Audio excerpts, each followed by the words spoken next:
Good morning and welcome to the North Dakota Childhood Injury Prevention Virtual Workshop.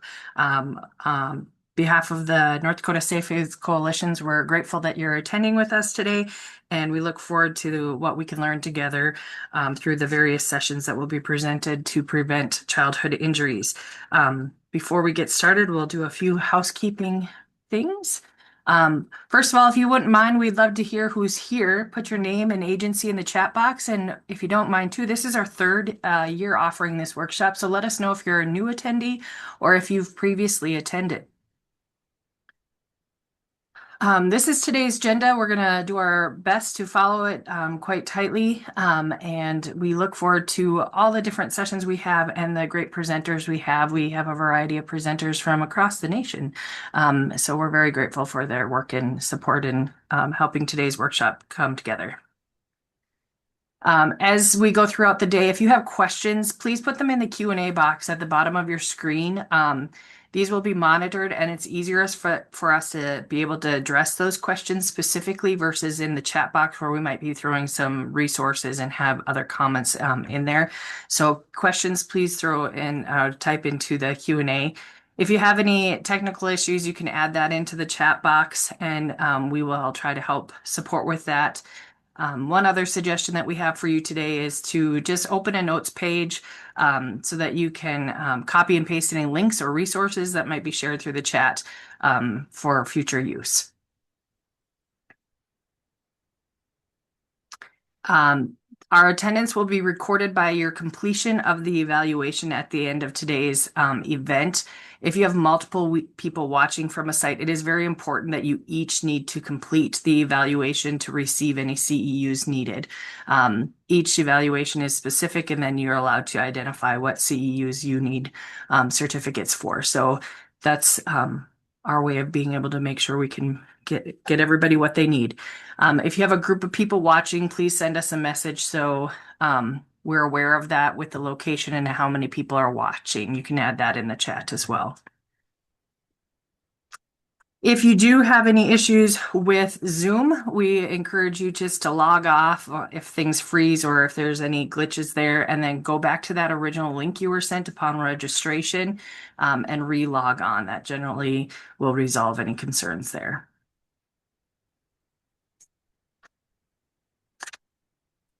We do have a variety of continuing ed being offered. As you can see there, Minnesota Post, North Dakota and Minnesota Nursing, North Dakota EMS, social work, as well as North Dakota Child Care, Growing Futures or Early Childhood Hub. We have some just administration things that we need to do, and we're going to just have give you a moment to read each of these.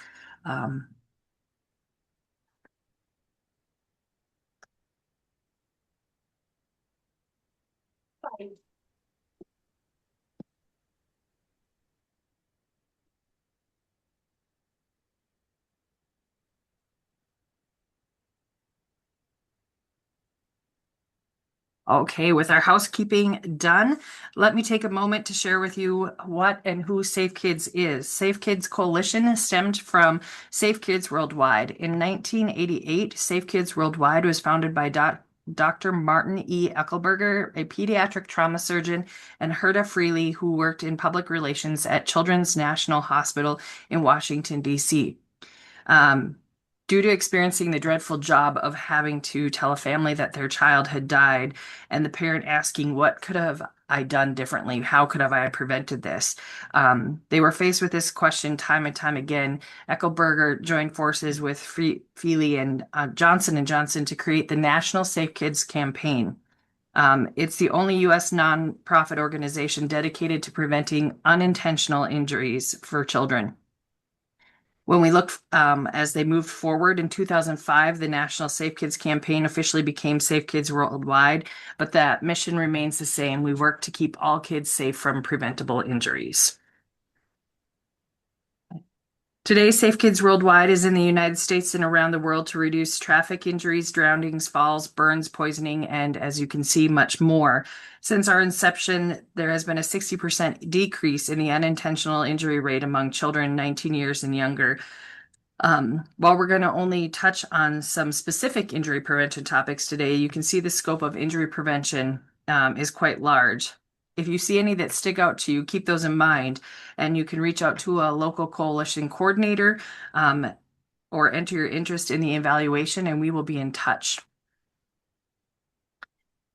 When we look at the big picture, there are over 400 Safe Kids coalitions throughout the United States and District of Columbia, and this is Safe Kids Worldwide is also in 30 countries. In December of 2021, Safe Kids Worldwide Alliance was launched as a revamp to the global network. This alliance brings like-minded child injury prevention organizations together to address unintentional injuries such as road, traffic, drownings, falls, burns, etc. The goal of the Alliance is to contribute to the reduction of preventable childhood injuries by facilitating information exchange, knowledge sharing, collaboration opportunities, and networking among its members. We're going to now come to a much more localized and talk specifically about Safe Kids North Dakota coalitions. We can go to the next slide. Thanks, Karma. Each Safe Kids coalition has a Safe Kids contract with Safe Kids Worldwide, who is our parent organization. The North Dakota has 3 local coalitions. I'm fortunate to get to work with 2 other coordinators here and their teams. North Dakota has not had a state coalition for about 15 years, but the 3 of us coordinators meet monthly to coordinate injury prevention workshops or efforts, and this workshop is an example of that. To learn more about the activities of each coalition, watch our slides during the breaks, and then we'll showcase what each coalition does, and then you can also reach out to us. We have Safe Kids Bismarck Mandan, who is coordinated by Alyssa, and then Safe Kids Grand Forks, who is coordinated by Karma, and then my Safe Kids Grand Forks, who is coordinated by myself, Katie Heck. We're going to look now at where these our coalitions cover. You can see that Safe Kids Grand Forks covers the Northeast North Dakota and Northwest Minnesota area, that purple. Safe Kids Fargo-Moorhead covers Southeast North Dakota and into Minnesota. We are the blue, and then you can see there are a few counties there that overlap with Safe Kids Grand Forks and Safe Kids Fargo-Moorhead. And then Safe Kids Bismarck Mandan was newly established in 2018, 2019, and covers the 2 counties there. However, Alyssa's work with her team also covers does activities and programming throughout Burley, Morton, not just Burley and Morton, but also Stark, McLean, Kidder, Sioux, Emmons, Logan, and McIntosh counties as well. Okay, with that, I'm going to hand it over to Jen Graybar. She is our North Dakota Childhood Fatality Review Panel Administrator, and she's going to help us paint a picture of what's happening in the state of North Dakota regarding child fatalities and give us a big understanding of that why behind the work that we do. So, Jen, I will hand it over to you.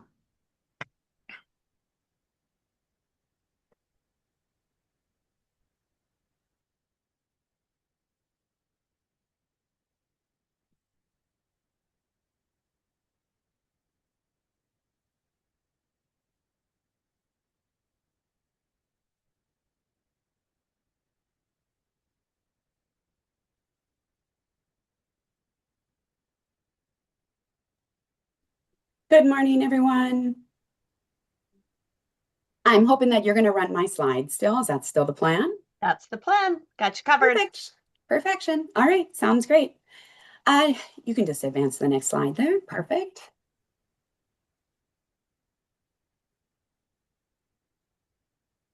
So thank you for the opportunity for me to be here today for the Safe Kids workshop. The upcoming slides that you're about to see contain the most recent child fatality review data from our annual report. That's information taken directly from the Child Fatality Annual Report that was published in 2025. Next slide, please. So discussed in today's presentation is going to be an overview of North Dakota Child Fatality Review Panels methods and why it matters. And then we're going to take a look at the data from 2022 to 2024, specifically those children that died of unintentional injuries, as well as the panel's recommendations for the prevention of future children's deaths. Next slide, please. So the North Dakota Century Code, Chapter 50-25.1, outlines the membership of the panel. It grants access to relevant records needed for effective child death reviews, and it provides for the ability to perform duties which include collecting and managing data for the surveillance of children's deaths, identifying trends and patterns, and developing recommendations to prevent future children's deaths. The Child Fatality Review Panel is a multidisciplinary process that determines if a death was preventable and if there were circumstances of child abuse and neglect that contributed to a child's death. The panel acknowledges that every child's death is much too complex and nuanced for any responsibility to rest with one person or with one caregiver or with one agency. These reviews are not punitive, but rather exploratory. So, the CFRP is really, it's instrumental in determining circumstances of preventable deaths and contributing factors of abuse and neglect and improving investigations of children's deaths, which really hold the keys to preventing the next child's death and highlighting needed system changes. So, next slide, please.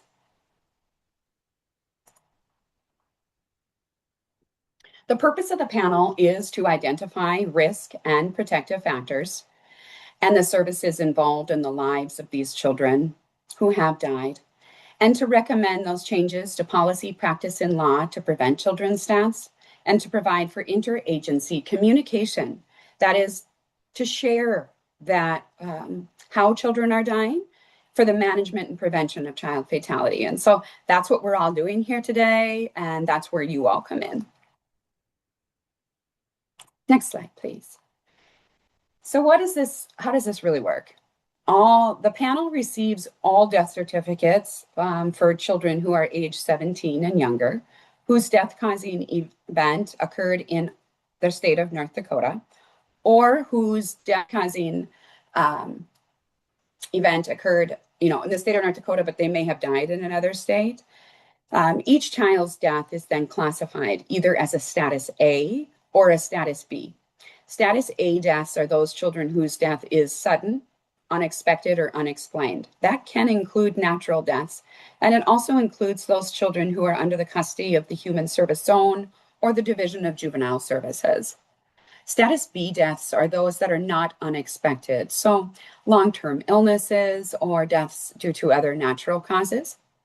Status A deaths receive a comprehensive in-depth review. Status B deaths do not. And so looking at how many children we're really talking about, the CFRP report for 2025 contains data for the review of 89 child deaths. And specifically, 80 children had died in 2022 that had died, and 36 of them were categorized as a status A. In 2023, there were 102 child deaths and 59 were status A. And so, and in 2024, there were 94 child deaths and 52 were status A. Next slide, please. Child death information is then abstracted from the records that the CFRP obtains from various sources. This is then entered into the National Child Fatality Review Panel's case reporting system. This case reporting system is a national platform that now all states are using. It captures data elements using a standard report and an accompanying data dictionary so that we're all talking the same language. The death reviews are retroactive and they occur following any criminal investigation, prosecution, and judicial handling. And the comprehensive death reviews are limited to the records that the CFRP obtains. I would say about now, we are about 8 to 9 months out. So a death may occur, and by the time the CFRP is reviewing that, it's been about 8 to 9 months of time that has passed. That time, of course, can be longer depending on if there was court involvement. Next slide, please. Reviewing the demographics of those children that are dying in North Dakota, 60% of them were male. Child death occurred most often with those that were most vulnerable, those infants or those children who were 15 to 17 years. The rate of child fatality for American Indian and Black population is 3 times that of Asian, Hispanic, and white children. Next slide. After an in-depth review, the CFRP either agrees or disagrees with the manner of death. Next slide, please. Indicated on each death certificate. When the panel does not agree, the panel reclassifies the death for its own purposes. That doesn't necessarily mean that the cause and the manner gets changed on the death certificate. That is rare. However, for the panel's decisions and the purpose of the report, that is what we use. Accidents were by far the most common manner of death at 30%. And then we have suicides, natural and undetermined, all at 20%, and homicides, the least common manner of death, at 10%. Next slide, please. How are children dying in the state of North Dakota? This may surprise some of you. In 2022, sleep-related infant death, that is sudden unexpected infant death with an extrinsic factor, or sleep-related asphyxia, was actually the leading cause of all children's deaths, followed by deaths of natural causes. That means out of all children, 17 and younger, those age 12 months and under surpassed all of them, all ages, in 2022. If you look at 2023, suicide is number 2, right behind what? Gunshot wounds. Gunshot wounds, that would be by firearm. That was how most children were dying in 2023. Next slide, please. Where are children dying? The following provides a heat map. This provides all children's deaths that had occurred over a 20-year period. So from 2003 to 2023. The location of death, injury, is most often in the child's home, followed by roadways, of course, for those motor vehicle accidents. Next slide. The Child Fatality Review Panel uses the determination of preventability for the identification of system issues. To the panel, the word preventability doesn't imply negligence. The panel looks at whether or not there were systemic changes that could be made to prevent children from dying. For instances, how about changes in policy, practice, law? Although sleep-related infant death was the leading cause of infants and accounted for 18% of deaths by the panel, these deaths are classified as undetermined.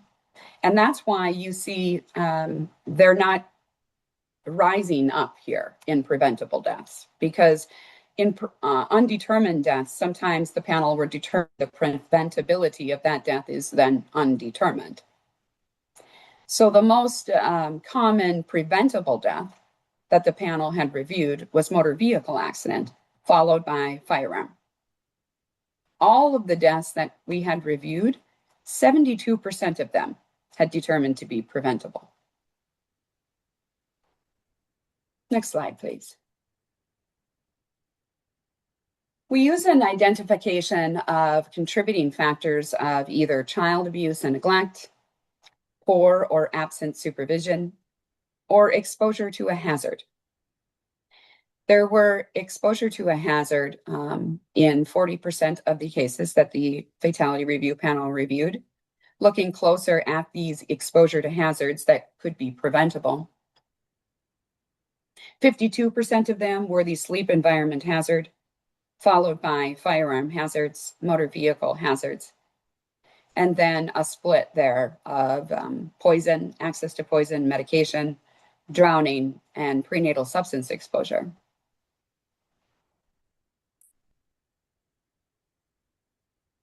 So let's take a look at those accidents. If they were 30% of the fatality review panel's cases reviewed, how are children dying by accident? Mostly, those 54% there are those motor vehicle accidents, followed by sleep-related asphyxia, and then drowning and falls. And the rest are a toss-up.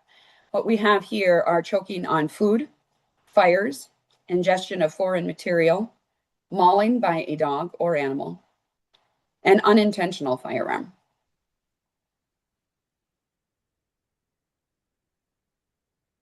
So the demographics of those accidents, there were 28 of them that were reviewed and included in that report, most often occurring between the ages of 15 and 17, 2 times more often with male children than with female children. Let's take a look at the next slide. There were 21 children that died from motor vehicle accidents from 2022 to 2024. 15 have been reviewed and included in this particular data. The most common type of vehicle was a truck. Motor vehicle fatalities occurred most often on rural roads where there were factors such as gravel and speed, railroad crossings. Next slide. 50% of the time, the decedent was a driver or another youth was the driver. 53% of the youth were inside of a moving vehicle that was equipped with a seatbelt. However, only 13% of those children were wearing a seatbelt. 27% involved children on like an ATV, UTV, those motorized recreational vehicles, and 13% were pedestrians. Of note, North Dakota did an excellent job with our infants and toddlers. So we just did not see that in this particular data. According to the Department of Transportation, every 10 days, 1 unbelted vehicle occupant dies in the state of North Dakota. 75% of youth will have a car accident within the first 12 months of having their driver's license. That's a pretty scary fact. For some, that is going to be a fatal accident. Factors such as driver inexperience, speeding over the limit, recklessness, and alcohol and drug use were identified as contributing factors to these motor vehicle accidents. So what can we do about that? We need to address the societal issues of seatbelts, distracted driving, and alcohol and drug use by teens by continuing to target not just new drivers, but those that act as role models for appropriate driving behavior. We need to increase resources and tools for parents, but also grandparents who are raising those teens to engage those youth in conversations about driving under the influence, distracted driving, and what to do when they're in a vehicle when the driver is under the influence. Continue to statewide promotion of That Alive at 25, defensive driving program targeted at drivers under the age of 25. We really need to talk to young drivers about the risks of gravel roads, the fact that gravel roads really do have speed limits. And we need to talk to them about the dangers of railroad crossings and that you'll never win. You can never outrun a train. And that you're just not, there's nowhere you have to go and get to in such a hurry that you would need to outrun a train. It just won't happen. We need to continue to promote child safety and child seat inspection programs. We need to continue to talk about the dangers of children riding on or operating recreational vehicles, dirt bikes, ATVs, UTVs, and that safety messaging needs to include direct supervision of all times of these riders that should be wearing appropriate safety gear, including a helmet, and long sleeves, and pants and gloves, and they should be always using a safety belt. Promotion and enforcement of our state law, which requires youth ages 12 to 16 years complete. The state off-highway vehicle safety course before operating an ATV on public land. Excuse me. In addition, we need to talk about farm safety. There is an NDSU farm safety camp, and we need to promote that for children who are working and living on farms. Let's look at drowning. Infants and young children must be supervised, that is, eyes on at all times when they are near water and within an arm's reach. We need to prepare all bathing materials before placing them into the water in the tub. If you have to leave the bathroom for any reason, answer a phone, answer the door, anything, do not first leave without removing that infant from the water. Safe bathing education for parents of young children in the form of social media advertisements and health information.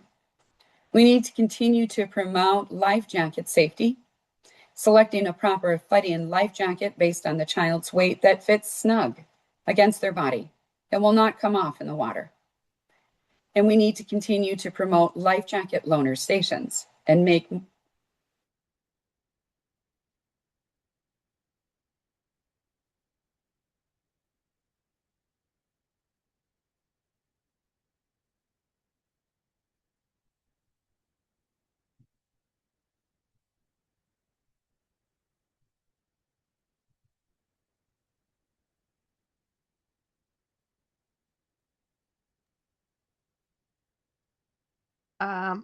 Jen, I think you might have frozen. Is anybody else not hearing anything? I agree. Okay, let's see if we can get her back.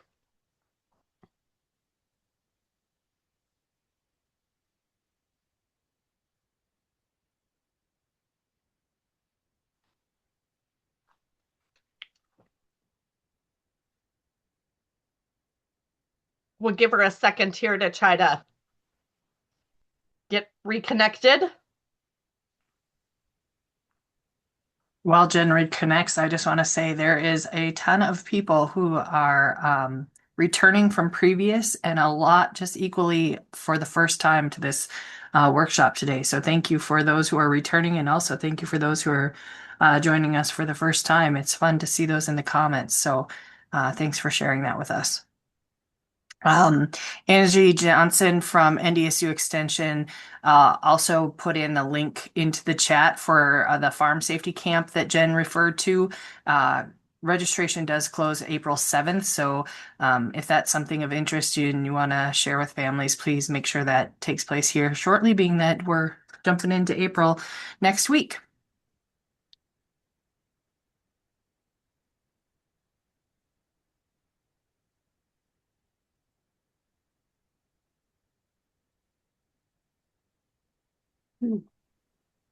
I'm not really sure what happened. I got disconnected. Yep, we got you back. Thanks, Jen. We're right on the fire slide, right where you left off. Oh, I'm not sure. I didn't hit any buttons, but all of a sudden I was Yeah, all gone. of a sudden froze up, but we got you back. Thank you. Okay, sounds good. So sorry about that. Let me just get my information back up here. Okay. Apologies. All right, here we are. We're back up. So we're talking fire fatality prevention, CFRP recommendations. We need to provide public education about lithium-ion battery safety for fire prevention. That is to buy products that meet safety standards, to charge devices safely. Don't place those phones on your soft bed and charge them there. Take that charger out of the device when it's fully been charged. All of those things. Increase smoke alarm and carbon monoxide alarm giveaway programs. We need to really start fire prevention safety with preschool age children. I know a lot of these programs are in second grade where they go through the smokehouse and whatnot. We need to move that closer. Looking at preschool age children, Head Start preschool childcare. That includes practicing fire escapes and 2 ways out. Keep those smoking materials locked and away from children, and teach them to stay away from those items. Next slide, please. We need to increase public education about appropriate foods, specifically that popcorn and grapes, all of those things are really they're really dangerous. And if you look at a bag of popcorn, it'll even tell you not for children's consumption under the age of 4 or under the age of 3. Yet you can go to any type of athletic event around the States and see little ones running with a bag of popcorn. Scares me. Display warning labels on that popcorn sold at athletic events and school events that states consumption not for children under the age of 4. Provide education to parents about how small a windpipe really is on a youngster. We also need to be talking about this kinetic sand. This kinetic sand is being made into items that are actually food. And so they look like food. And unfortunately, children are ingesting that material. Next slide, please.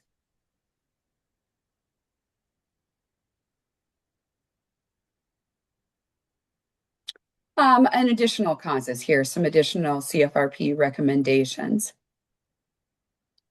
Firearms safety screenings to caregivers for children, and increased community education about the proper storage and disposal of medications. Importance of keeping medication, drugs, and paraphernalia, chemicals, cleaning products, batteries, all of that locked and out of children's reach. In addition, further education about poison control and how to access poison control. I'm going to talk a little bit about firearm fatalities. There were 17 children that had died by gunshot wounds from 2022 to 2024. Most of the children dying by firearm are by intentional injuries followed by accidents. Next slide, please. The handgun is the weapon most used. Only a third of these firearms were locked and unloaded following lethal means safety measures. It's noted that according to the American Academy of Pediatrics, 3 out of 4 children know the location of their parents' gun, and 1 out of 3 have admitted that they've handled that gun unsupervised.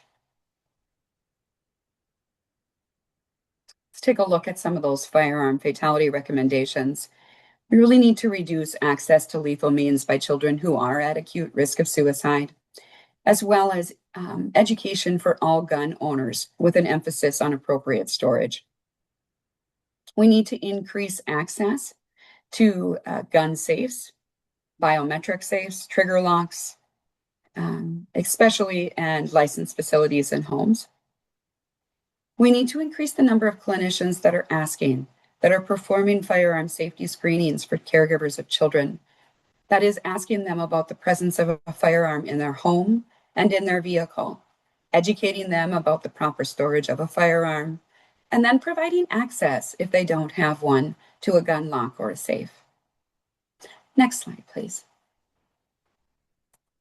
We also need to be talking about a statewide firearm theft prevention campaign, with providing gun owners with tips and education about securing their weapon to prevent theft and provide directions on what to do when a firearm has been stolen.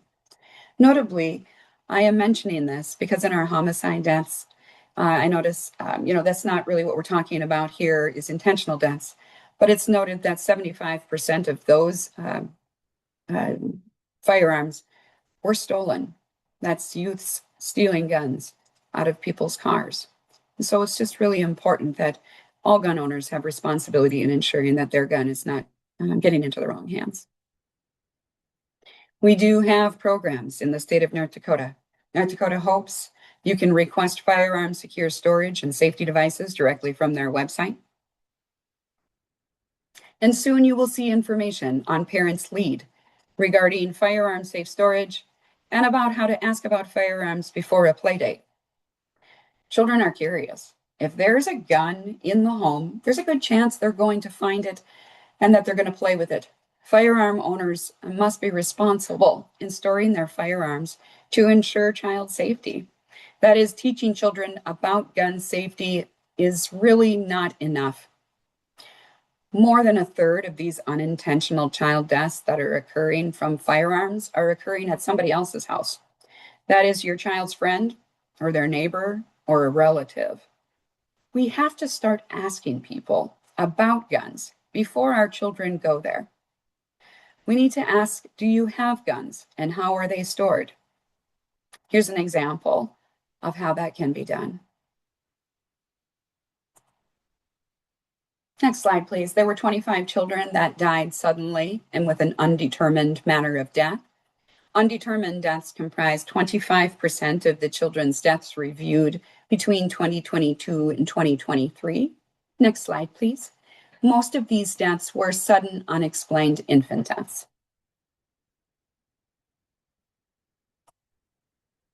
Next slide. There were 20 sleep-related infant deaths. That is 8 sudden, unexplained infant deaths with an undetermined manner of death, and 2 accidental deaths with either strangulation or wedging or asphyxia that are occurring each year. That's 10 each year. There have been 65 sleep-related infant deaths in North Dakota in the past 6 years. Most of these are occurring before the child is 3 months or around that time before or during the time when they're learning to roll. Next slide, please. Of note, 17% of the undetermined deaths were children who were age 1 year that had died suddenly and unexpectedly in their sleep. Next slide, please. What is a sleep-related infant death? It is defined as a sudden, unexpected death of an infant that occurs during a sleep period or in a sleep environment. The National Association of Medical Examiners in 2019 made the recommendation to discontinue the word or the term SIDS, or sudden infant death syndrome, and to explain that with the term unexplained sudden death. These deaths are all classified then as undetermined deaths. In the state of North Dakota, there was a statutory change removing that term in 2022. So what are intrinsic and extrinsic factors? Intrinsic factors are defined as those natural conditions or risks associated with abnormal physiology. So maybe the baby was premature or small for their size. Maybe that child has a history of febrile seizures or has a cardiac condition. Extrinsic factors are conditions in the child's immediate environment. These are preventable. These are examples. Examples of these would be placing a baby on their belly, having a blanket in that sleep environment, excessive bedding, or same sleep surface sharing or co-sleeping. Next slide, please. Taking a look at those children that are dying from sudden unexpected infant death, in the state of North Dakota, 100% of them had an extrinsic factor. Out of that extrinsic factor, 100% of them had an object in their sleep environment. That is that there was either a blanket or a pillow present. 69% of them had been exposed to nicotine or drugs. 69% of them were in an environment that was not designed for infant sleep, such as a couch, a rocker, a car seat. 50% of them were sleep surface sharing with another person. 25% of them were placed on their stomach. Next slide, please. Notably, there were intrinsic factors present in 75% of the sudden unexplained infant deaths. There was a concurrent non-lethal illness in 67% of those. 75% of the time that was enterovirus or rhinovirus, and 40% of the time that was COVID. Many of the time, these children were ill. They had cold symptoms such as congestion, runny nose, or they were stuffy. And sometimes when babies are stuffy or congested, parents tend to incline the baby's sleep environment. They want to prop them up on a pillow or bring their head up. They bring them into bed to soothe and provide care. That's where we're seeing some of these incidents occur. Notably, when a baby had been ill and there was changes or modifications to their sleep environment, such as propping or putting them on a boppy or bringing them to bed, when the child was no longer ill, those particular changes that they had made to the sleep environment, they didn't go back to the old way. They just continued the new way, which was an unsafe sleep environment. Next slide, please. What is sleep-related infant death and accidental asphyxia, accidental strangulation, or suffocation in bed?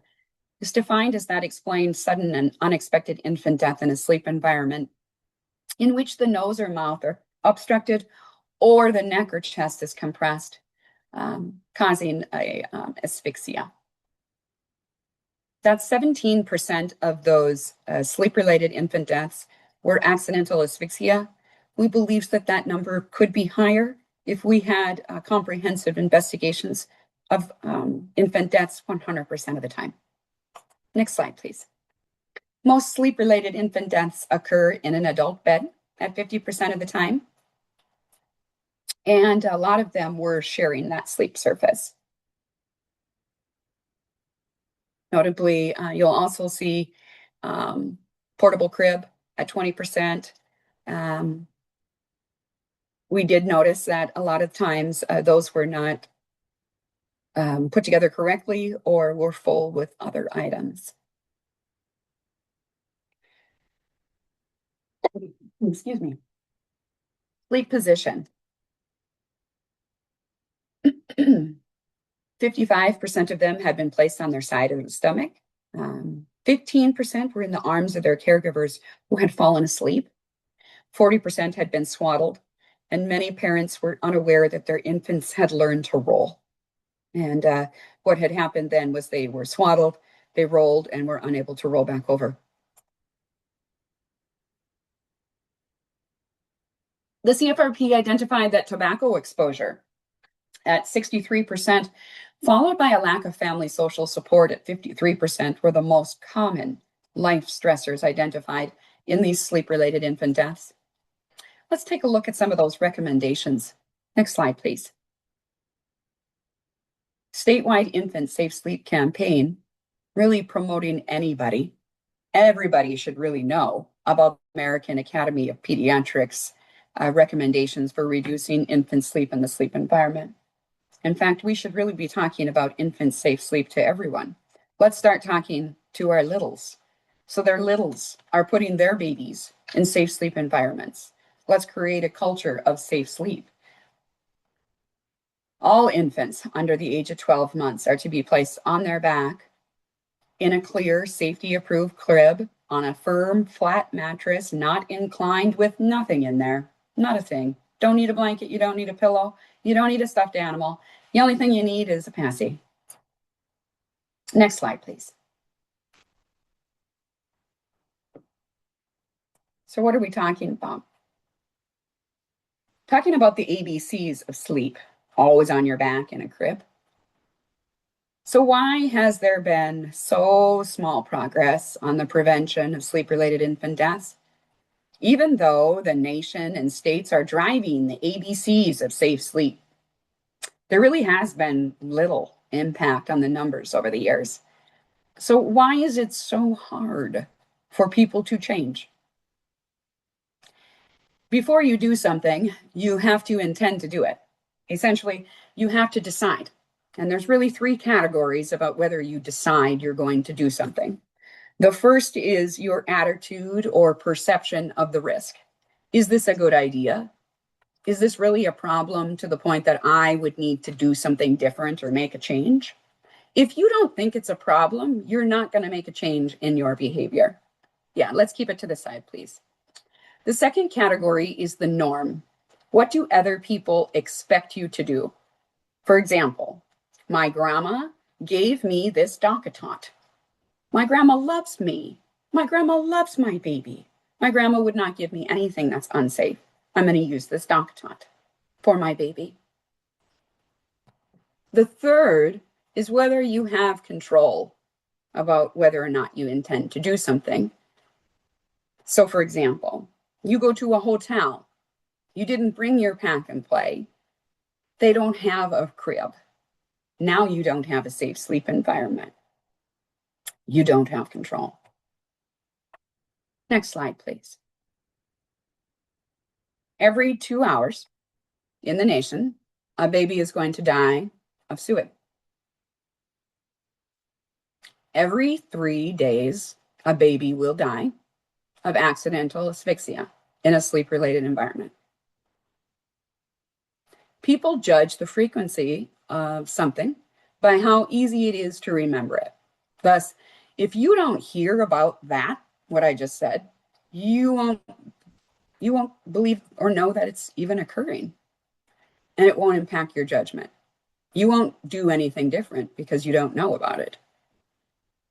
For example, the news has just informed you that there's been a tragic motor vehicle accident and your child is about to get onto the road to travel on the winter road. The news story has now created a perception of risk. You have some worry for your child. So what do? You pick up the phone or you text them and you let them know, the roads are bad, keep an eye on the roads, drive slow, wear your belt. You did something different because you had a perception of risk. That news story impacted what you did. But you won't hear about sleep-related infant death on the news. Yet it's killing more children than motor vehicle accidents. Can you even imagine if you did know? Can you imagine, to put that into perspective, let's say you had 10 children that died from measles this year. Can you imagine what our state would be doing if we had 10 children that died from measles? And then next year we had 10 more. And then every month there was more and more and more. Yet that's what happens with infants that are dying from unsafe sleep. So what can we do about it? We need to start talking about preventing infant death in an unsafe sleep environment. We need to start talking about it by saying we need to prevent suffocation. What are we talking about? We need to save from what? Save from suffocating. We need to go beyond education. Your baby needs room to breathe. Their airway is small and needs to remain clear from objects, blankets, pillows, and people. Let's start talking about what happens at 3 a.m. when the baby is crying to feed and the parents are exhausted. Let's start talking about safe sleep plans and preparing for that 3 a.m. feed. Let's start talking about safe sleep to prevent suffocation. Next slide. Let's start talking about the numbers. Let's share the data. We have a SUID dashboard now at the Department of Health and Human Services through injury prevention. Let's share that. Let's start sharing how many of these babies are dying in this manner. Next slide, please.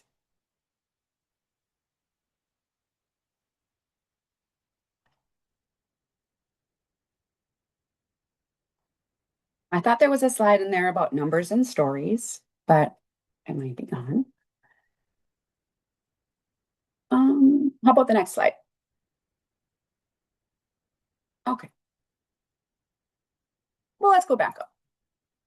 I just wanted to say that in regards to numbers and stories, that the data and the numbers, all of that, they're one thing. But what we really need to do is we need to be sharing the stories and that these are children that are dying this way.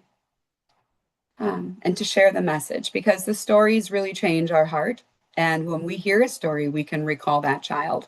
So let's go to the recommendations for sleep-related infant death, please. Next slide. Next slide. I think we went over this one. Yep. Next. There we go. We need to include information about the dangers of swaddling. We need to educate grandparents and caregivers on the dangers of placing an infant on a bed with pillows and blankets, acting as a barrier to prevent rolling, as this actually increases the risks for sleep-related asphyxia. Gone are the days where we put the baby on the bed and we put a little barrier around them to prevent them from falling off the bed. Gone are those days. Use the floor. Take a dresser drawer out. You'd be better with those. Next slide, please.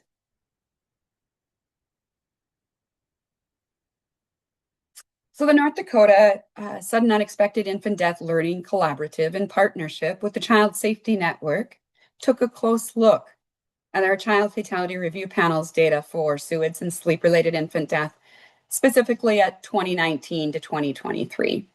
These are some data points that were taken, and we know that this data drives prevention strategies. So what did we learn? We learned that although American Indian children comprised 8% of our child population, they were 30% of our SUIDs. In addition, 15% of SUIDs were infants of refugee parents. This is an overrepresentation of this population, and we really needed to look closer. We really need to understand that the historical trauma of the forced separation of these children from their parents has created a disparate number of SUIDs in this population. We have to recognize it in order to prevent it. So what can we do? We know there's a reason this population is bringing their baby to bed. They need to comfort them. They need to keep them close to protect them. Next slide, please. So we've introduced the bedside sleeper at Cribs for Kids. The bedside sleeper allows the parent to comfort, touch, all of that while they're in a separate sleep space right next to them, the safe sleep space. So there's places in the state of North Dakota now where you can access these bedside sleepers through Cribs for Kids. Next slide, please.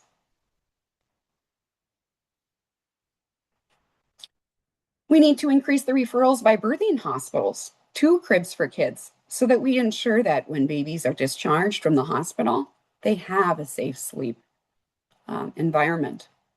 We need to increase the number of high schools providing child development and parenting education courses that contain specific instruction about safe sleep, SUID and infant safe sleep. And when there is no temporary crib, that bare dresser drawer can be removed and used. Babies don't need a soft surface.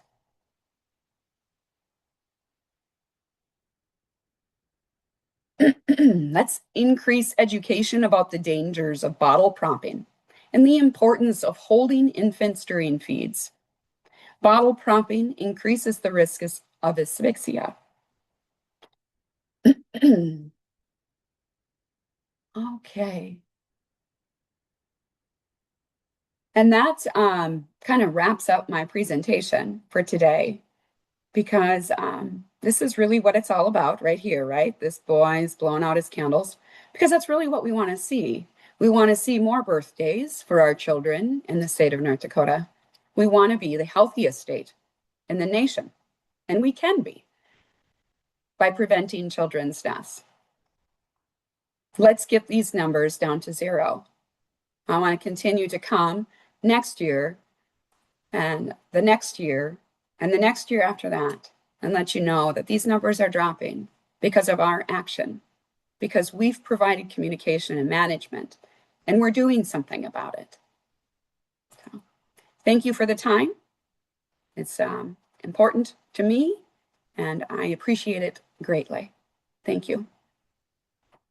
Thank you, Jen. I always learn so much and appreciate that the fatality review not only gives us the why and what's happening in our state, but also the practical recommendations of what we can do in the world of injury prevention to support and try to reduce those fatalities.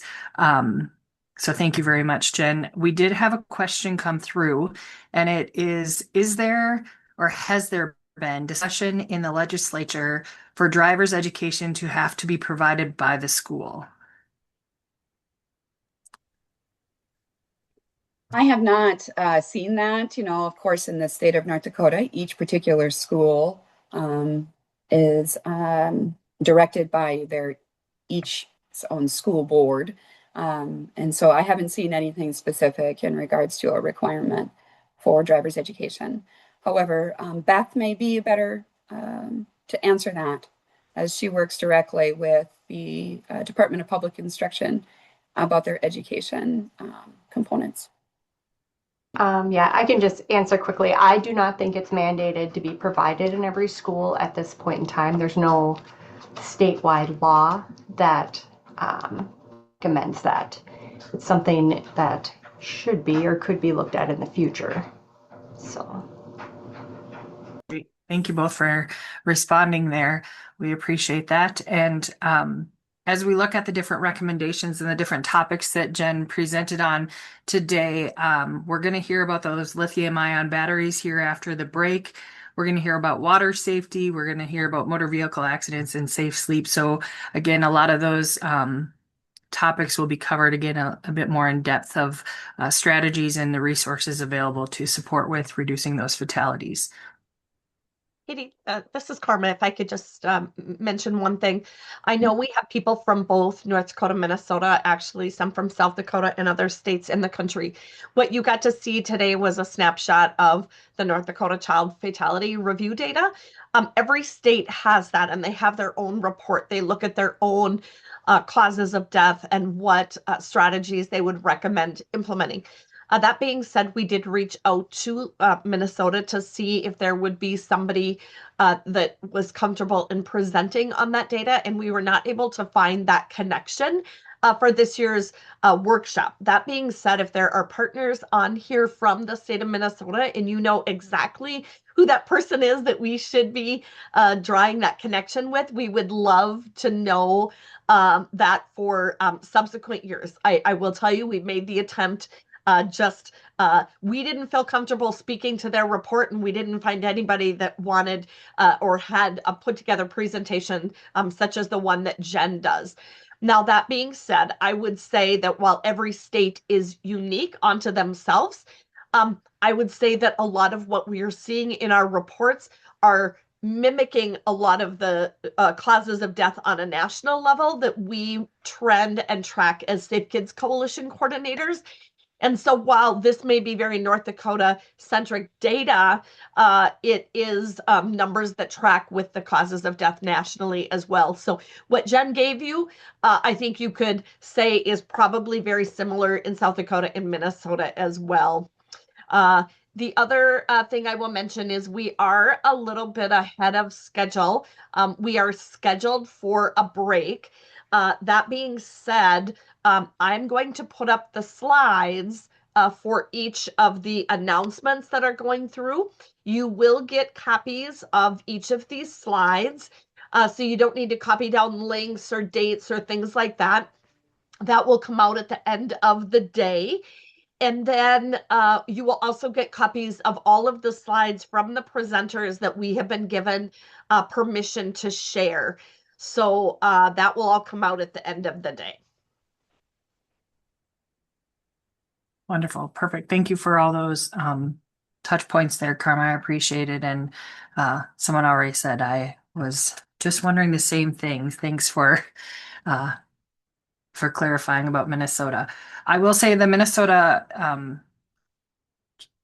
from my experience, we have to dig a lot deeper to find the Minnesota review, and I was just trying to see if I could pull it up myself. So we'll work on that to be able to put it in the chat if we find the document, the report there for you.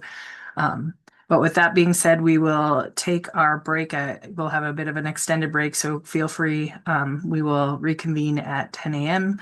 to do our session on the National Fire Protection Association's lithium-ion batteries. Thank you.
All right, well, welcome back, everybody.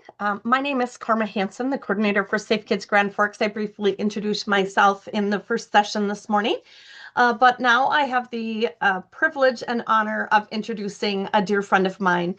Kelly Ransdell and I met when she was serving as the state coordinator for Safe Kids North Carolina. She had over 40 coalitions under her Safe Kids North Carolina purview, and she just did a bang up job and was always looked at in high regard.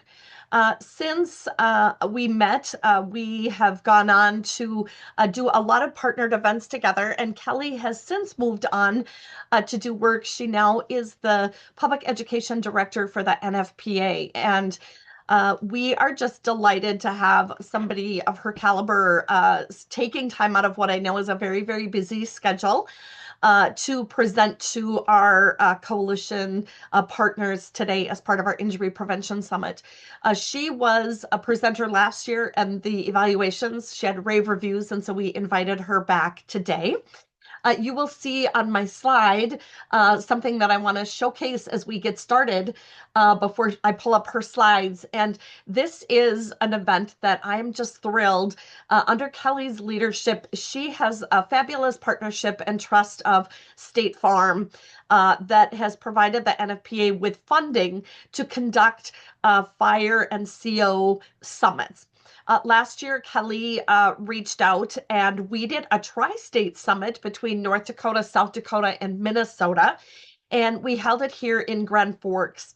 It was a day-long event that was free of charge, and several of Kelly's national partners came in and presented at this summit.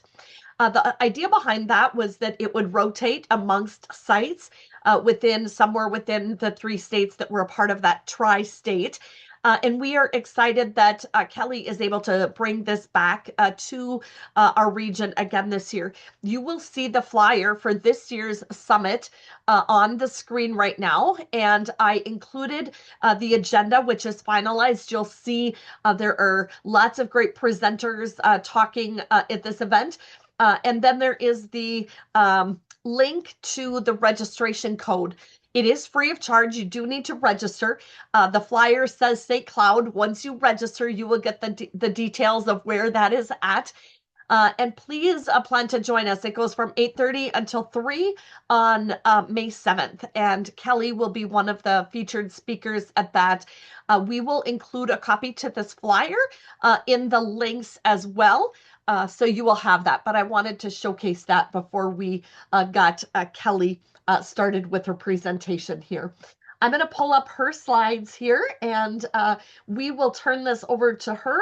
But again, very pleased to have Kelly Ransdell, Public Education Director for NFPA, with us here today to talk about a very, very important topic that you heard Jen Graybar tee up in our child fatality review data, and her talk about fire injuries. So Kelly, please take over. All right. Well, good morning. Still morning there for you, and certainly for me. You'll notice that I have a little different accent. I'm from North Carolina, and you wouldn't think that 2 gals, one from North Dakota and one from North Carolina, could be buddies, but we are. Karma and I adore each other for the work that we both do, and I will tell you that the work that Karma has done within Safe Kids Worldwide is known all over this country. And so she'll never tell you that. So I get to brag on her a little bit because the work she has been leading with an amazing team has really made a difference across the whole country, not just in North Dakota. I have enjoyed coming to your region. And we're excited to bring things to Minnesota this year, which is the first time we've kind of gone to Minnesota. We had great success in North Dakota.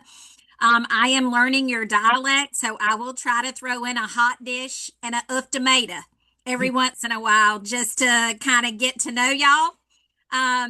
But I don't know you that well, but I love you already because we have a lot in common. And since we are right behind each other when you list states, no wonder we love each other. So I'll just start with that. I have a lot to share with you because this is a topic that I have learned so much about. And what I have found is that the majority of people that we've either worked with as contractors, work with the public, work with the fire service, work with injury prevention people. And actually, yesterday I was on a call with Safe Kids Worldwide about micromobility. And you may say, well, what's that got to do with this? Well, all the e-bikes and scooters and hoverboards have lithium ion batteries in them. So last year, we took on the topic of lithium ion batteries, and we knew it was an emerging issue that we needed to put some resources around so that kids all the way to older adults could have this information and live more safely. So this was this past year's Fire Prevention Week, which was a kickoff for the entire year of education. You'll notice a few things. One is Sparky is our mascot. Last week, he turned 75, and I see y'all are doing emojis. So let's give him a hand. 75 years of prevention out there working with families and kids. And we had all kinds of things. So if you can go to Sparky the Fire Dog on Facebook, you can see all the numerous people that helped us celebrate. In the entire month of March, we're doing a celebration with Sparky. And last week, we actually had Sparky on Capitol Hill. And that was because the fire service from all over the country had their Capitol Hill Day. And as part of that, Sparky took a picture with all the firefighters from across the country. And then they had a little dinner on Thursday night. And he had an after party that he actually took pictures with people. So it was a whole week of celebrating. And then the last plug for Sparky is Monday was National Puppy Day. And we posted this picture of puppies with Sparky. And all I want to say is, aw, it was the cutest thing ever. So please go online and look at it. Sparky and puppies. How do you get any better than that? But this year's campaign was about the city and also about the country. So what are lithium ion batteries? Well, the best way I can explain it to you is there anything that can be recharged? And that is they're used in anything rechargeable. So think about your toothbrush. Think about your razor. Think about a vacuum. Think about your computer, a smartwatch, a boom speaker that you use. All those things have rechargeable batteries in them. And then as we go from consumer electronics, we go up to micromobility. So micromobility is a category that covers e-bikes, e-scooters, and also hoverboards. So they're things that help us move around.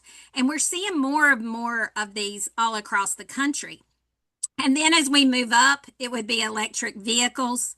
Then it would be energy storage systems. And you may say, well, what in the world is energy storage? Well, if you have solar panels on your home, you have an energy storage system. Some retailers, hospitals, and businesses may have backup power that is from energy storage systems. And so these are just larger versions of what started in your cell phone as a little tiny battery and helping us to change that to be something more compact. All right, I'm going to try to, I'm not sure if I went to the next slide or you did, Karma, but I let did. me do it? Okay, you did it. Okay. Yep. Yep, we'll go to the next slide. All right, so these are some of the configurations. We have little pouch ones. There are ones that look like traditional AA and AAA batteries, those configurations.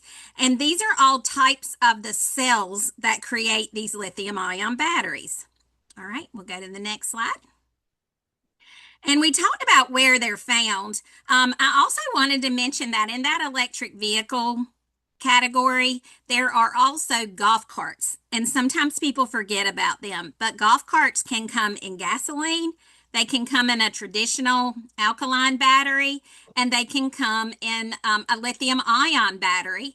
And the reason I think we need to bring that up is, Karma, I think we might have time to tell this story, but your weather in your part of the country is very extreme when it comes to cold.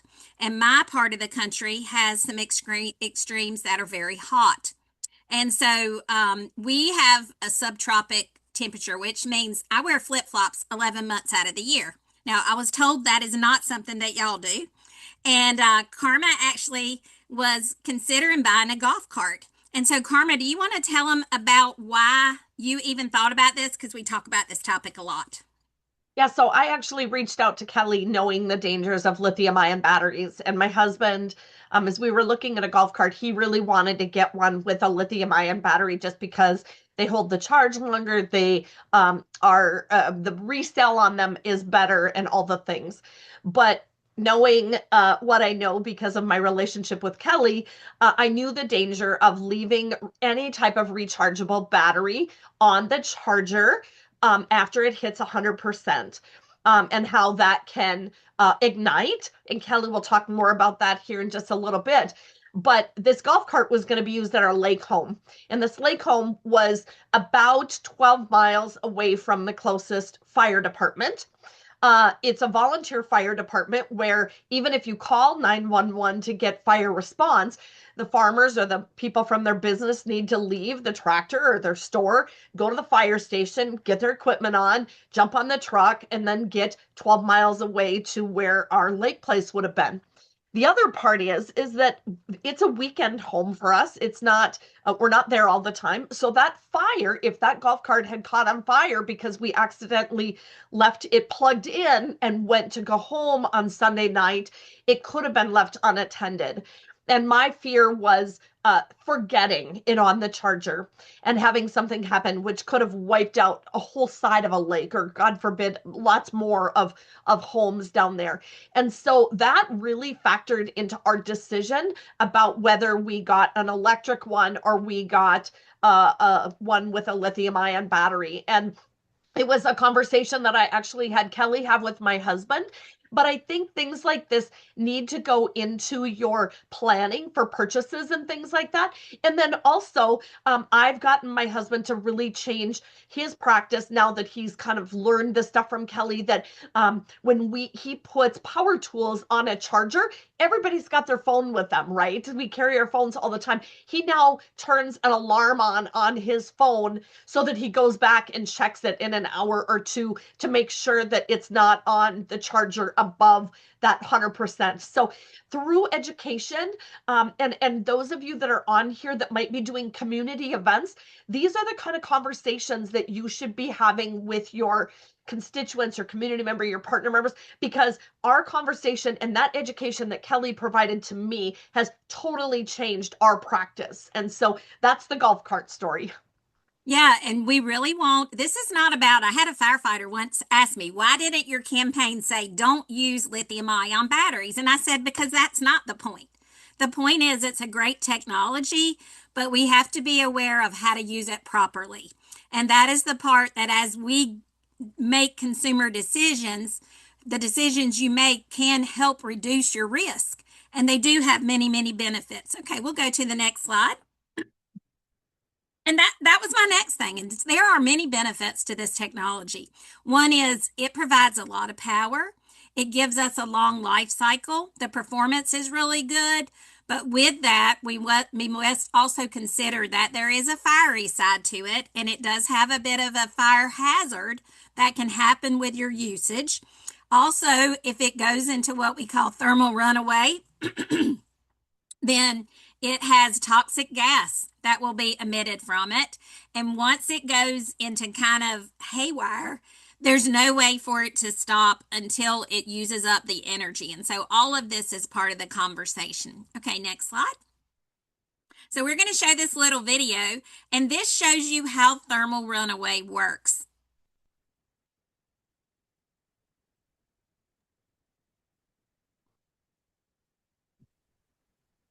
What causes thermal runaway?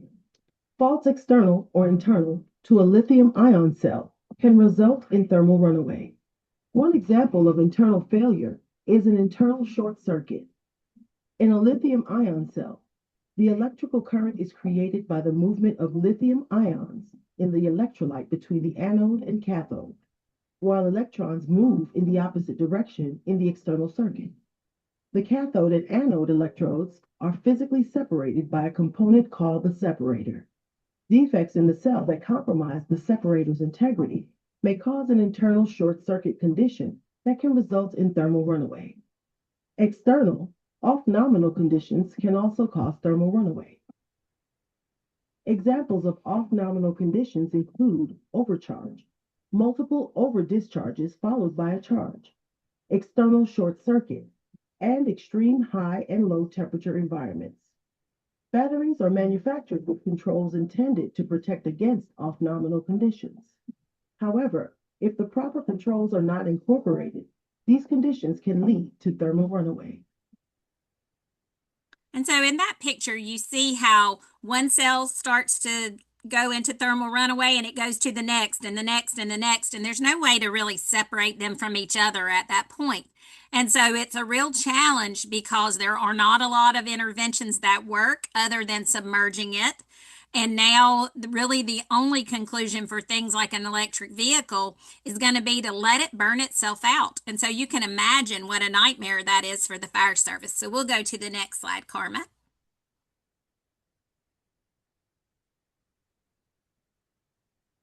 I'm getting there. Yeah, sorry about that. She and I are doing this from thousands of miles away. I'm not sure why it's, oops, nope, that's not. That's what- okay. It'll go to the next slide, I think, once we get out of that. What is thermal runaway? Sometimes it makes us get out and go back in. Sorry.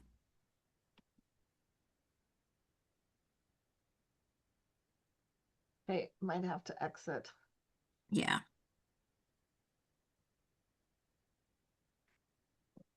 Oh, What causes sorry, folks. No, she's kind enough to drive this, y'all. thermal The struggle runaway? is real for all of us. Fault external or I sometimes have to hit escape, Karma, I and then am. select the next slide is the only Yeah. way I can get it to work. Yeah, I'm hitting escape. It's not doing it. Oh, Just- sorry. That's okay. internal to a lithium ion Okay, let's see. You want me to pull up mine cell. and share it? Do keyboard shortcuts, escape. Let's see. Toggle trans group. Okay, let's see. In thermal runaway. Okay, hold on a minute. Let me do this. Yeah, I have to manually do it sometimes. This is the beauty and the challenge, y'all, of using videos. And I wanted to give y'all a few. So this one's the only external one, so it should be easier the rest of the time, Karma. Okay, sorry. No, I'm sorry. I don't know why escape is not Mhm. allowing Okay, it. so let me help. see if And I on can this- share mine. Okay, Let me go to the next slide and share mine, and let's ion see cell. if The that electrical works. current is created by the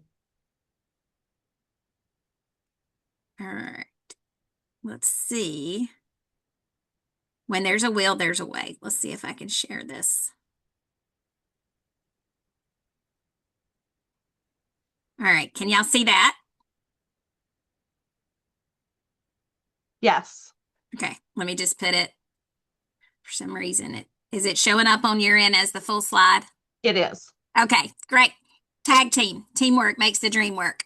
So what happens in thermal runaway? Well, something happens within the battery.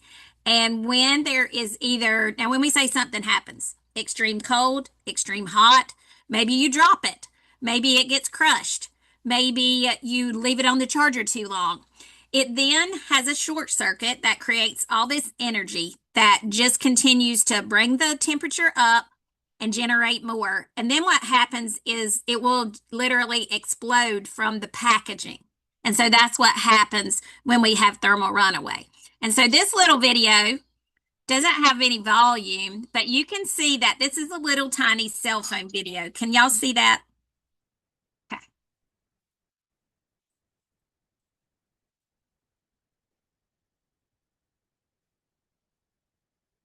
All right.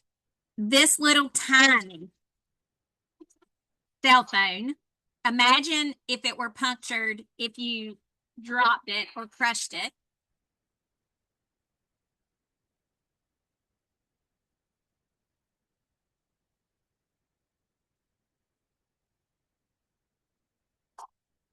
So it creates a lot of fire, and that's what I want you to see. One is initially it will have this gas that comes out, and then the gas will ignite and explode. That is why little tiny batteries have such a fiery side to them. And showing you that just a little tiny one. So this is the size that's in our cell phones. This is not even the larger ones that we see in power tools and blowers and other types of electronics. So that's why it's so important that you know about the hazard. And so some of the things that happen is when they are exposed to thermal abuse, and that would be our temperature extremes, it can cause damage to these. Now, they're created in an environment that is heated and cooled. Once they ever leave that environment, that is when we have issues. And this is where technology outran the safety aspect of it. And that is literally what's happened is this great concept was let's try this. And yet there were things that happened as a result of this great technology. The other thing is the electrical abuse side, and that is that there is very specific ways you are supposed to charge it. So if you overcharge it, if you use the wrong cable or cord, and if you use it too quickly, it can cause it to go into thermal runaway. And then there's the internal faults of it. That is that where you buy these batteries matters. Each one of you needs to be aware that how you buy these things affects their quality. And unfortunately, cheaper is not better. I went through and I speak at a lot of conferences, y'all, and people have given me charging banks as a gift. A few weeks ago, I went through and I had 5 of these charging banks. Not a single one was listed. And one of them was in a purse that I had and came with the purse and was already bulging, which is a sign of it having issues. I went through and cleaned all of those up and I turned them in for recycling because if without them having a listing, I could not in good faith keep them because they can cause problems. And just imagine, I'm leaving today, going to go to Myrtle Beach for one night. Can you imagine me leaving and burning my house down from something as tiny as that? But that is how quickly this can happen. There's also environmental impacts, that is extreme heat, even water.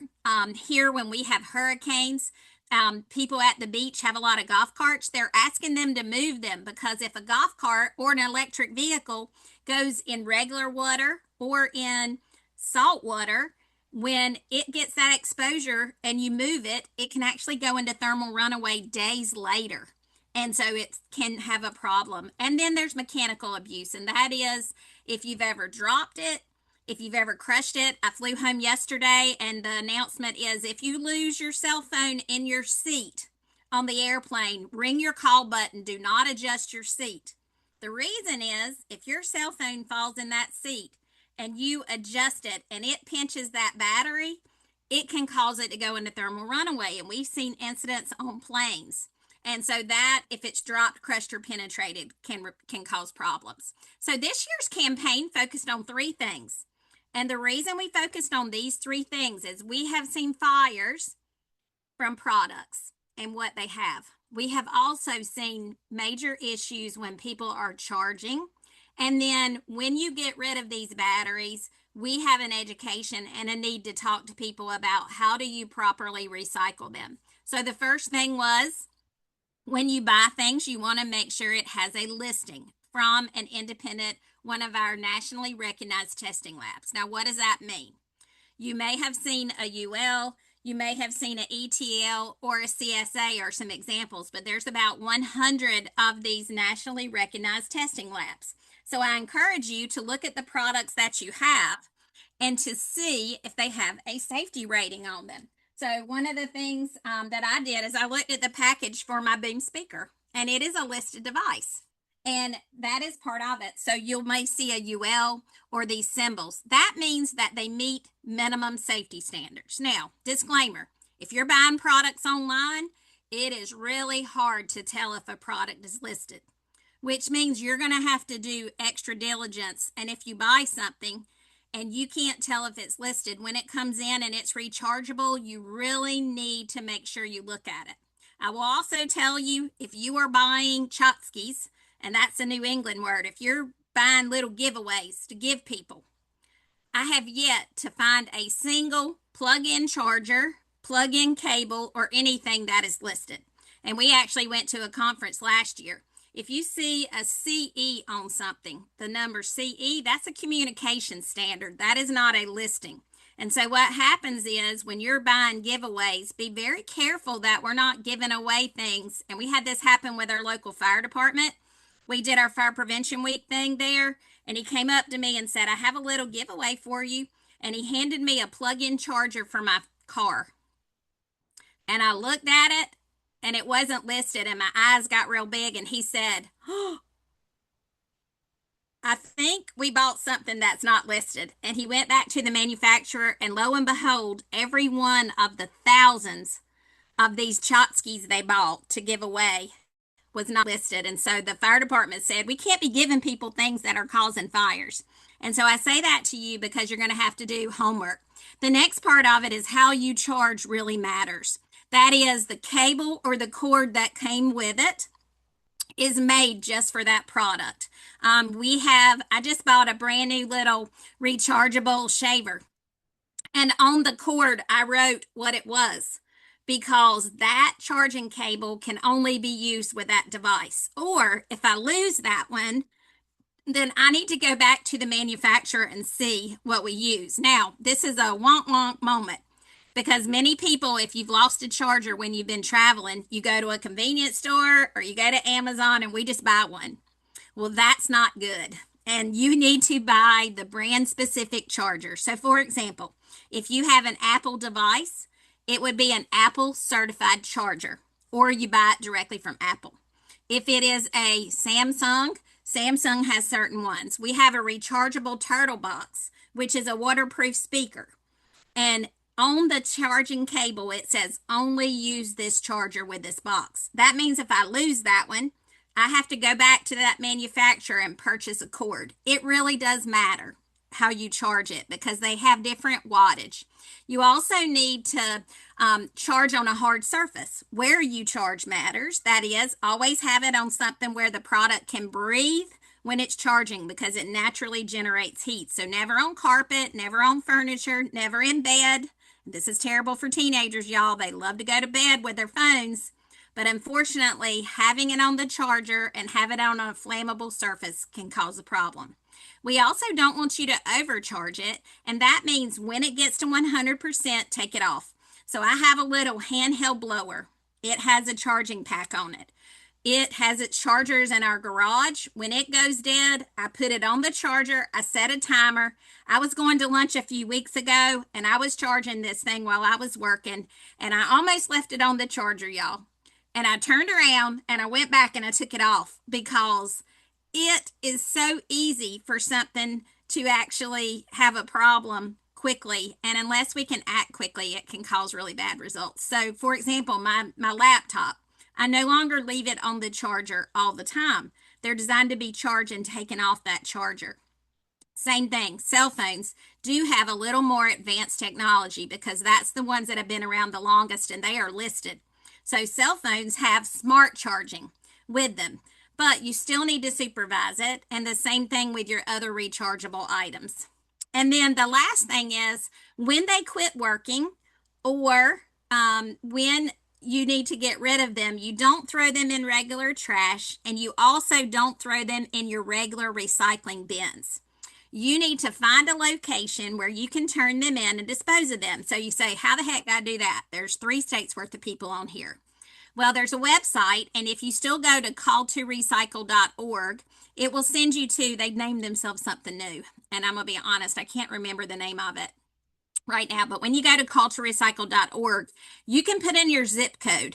And when you put in your zip code, it's going to bring up all the different places within 15 to 30 miles that you can turn in these things. Examples would be Lowe's, Home Depot, Batteries Plus.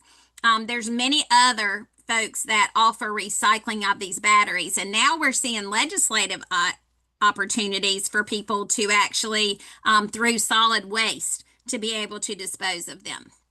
So when you buy these listed products, we found that the average person has no idea what that means. And so where you buy is going to matter. And that is, if you have the opportunity to actually buy rechargeable things in person, really think about that. I'll give you an example. Near me is a Costco. You know, I'll know what a Costco is. You have those there in your part of the country, right? Or Sam's. I know you have a Sam's because I've been there. When you go into there, or Walmart or Ace Hardware or other things like that, you can actually pick up the box and you can look at it and you can see the listing on it. And so when you're making purchases, it helps you to be able to actually see these rechargeable items. So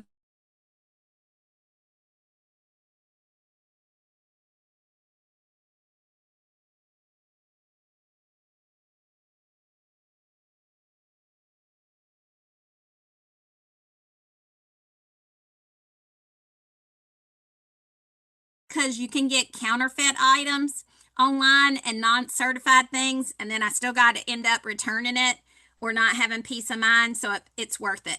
So how you buy really matters. So this is actually a video I want to show you, and this is an e-bike. And this e-bike is kept inside, and this is actually a bedroom. This is their bedroom door. This is the bed. This is going to give us a temperature reading of the room. This is kind of high looking down on it. And then this is the outside window of it. Now, this is actually an e-scooter that is not listed. And I can tell you there are millions of these out there.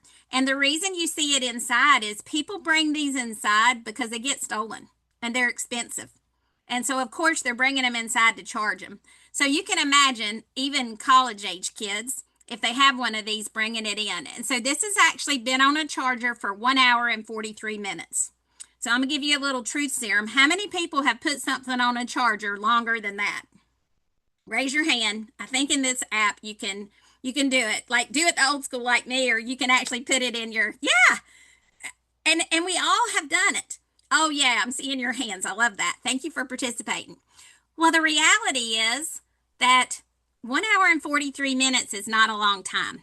And yet, in this video, I want to show you what can happen and how quickly it happens, which is why we're doing it. There's no sound with it, but you'll notice that we're at 1 minute 43 seconds, and I want for you to look right at the back end of the e-scooter.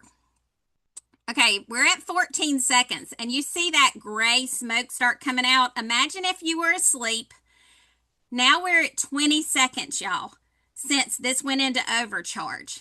And if you were sleeping and you woke up and smelt something funny, how quickly could you get out of bed? We are at 33 seconds, a half of a minute, y'all. And I show you this because you may say, oh, this sounds kind of crazy. It blew the window out. The force of it blew the window out. That room at 30 seconds, y'all, 1/2 of a minute, is fully engulfed and unsurvivable. You cannot survive that. And it exploded, and I'm sure it caught the bed on fire, the carpet on fire, the curtains on fire. And look at the fire 1 minute later that was coming out of this. This is no joke.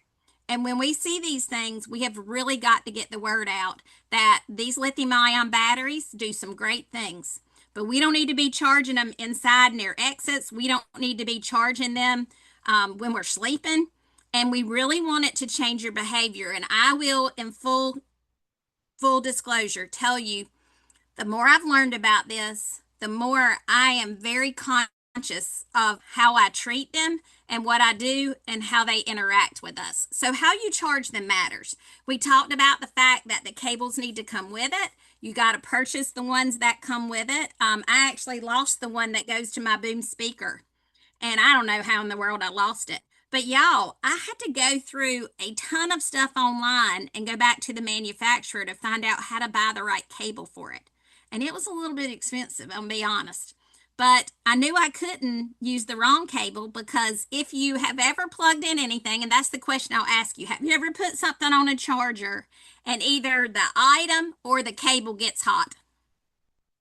If that were to happen, y'all, that should be a red flag that something is wrong, because anytime it generates that much heat in either the cable or on the device means it is incompatible and it's having issues. It shouldn't be getting hot, because that means there's a charging issue with it. The other thing is always having it on these hard surfaces. And then if you have anything like getting too hot, making a popping sound, a change in its shape or color. I told you I had something that actually was bulging. It was a little tiny power bank. It was about the size of this little pack of Post-it notes, like just this big. And the side of it had popped open. The plastic outside had popped open. Y'all, that means it's bulging. And so that is a sign that something is wrong with that battery. The change in the shape, the change in the color. And if you see that happen, you need to remove it from anything that can burn and get it away from anything. So I actually took mine outside, to be honest. I actually put it in a bucket outside away from anything that can burn because I've got to find a place that can recycle it, because if it's damaged or something's wrong with it, you can't just turn it in like normal. And then if you were to have something that were to start a fire, call 911. And we don't want you staying in there if it's something small that you can submerge in water. So if you can put it in your toilet, just don't flush it. If you can put it in a tub, a shower, a sink, a bucket of water outside of your house, that is a short-term fix for it. And then we'll have to talk about how you get rid of that, which is part of the challenge. And so these are some of the ways you can tell that there's a problem with it. These noises, the smoke.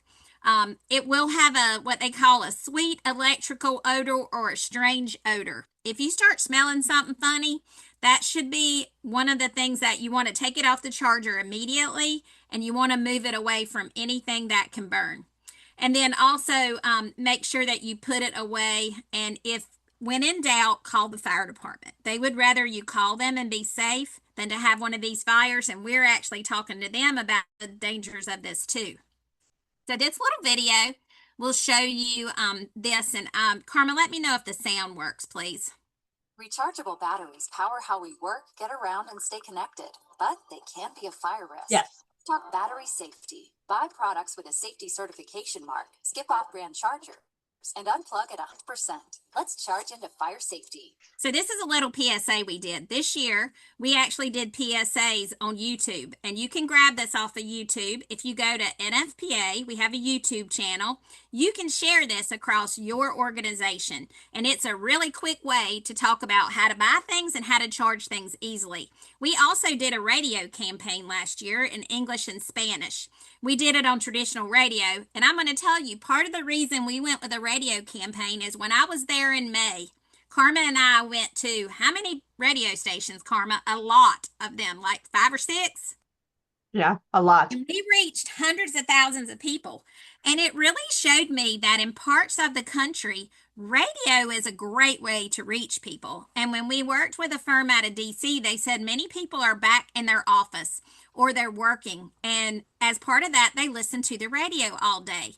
So it is a way to reach people with this message. So we did radio PSAs, and you can also grab this one off of YouTube. Now, when you recycle, I mentioned to you about going to Call to Recycle. You put in your zip code, and it tells you where to find stores. Now, Karma, I know you've done that in Grand Forks. What kind of places there did you find would take these batteries?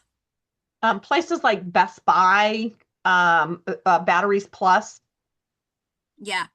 And the reason is when you turn these in at a designated spot, they recycle them into other things. So there's this whole thing. If you're nerdy like me, you can read The Secret Life of Batteries, and it tells you what they use the batteries that are recycled for. And so when they're lithium ion batteries, they actually extract the lithium ion, which means they don't have to dig up more lithium ion salts. So it's good for the environment. It is also good for keeping trash trucks from catching fire, because when you throw it in regular trash and your trash company comes and they compact that down in the back of a truck, we've had trash truck fires. And I said, I've heard from more fire departments how terrible it is to have to dump a garbage truck in a street and spread out all the junk and then put out a fire. One, it's nasty, but secondly, it's super dirty and it's super hard to extinguish. Same thing, if you send it to a recycling place, they have the same thing. When they put it through the recycling process, it creates multi-million-dollar fires, because once they have one spark, it turns into a huge loss, which has a huge economic impact. So it does matter how you get rid of these. And we're seeing that there are some legislative movements all over the country that if people sell these batteries, they have to give people a way to get rid of them. Well, that's a really good thing because people will do the right thing if you give them the information. And so you'll find this is the box in my local Lowe's store. It's actually at the customer service area. Now, Lowe's, the home hardware store. Like we have Lowe's grocery stores too, but this one is the hardware store type. Yes, They and will- we have that in our Okay. area as well. Mhm. Right. And so you'll see it says rechargeable batteries. They also take CFL light bulbs and they take plastic. So you can get rid of all your things at one place. But it's just a great way to talk to people about how to properly dispose of these. And then this is one of the ways that one of our partners talked about this issue in a place called Greensboro, North Carolina. Can you hear it?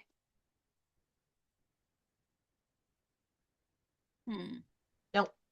Okay, that's why nobody was jamming out because y'all did not hear that. Because it's got some cool music with it. Let's see. Let me go forward and see. Let me make sure, Karma. I'm going to go back to. I might be able to pull it up here, Kelly. Okay. Let's see if I chose to share audio. I might not have. Share settings. I think I can do it. Okay. So you want me to stop sharing? Yep. Okay. Okay.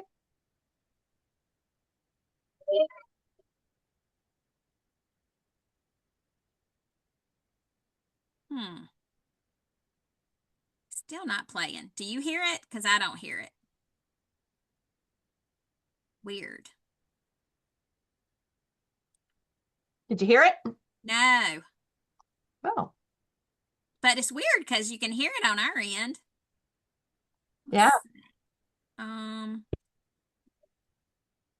right. Well, you're going to hear this groovy music if it was working. And it says, where does Sparky go to get rid of his batteries? This is from Facebook. Sparky has taken his batteries to the municipal trash place. Well, all right. I can hear it now. You. This is the real guy that works at this Hey, place. Greensboro, how are you today, man? This is where you need to come to at 2750 Patterson Street to drop off your lithium-ion batteries. We will take care of you. Charging the fire safety. It was the cutest little thing, and I did hear it, Karma. I think everybody heard it. But these were the actual guys that work at the recycling facility and the household trash place. And they just did that as a Facebook video to show their community. So the other reason that we want to talk about this is these things create some really nasty stuff. And that is that they have a ton of carbon monoxide and a lot of flammable gases with them and all these carcinogens. So we are really talking to you about how important it is if you have a fire to get away from it, because it's nasty stuff, and fire service people need to be wearing SCBAs, their breathing apparatus when they deal with these fires. Okay, next slide.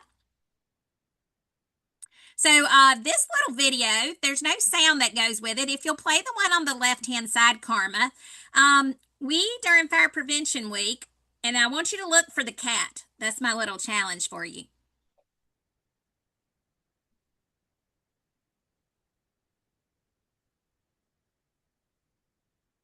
So during Fire Prevention Week, we put out some of the coolest stuff, y'all. My local media would not touch it. They would not do a thing about it. This is Colton. His daddy is next door, and he was mad, and so he went and grabbed a portable charger off the counter and bit it. And when he did, you can see the smoke that comes out of it and the fire. Now, the blessing in this is that that carpet was wool, and it wasn't close enough to anything that it got any bigger than the fire from the battery. But the funniest thing is when he does this, there's a black cat that runs up the steps. And I know that cat's saying, buddy, you are in trouble. You are in trouble. And so the dog actually goes and gets on the stairs. So as a result of this video from Chapel Hill Fire Department, it went all over the world. They saw this video, and we were able to talk about lithium-ion batteries because of a pet. Now, as soon as this happened, people started saying that's AI, that we created this. Well, actually, we didn't. And so let's play the video on the right because this is the follow-up video if you were wondering if this was AI and fabricated.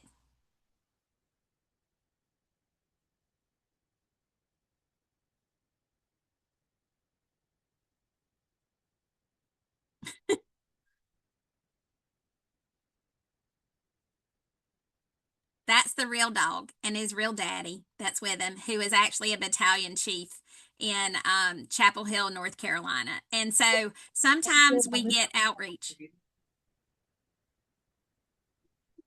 Colton, are you a good boy?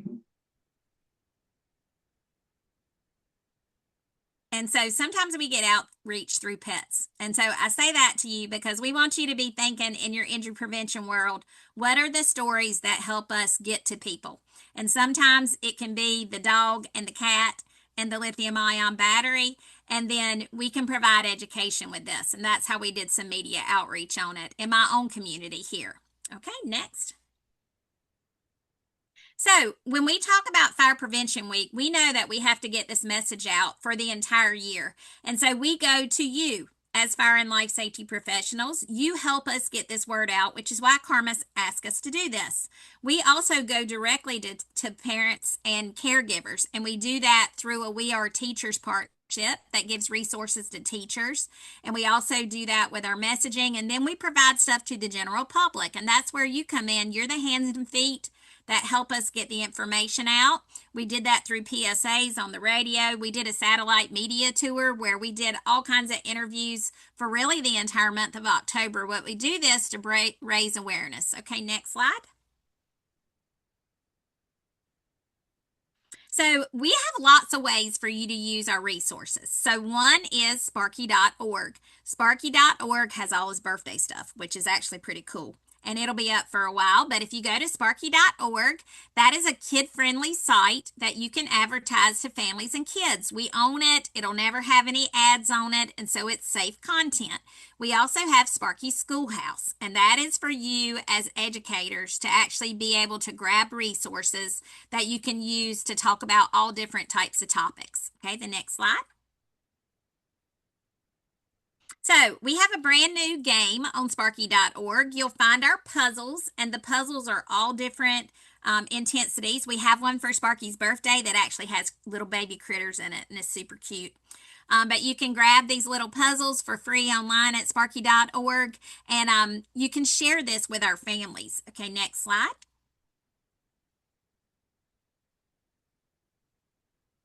And this is what it looks like. We also have a home fire escape planning booklet for families. This can be used for all different types of children, including sensitive learners. And that is, many children may be on the spectrum and may need extra attention at their home to what does it mean when our smoke alarm goes off and how can I get to know that? You can actually download this free escape plan booklet that they can customize with their family, and they can also print at the end of it as black and white and can be printed, and they can keep it. So it's a great way to talk about how to have a home escape plan and what to do when your smoke alarm goes off. Okay, next slide. Sparky Schoolhouse, if we go to the next slide, this is going to be our educator website. And I want to show you this video. And Karma, it should have sound, but this video we launched for Fire Prevention Week, and it's great for adults and kids. The power and danger of lithium-ion batteries. It's a battle of power. Your phone, laptop, even your headphones, they all rely on one powerful invention, the lithium-ion battery. But this energy marvel has a fiery flaw. Back in the 1970s, scientists were trying to make batteries smaller, lighter, and longer lasting. One guy, Stanley Whittingham, had a brilliant idea for a new rechargeable battery. This idea ended up becoming a version of the lithium-ion batteries we use today. Fast forward to the early 1990s, and the first lithium-ion battery was launched. Boom! Technology is changed forever. Suddenly, cameras, laptops, and phones got way more powerful and way more portable. This is today's lithium-ion battery. But what's happening inside this tiny powerhouse? Inside, Tiny lithium ions move back and forth, storing and releasing energy to power your devices. But there's a catch. If the battery gets too hot or too cold, gets damaged, or is poorly made, that's when things can go bad. The inside short circuit. The battery heats up like crazy, and suddenly you've got what's called thermal runaway. Translation? The battery basically freaks out and sometimes catches fire. It's like when a pot of water starts to boil. You can't turn the heat down. The energy keeps building up, and the pot, or the battery, just can't handle it anymore. It starts to spill over, or in the case of the battery, it starts to overheat uncontrollably, which can end in a fire or explosion. The good news? Keeping your devices with these batteries safe is easy. Here's how. Charge on a hard, flat surface, not your bed or a couch. Always use the charger that came with your device, or one from the same company. Stay away from off-brand chargers.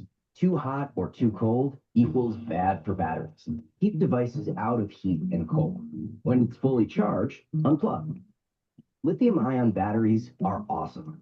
They help power our favorite thing. But with great power comes great responsibility. So let's be battery smart. Let's be fire safe. And let's charge into fire safety together.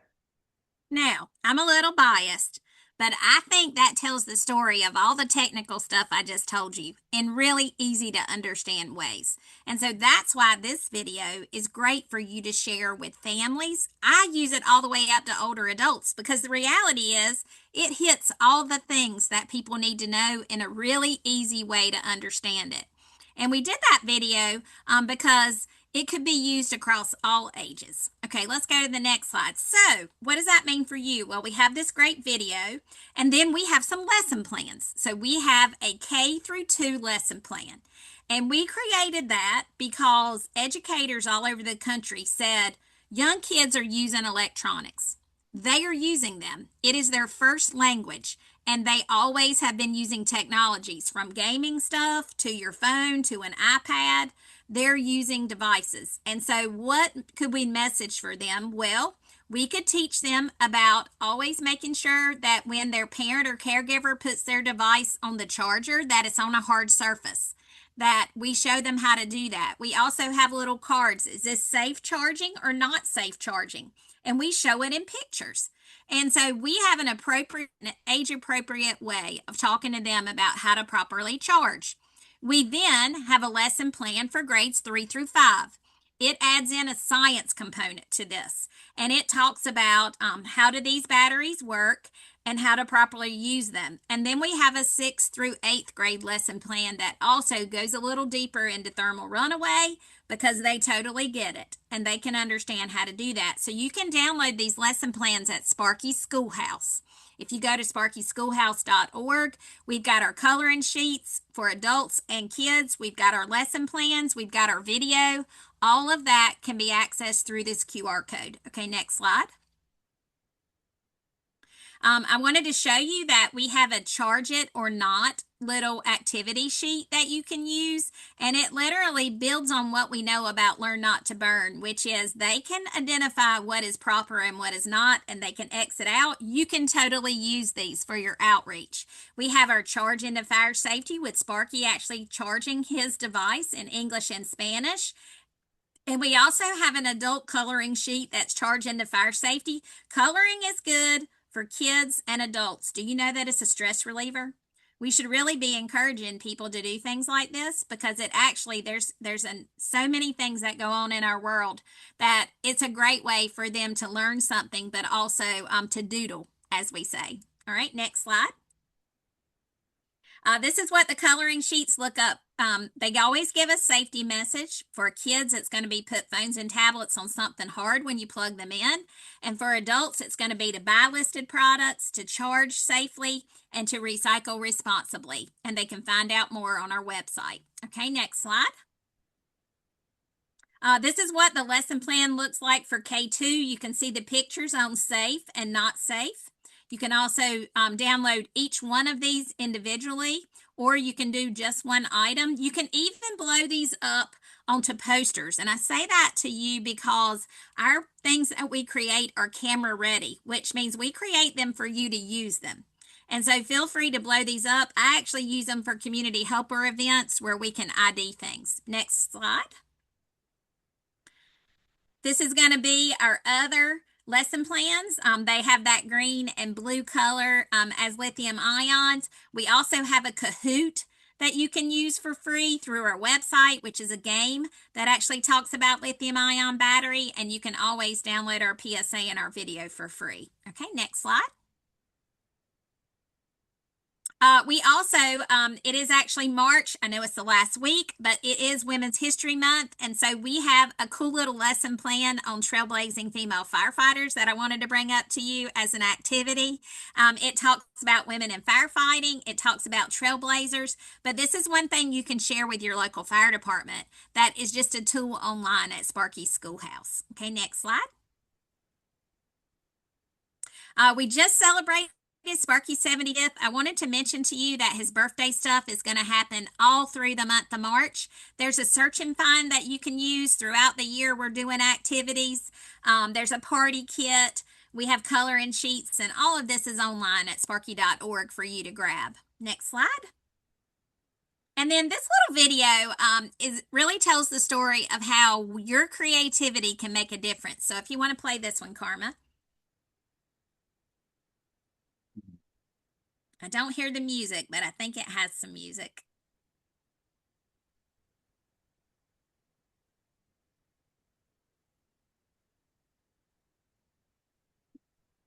I'm hearing the music. Are other people? No, I don't know why it's weird like that.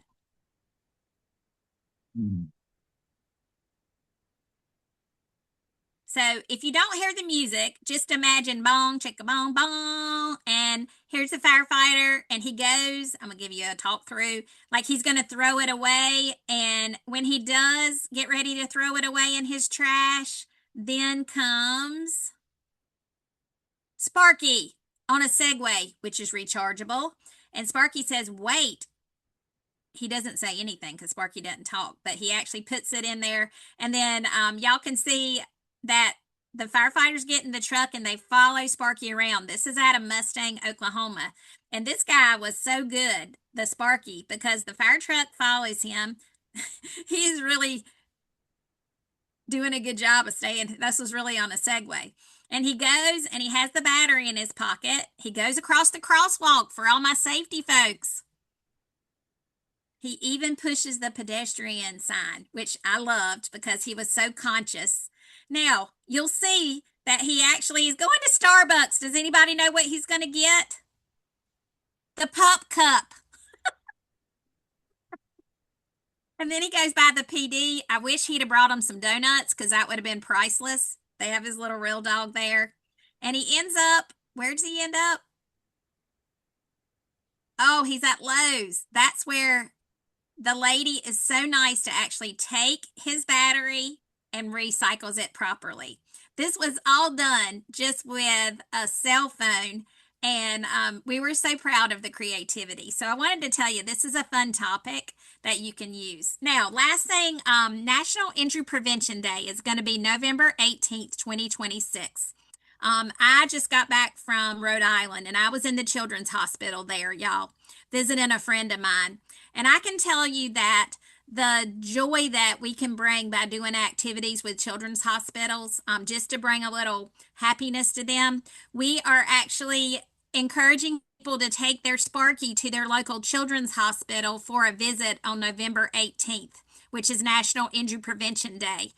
He can be in the family room, he can be in the lobby, but we'd love for you to work with your fire department to have Sparky, either the puppet or Sparky, to visit your local hospital as part of National Injury Prevention Day. So just think about it.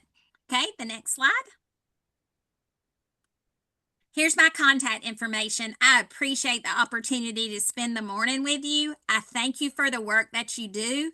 Can everybody raise your hand if you learned one thing today? Because if you each learned one thing that could help you and your family stay safe, then we made such a difference by you being with us today. Thank you, thank you, thank you for being here.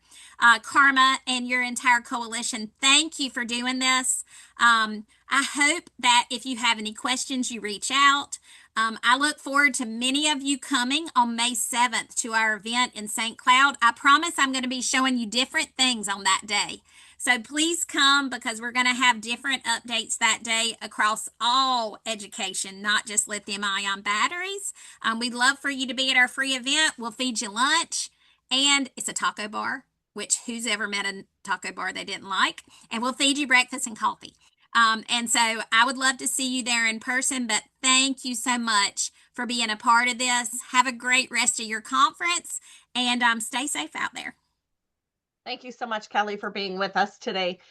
For those of you that listened, you know not only the expertise that Kelly brings to her presentations, but really the passion that she has for this work.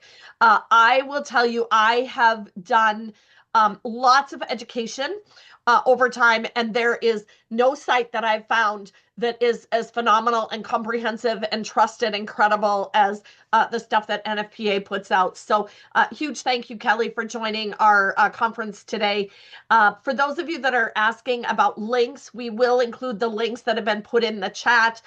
Those will come out with handouts next week. So with that, Katie, I'll turn it over to you to introduce our next esteemed speaker. Sounds good. Thank you. Thank you again, Kelly. And I do see a couple hands raised, just with the keeping on schedule. If you want to put those questions into the Q&A, we will go ahead and answer them or get them to Kelly to make sure we can get an answer for you. But it is a privilege to get to have Alyssa come. She is the Fargo, no, you're not. You're the Bismarck Mandan coordinator, Safe Kids coordinator, does great work out in the middle of the state. And today she's going to talk to us about water safety in and around the home, a very important topic that can easily be overlooked. So we appreciate you, Alyssa, and I'll let you go ahead. All right, thank you, Katie. Thanks everyone for joining today. Looks like we've got a really good turnout, and I'm excited to talk about this topic. So we'll jump right into it. Today we are talking about water safety in and around the home. Okay, so just our objectives for CEU purposes. Jumping right into stats, because that's where my nerdy brain likes to go. Toddlers have a higher drowning risk than any other age. So those 1 to 4-year-olds are our highest risk of drowning. When you look at nationally, 69% of all drownings among children age 4 and younger happen during non-swim times. So this will really highlight the importance of prevention and making sure that those pools have locks and gates and covers and all those things that we'll get into a little bit later here. Most drownings 4 and under happen in home swimming pools. Again, we will talk about ways to prevent this. And then the last thing is that babies can drown in as little as 2 inches of water. So you think about 2 inches, that's pretty small, and it can happen very quickly and silently. So we will talk about just a couple of ways that we can proof our homes and other places to make sure that these tragedies don't happen. We'll jump right into the home with the bathroom, because this is a very common one, especially for those little kids. When we talk about baby proofing the bathroom, we talk about water heater temperature. We want to make sure that that water heater temperature is set to 120 degrees. Anything much lower and you can get bacteria introduced into that water system because it's not hot enough to kill the bacteria. Anything warmer can cause burns. And so you want to make sure that 120 degrees is kind of that sweet spot for that water heater to prevent burns for those little kiddos. We can look at putting anti-slip mats into the tub, make sure that they don't tip over or slip and hit their heads. In the bathroom, you can also look to toilet lid latches or spout bumper covers just for extra measures of protection. We'll talk about bathing specifically. This is a big one. Have everything you need at hand prior to starting the bath. So that can be towels, soap. If you feel like you need your cell phone, if you're going to get an important call, Jen highlighted this so nicely, and we cannot leave our babies in the tubs unattended. So if you feel like you're going to need to use your phone, bring it with you. You can sit there and watch your baby and have your phone at the same time. But make sure we're not leaving those infants or young children unattended. because like I said, drowning can happen within seconds and is usually silent.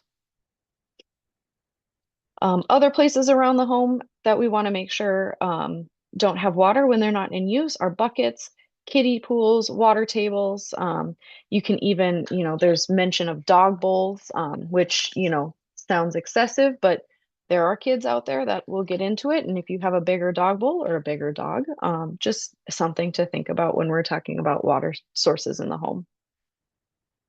Outdoor water hazards near the home, you have, things that aren't typically thought of as drowning dangers, but you can have creeks, ditches, retention ponds, things that fill up with water during the rain and then take a couple days to empty. So they're not always filled with water. Those things are also can be sneaky water hazards as well. You want to be especially mindful of children with special needs or water risks. I know we had a topic last year at this workshop that talked about kids with autism or neurodivergence, being especially mindful of those children that are especially water risk prone, knowing that what source of water is near your home and what those children might be attracted to. Moving on to swim lessons, there is what we call ISR, which is Infant Swim Resource. And then there's also just traditional swim lessons. The AAP says that we can begin these swim lessons as early as age 1. The infant swim lessons, so that infant swim resource, if you've ever seen videos, it's actually kind of neat.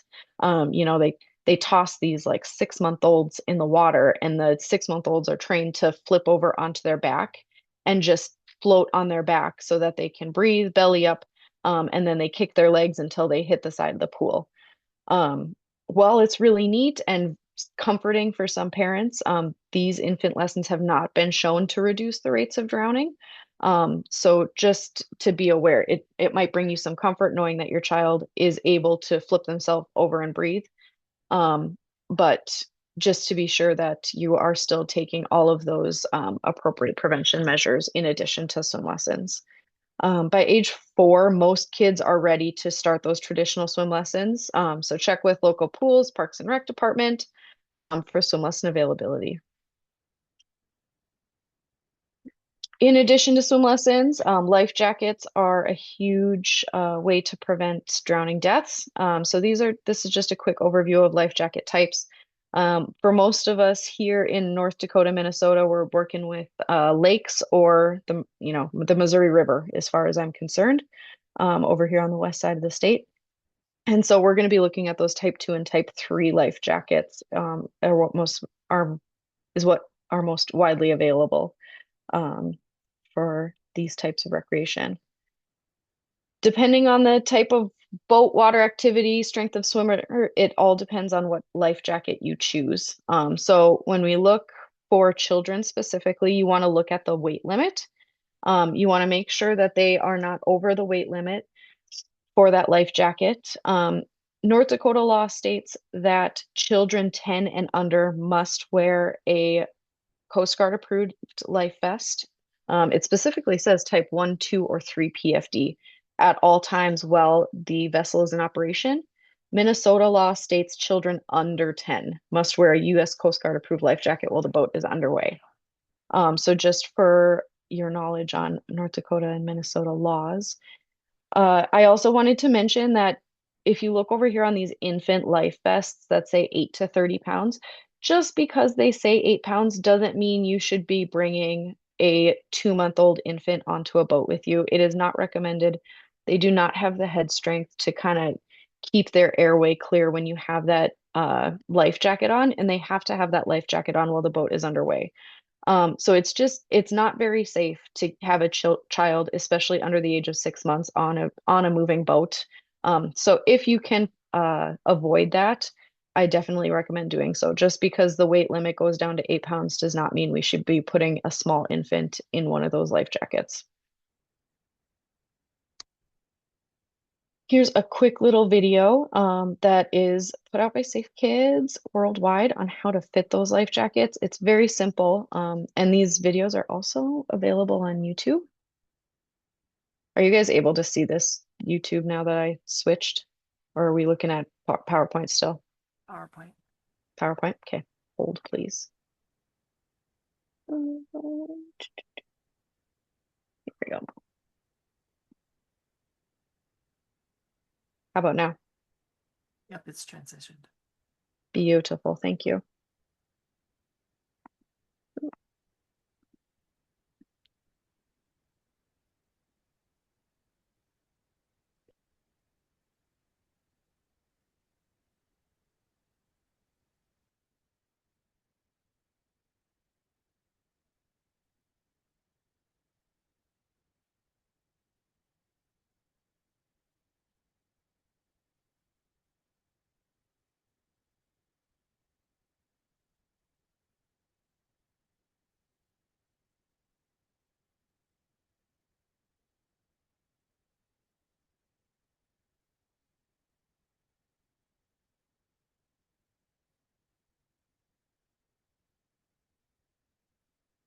All right, so like you can see, it's pretty simple, pretty easy, but just making sure that we are making sure those life jackets fit properly.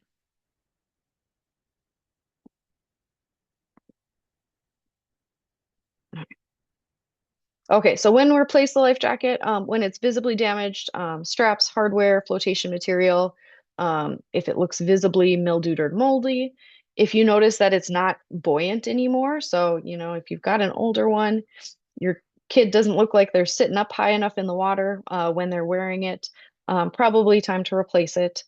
Per manufacturer's instructions, usually that's about 5 to 10 years, depending on the model. So make sure you are reading the safety card that comes with the life jacket when you buy it.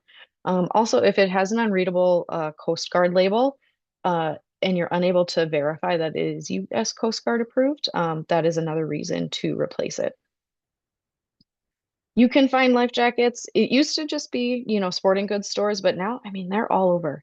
You guys, you can get one for 20 bucks on Amazon. And they're really nice. They're comfy ones. So they're all over the place. Sanford's Children's Safety Store in Fargo. The Safe Kids Grand Forks office also has them for purchase. So very easy to find throughout different stores wherever you're looking. They're also rentable. I know for sure the Bismarck Public Library has renting areas, and then Grand Forks area organizations also have areas to rent these from. There are also life jacket loaner boards throughout North Dakota, and I'm a little bit through Minnesota, I believe. You'll see this link down here. Safe Kids Grand Forks has some really great loaner boards throughout their area. And I have a resource sheet that will be sent out next week with all of the other resources that lists all of the water safety resources that we have in North Dakota for your guys' reference. So other flotation devices, let's just touch briefly on these. So if you look on the far right picture, you'll see what is called a little puddle jumper. These are actually U.S. Coast Guard approved, so they can be used for calm water near shore. So, calm lakes, different bodies of water for swimming, pools, those are Coast Guard approved for that purpose. Looking at inflatable water wings here on the left, or any of like the pool noodles, inflatables that are down here in the middle picture, these are not flotation devices. They're not safety devices. They are toys. So just being cautious when your kids are using those. Those are not flotation devices and should not be substituted for good supervision or something that is U.S. Coast Guard approved as a safety device. When we talk about home pool safety, so there's tons of different measures that you can take when you have a home pool or a home hot tub. Let's talking about covers first. So a lot of covers nowadays are fall proof. So they're the electric ones that go out over the pool.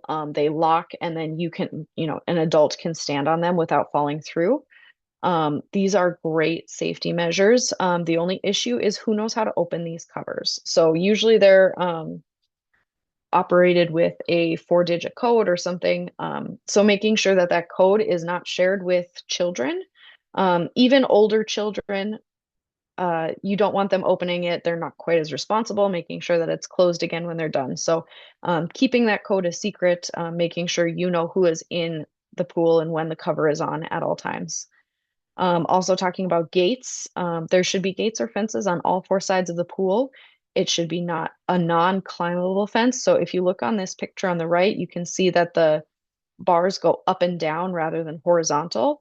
It makes it much harder for children to climb over the top. And then making sure that it self-latches or self-locks. So when it closes, it locks automatically, and the latch is too high for a small children to reach. There's also different measures like door alarms, locks, and different locks when going from the house to the pool. This one on the left is a nifty one that I have personally used. My parents have a pool and my kids love to go swimming every summer. They have a sliding glass door that leads out to the pool. And so this is a nifty little thing that we put on the sliding glass door. We put it up high so none of the kids can reach it. And basically, if the cover is off the pool and everyone is inside, we flip that latch open so nobody can get the sliding glass door open to get out to the pool unless an adult helps to shut that little mechanism. Also talking about covers and locks on hot tubs. And then as a last ditch effort, it's always a good idea to learn CPR. If there is some sort of tragedy and a drowning incident, learning CPR and initiating that very quickly has been shown to improve outcomes. And so having that knowledge, if you are a home pool owner, is always a good safety measure. Okay, house rules. First of all, no swimming unless an adult is present. No diving in a pool unless it's deep enough. And when I say deep enough, it is if you're diving from the side, they want a minimum of 9 feet deep. If you're diving from a diving board, they want a minimum of 12 feet deep. Okay, so keep toys away from the pool when it's not in use. You don't want small kids to be attracted to that side of the pool where they could trip and fall in. No tricycles or other riding toys where, again, they could, tip over, fall in. Electrical appliances are a big no-no near the pool. No running on the pool deck. And then make sure to replace the cover, lock the gates, lock the doors, set the alarms when the pool's not in use or when adults are not going to be present. Just like in the bathtub, adults should not be leaving kids unsupervised in those pools. Talking about Water Watcher. So this is a topic people may or may not have heard of. Water Watcher is someone, an adult, that agrees to supervise the children in the pool or playing in the water, keeping them in sight at all times. This is distraction-free, phone-free, alcohol-free. Doesn't leave until relieved by another adult. There are even all 3 coalitions, Safe Kids coalitions in North Dakota, have these Water Watcher signs printed onto a card and placed on a lanyard to put around your neck. So basically saying, I agree to watch the kids until someone comes and takes over for me. That adult should be close enough to the water to rescue someone if needed, and it should be a maximum of 15 minutes before we're swapping adults. This decreases distraction, decreases fatigue, and it's a really nifty way to make sure that someone responsible is watching the kids, especially when there's a large gathering. I think about, lake time or pool parties when there's a lot of adults and a lot of different kids and everyone kind of assumes that someone else is watching the kids. Someone wearing the tag, there is very clear communication that says, I will be watching them. And so these are pretty cool. And if you feel like you are in need of some of these, please reach out to any of the Safe Kids coalitions to obtain them. Another resource that I have really been loving lately is the Longfellow's Whale Tales from the American Red Cross. You guys, these are just really cool water safety lessons. You do not have to be a lifeguard. You don't have to be any sort of licensed professional to teach these. They're very simple. They've got PowerPoints broken down. They've got videos. They've got lessons and stickers. They're really neat. And I've incorporated some of these tales or some of these lessons into my own education when it comes to children. I am going to click on one of these to show you guys. We're going to go through. So let me screen share this now. Okay. All right, so it's switched over. Okay, good. So you can see it's a really nice looking website. It's also all of the lessons come in Spanish as well, which is really great for some of those communities that have a higher Spanish population. So talking about who can teach whale tales, all of the lessons and topics. I'm going to click into lesson number 1 here, just so you guys can see all of the cool resources that they have. Okay, so you have your lesson plan over here. You have your course presentation in PowerPoint form. You have animated videos. You have live videos. There's posters, coloring sheets, activity sheets, letters, stickers, all sorts of cool stuff for you to incorporate. I'm going to show this first video here.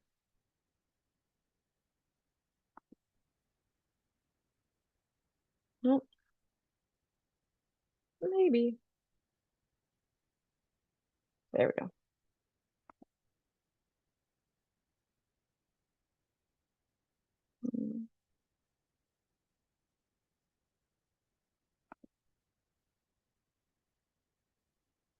Trying to figure out how to get you guys some sound here because this video is not useful without sound. It looks like it's muted at the end. There we go. Thank you. I couldn't see the mute button.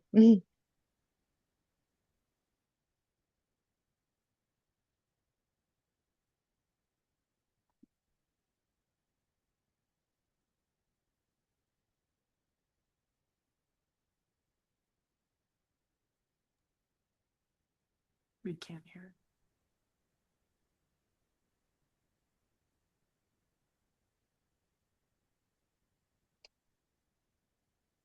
Alyssa, there's still no sound.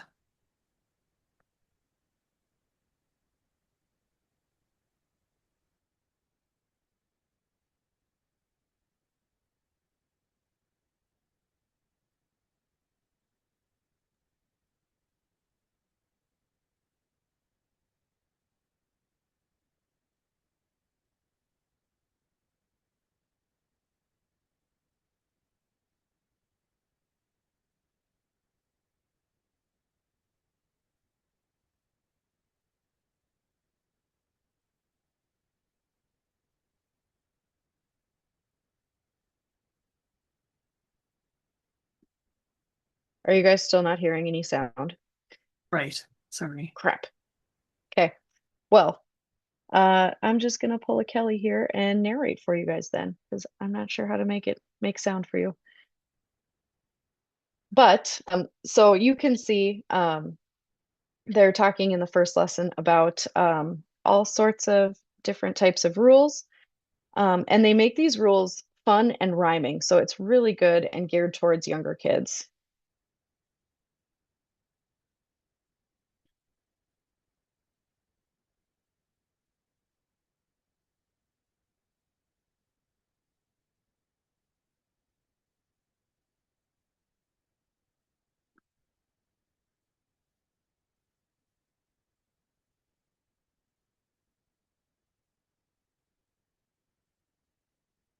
There we go.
Okay, so you can see, and sorry you can't hear, but you you can see that they're really cute videos, and lots of different lessons. I believe there's a total of 9 lessons, um, and so yes, great resource for anyone who is maybe not as comfortable teaching water safety, but ends up kind of being in that realm. And then also just want to highlight that there is a water safety app from the Red Cross that can or that talks about how to prepare for emergencies. And again, this link will be put out with the other water resources when Karma sends out that email next week. Lastly, just highlighting some community resources. There's quite a few people that are super knowledgeable about water safety, including local YMCAs. Safe Kids Grand Forks does their Kids Don't Float program. Life Jacket Loaner Boards rentals. Safety Village is a program here in Bismarck that teaches preschoolers about all sorts of different safety topics, including water. Your local colleges, for sure, NDSU, UND, and MSUM all have some water safety programs. But for those of you that have smaller colleges, like maybe Dickinson State, it's a good thing to look into. I could not confirm if those had water safety programs there. Local parks and rec departments, and then again, another link to the National Water Safety Action Plan, talking about different ways that we can improve water safety in our communities. And then, of course, your local Safe Kids coalitions. With that, does anyone, I know that was a pretty quick overview of some of our resources and tips, but does anyone have any questions?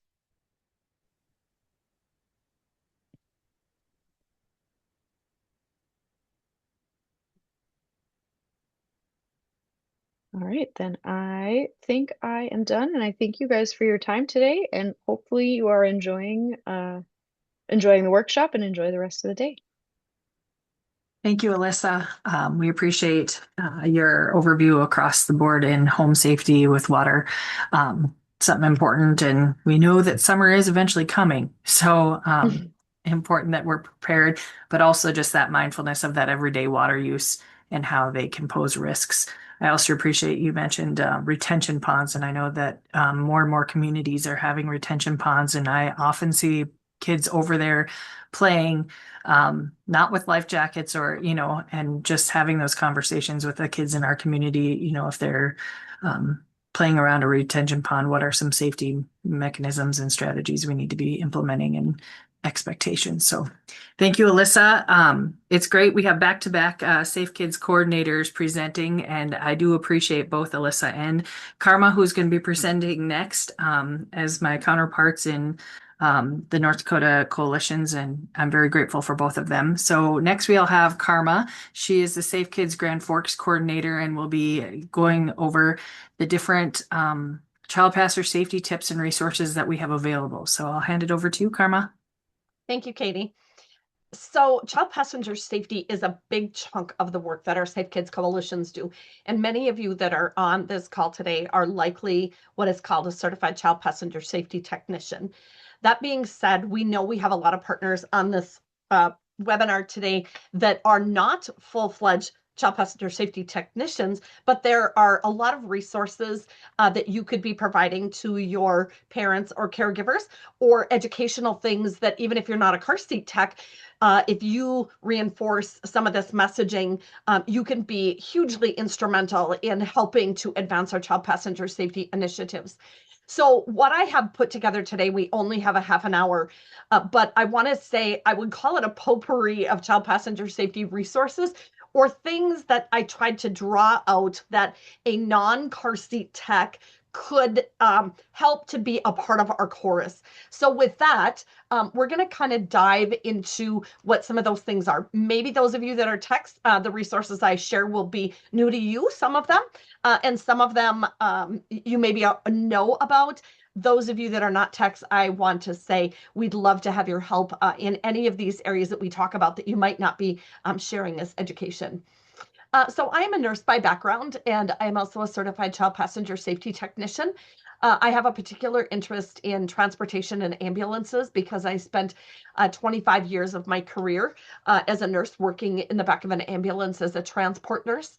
And so my nursing and my tech background really kind of converge upon that transport environment in an ambulance. So we'll talk a little bit about that and about a lot of the other resources that are available within the state. I want to give a huge shout out to many of our partners that we work with, primarily the North Dakota Vision Zero program, which is a traffic safety initiative in the state, and Buckle Up Minnesota. We have grants at our office that help to coordinate programs in both North Dakota and Minnesota through these programs, and they are just huge, have been hugely impactful in helping to change the number of injury and death data numbers that we see in the traffic fatality and injury arenas. So a huge thank you to them for their great support of this work that we do. So just to set the table a little bit with this topic, traffic crashes in the United States are most often very preventable. We see about 3,300 children that are killed in motor vehicle crashes each year. Those are age 0 to 19. And so we know that we have a pediatric population that we need to address with pediatric specific information because, little kids are not just small adults where we can just say, put a seatbelt on. Our messaging needs to be different about placement in the car, what type of restraint to use, how to use that restraint properly. You heard Jen Graybar this morning talk about the misuse of car seats and how if we can change those numbers, car seats have made automobile crashes very survivable if we can get them to be used and used correctly. So we're going to talk about both North Dakota and Minnesota, and you will see that each state has a traffic safety plan. What are their strategies that they are going to employ to try to drive down those numbers of injuries or deaths? So the North Dakota Vision Zero plan will either put a link in the chat box here, or this will be sent out as an attachment. Was done in 2024.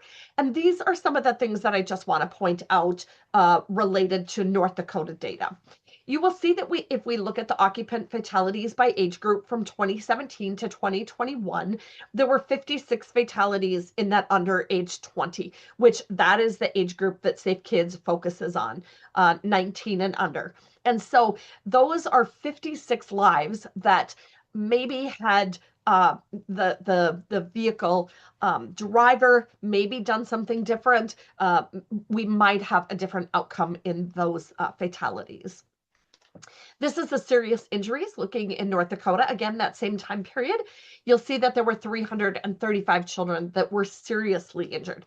This doesn't account for those that are just a little bit of a bruising, from a harness or something like that. These are occupant serious injuries. So again, another big group of people within our state that we could be impacting.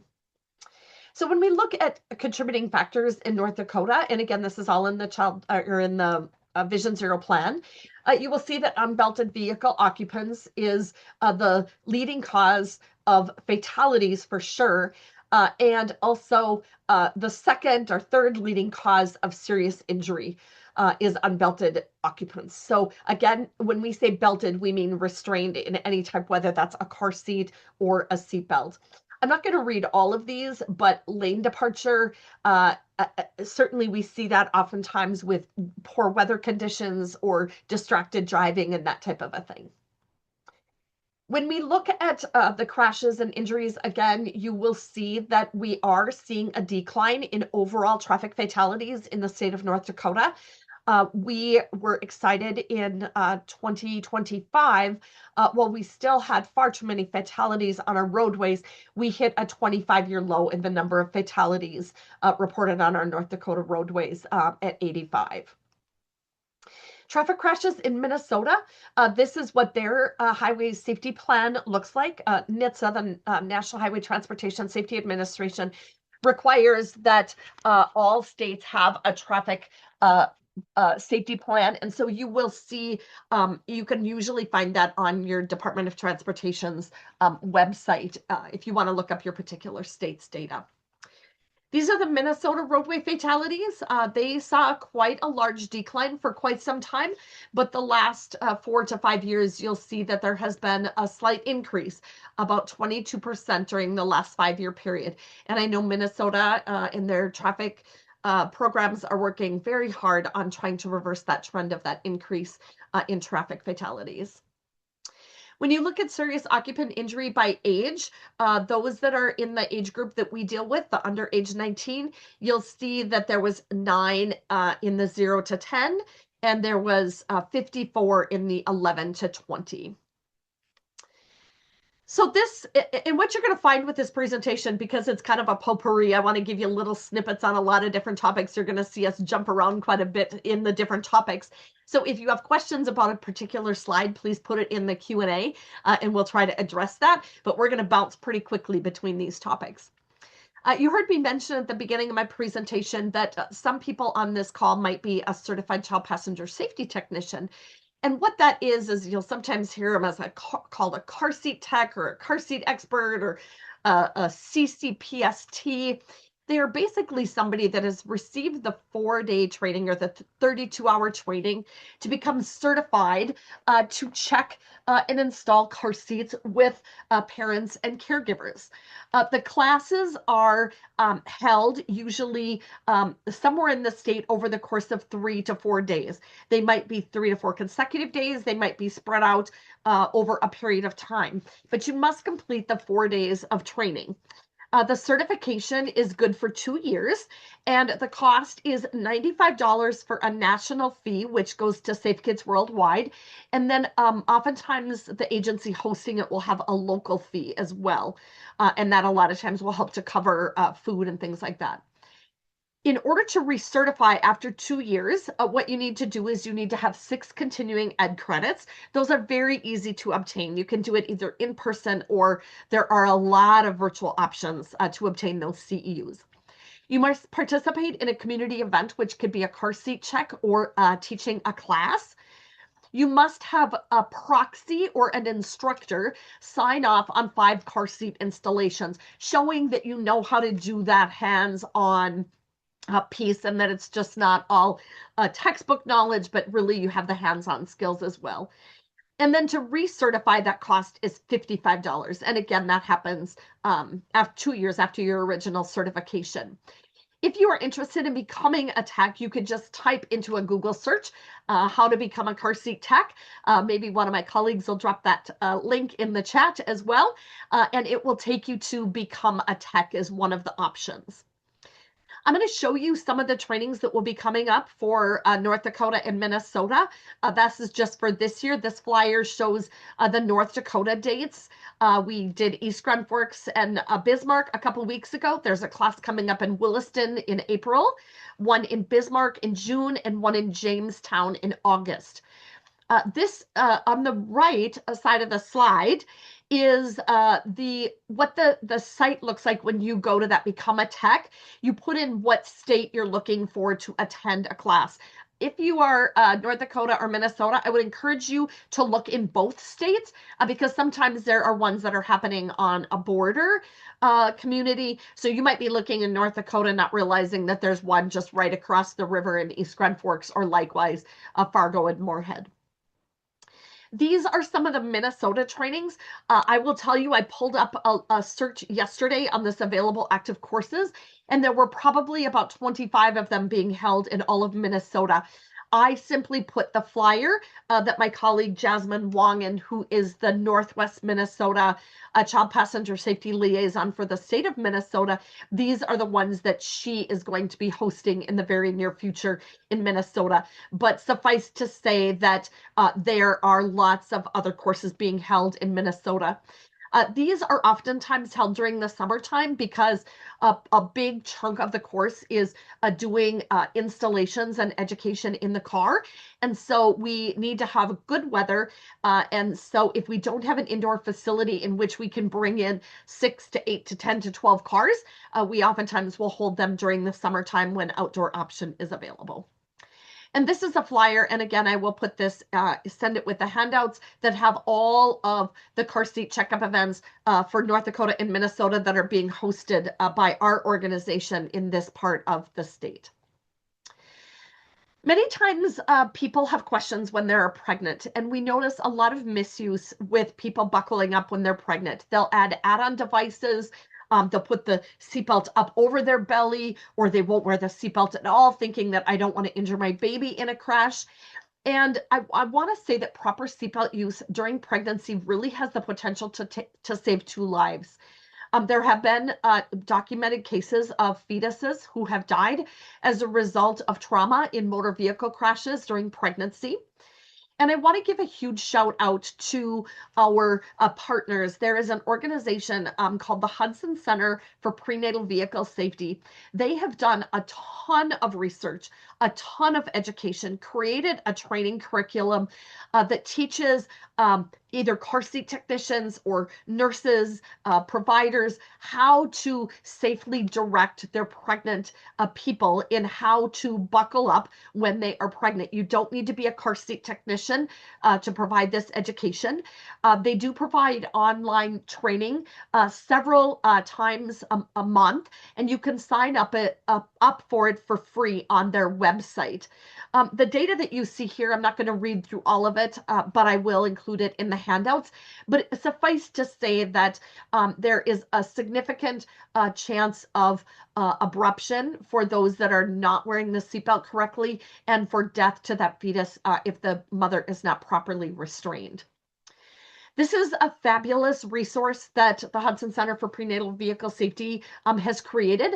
It shows very visual images that you can show to your patients. You can print this where it shows how that seatbelt should be down low and tucked underneath the belly, and how to put the shoulder belt across you. And then it shows ways in which it should not be used. Here it's using an add-on device. Here there's nothing at all. Here it's putting that shoulder belt under the arm, and here it's putting that seatbelt up across the belly. So the ones in the greens are the visuals that indicate the proper use. I've got the Hudson Center for Prenatal Vehicle Safety website here, and you can certainly look up. They have a ton of fabulous resources that they have put together, and they are downloadable for free, and that's where you can sign up for that course. This is some of the upcoming training dates that they have scheduled over the course of the next several months, but again, they're always adding to that as they add new classes. I told you that child passenger safety in ambulance was certainly something that was very appealing to me as a former intensive care nursery nurse that did a lot of transports and ambulances. And what I would say is this: as I've said earlier, children are not little adults. We cannot, just as we don't use an adult size endotracheal tube or, a 16 gauge needle on a baby, we customize the size and the type of equipment that we use for their medical care. And a transportation device is no different. There is standards that came out in 2012 that really tell hospitals and ambulance services how they should be transporting children in the back of an ambulance. And if you're simply just putting them on that adult transport cot, you are clearly missing the boat in that. And we need to get ambulance services up to speed about what those recommendations are. There are several options that exist for transportation in ambulances, and they are anything from what is called a conventional car seat, one that's made to go in a car. Not all of them can be used. You have to use what's called a convertible seat, one that forward faces and rear faces, so you have 2 belt paths. This is a car bed that can be used. Again, there's a trick to having using 2 belt paths. You can get devices that are made to be strapped onto the cot. And in this case, it's strapped onto mom if you have a baby that mom and baby, mom delivers en route. It's important that you know what exists for ambulance transport, and then also that you know how to use these devices in your ambulance. To that end, I provide a training every year that is virtual. You can see those were done in January and February.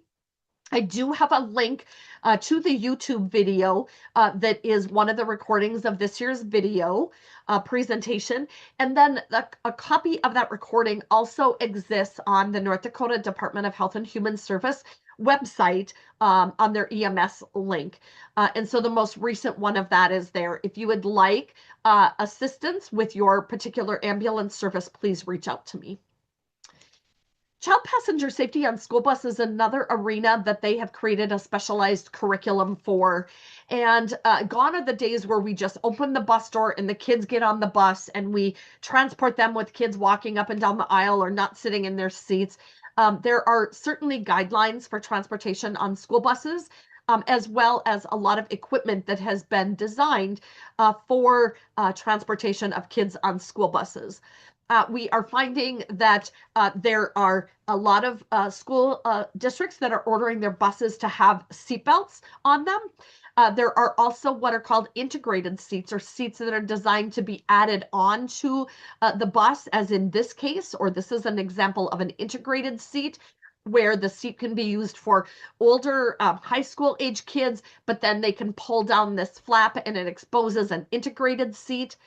And there's also ways in which you can use traditional car seats on a school bus. We might be seeing teenage parents that are transporting their kids to a childcare that might be at the school. We might see Head Start agencies transporting kids. We're hearing of these massive school bus driver shortages where schools are recruiting stay-at-home moms. Moms are saying, nope, I can't, or dads, I can't do it. I have younger kids. And they're saying, go ahead and bring your kids with you. They can come on the bus. Well, we need to make sure that they're being transported safely. So this curriculum that is now available, this is a generic flyer. I'll show you another one here in just a little bit that is specific to some courses that we have coming up with dates. But this flyer that you see here offers the opportunity for you to get on our mailing list for if you are interested in taking this class. You'll get, if you go to that QR code, you can sign up. And when we put out a course, either in North Dakota or Minnesota, we will email you the flyer for that particular course.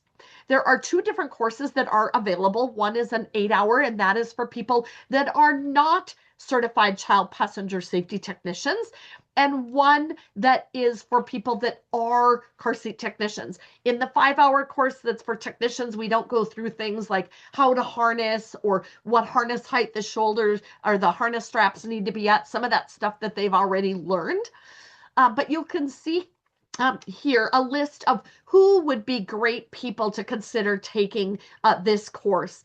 EMS providers, principals, admins in charge of the budget for schools, paraprofessionals, teachers, Head Start personnel, school transportation directors, and bus monitors or drivers. So if you generically want to get on a list for any class that we ever offer, this is the flyer that we'll want you to use, and I'll share one that's more specific to the two courses that we have coming up very shortly.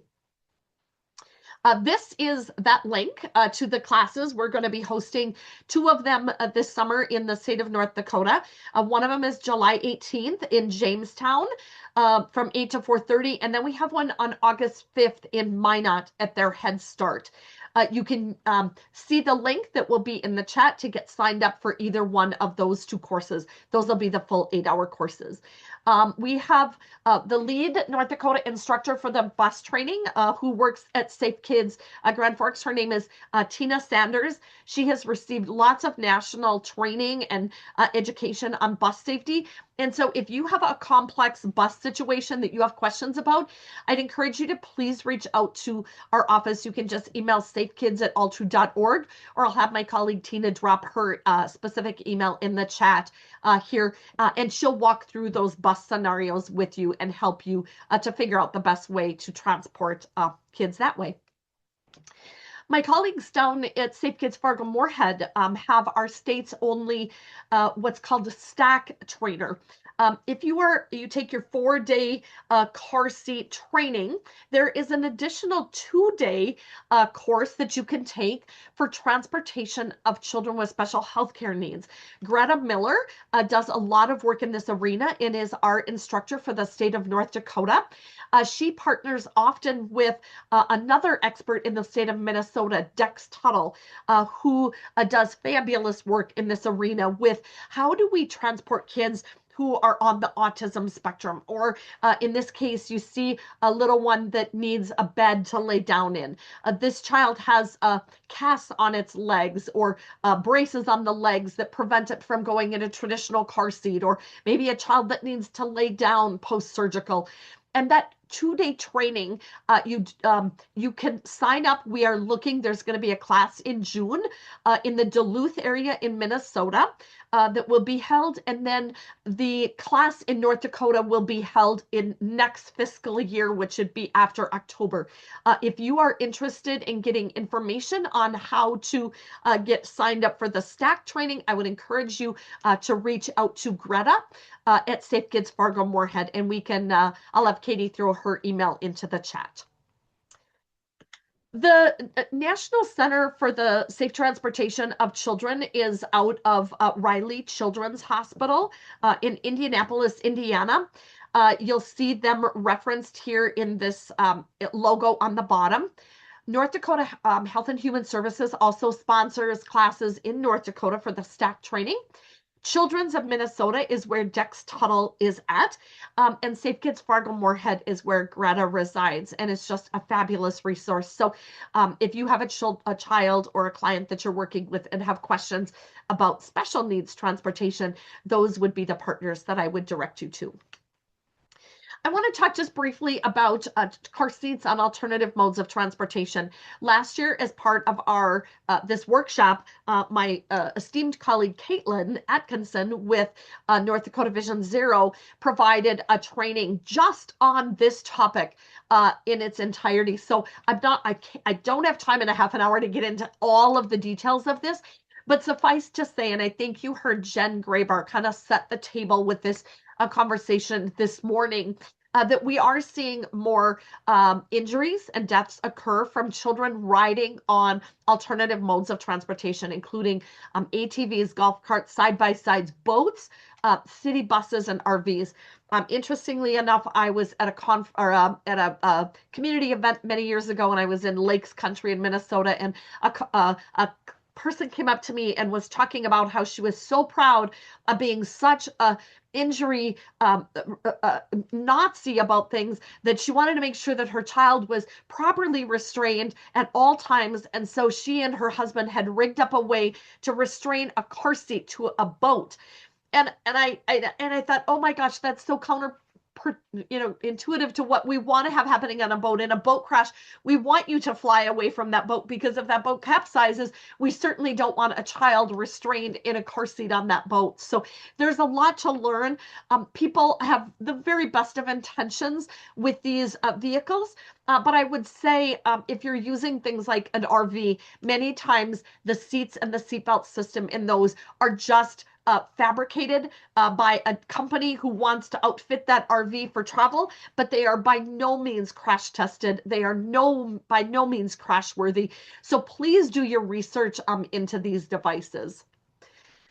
We do see a lot of people that are trying to restrain car seats on golf carts. You will see many, many, many car seat manufacturers say, never use this booster seat in a home, on aircraft, boats, low-speed vehicles, ATVs, golf carts, or any other non-certified applications. So even though the car seat manufacturers say don't do it, we find people doing it. So I think we need to find out how to best educate our clients about alternative modes of transportation. IMI is a school bus manufacturer, product manufacturer that designs a lot of things for school buses.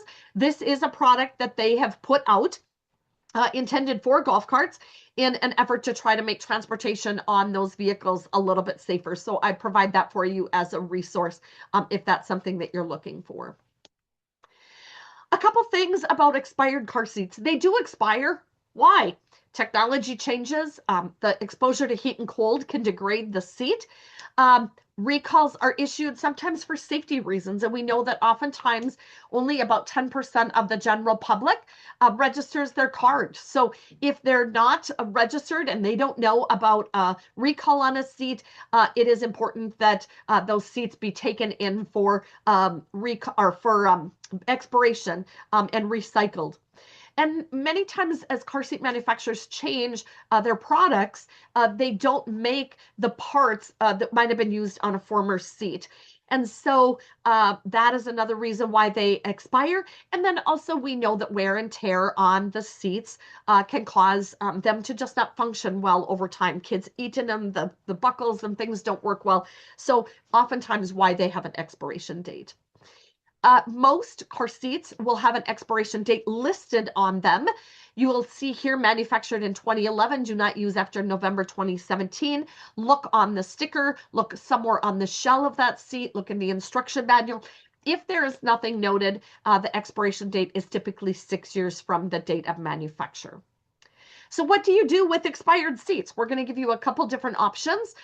We do a recycling event every so often where we do a car seat checkup event and we get a citywide dumpster and we have a recycling event in which people can drop off their car seat. Sometimes we'll offer them a discount on another seat. We'll offer them some type of an incentive.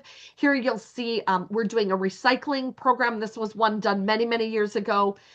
We also at our office host a drop-off site, trying to keep these car seats off of the berm during city cleanup week, because many times we're called to the birthing center for a nurse will call and say, I have somebody here with a car seat. They took it apart to wash it and we don't know how to put it together, only to find out that it was one that they got off of the berm. Target also has a trade-in event. They offer it usually every spring and the fall, and you can find out information. You take your car seat in, there's a big box right in the front of the store, and they will recycle it, and you can get 20% off any baby product that they have in the store. You could consider hosting some social media things during your city cleanup week if you have one in your community, encouraging people, don't put them out on the boulevard, bring them to our public health agency or our fire station. And then in order to dispose of them in the dumpster, you want to make sure you take the soft goods off, cut the harness, and not put it in a place that it's sitting out in the open for the public to take. Here are some guidelines for when car seats should be replaced. If you don't know the crash history, if they're broken or missing parts, if the seat is expired, if there is a recall in which you're not able to obtain the parts you need to fix it, or if the seat has been involved in a crash. There are crash criteria that tell you when they need to be replaced, and you can find those on our website or on NHTSA's website. Shopping carts is another place where we oftentimes see car seats being used. Many car seats say do not use in the seating area or across the top of the shopping cart. They want it put down in the basket of that seat, not up there. We also want to remind people, a lot of times people will undo the harness when they're in the car seat and leave the baby sleeping. You will hear my esteemed colleague Jody Georgette from Fargo Safe Kids Fargo Moorhead today talk about safe sleep. And leaving a child in any inclined device to sleep is dangerous.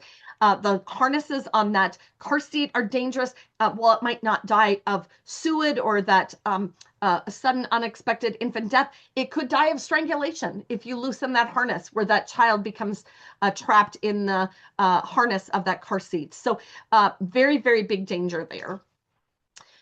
These are some resources that we have at Safe Kids Grand Forks. I will put the link to this YouTube video in the chat. About a child who died, was left in a car seat at the child care center, and the child died of what is referred to as positional asphyxia, meaning the child was in a too upright position and the head fell forward and the child died.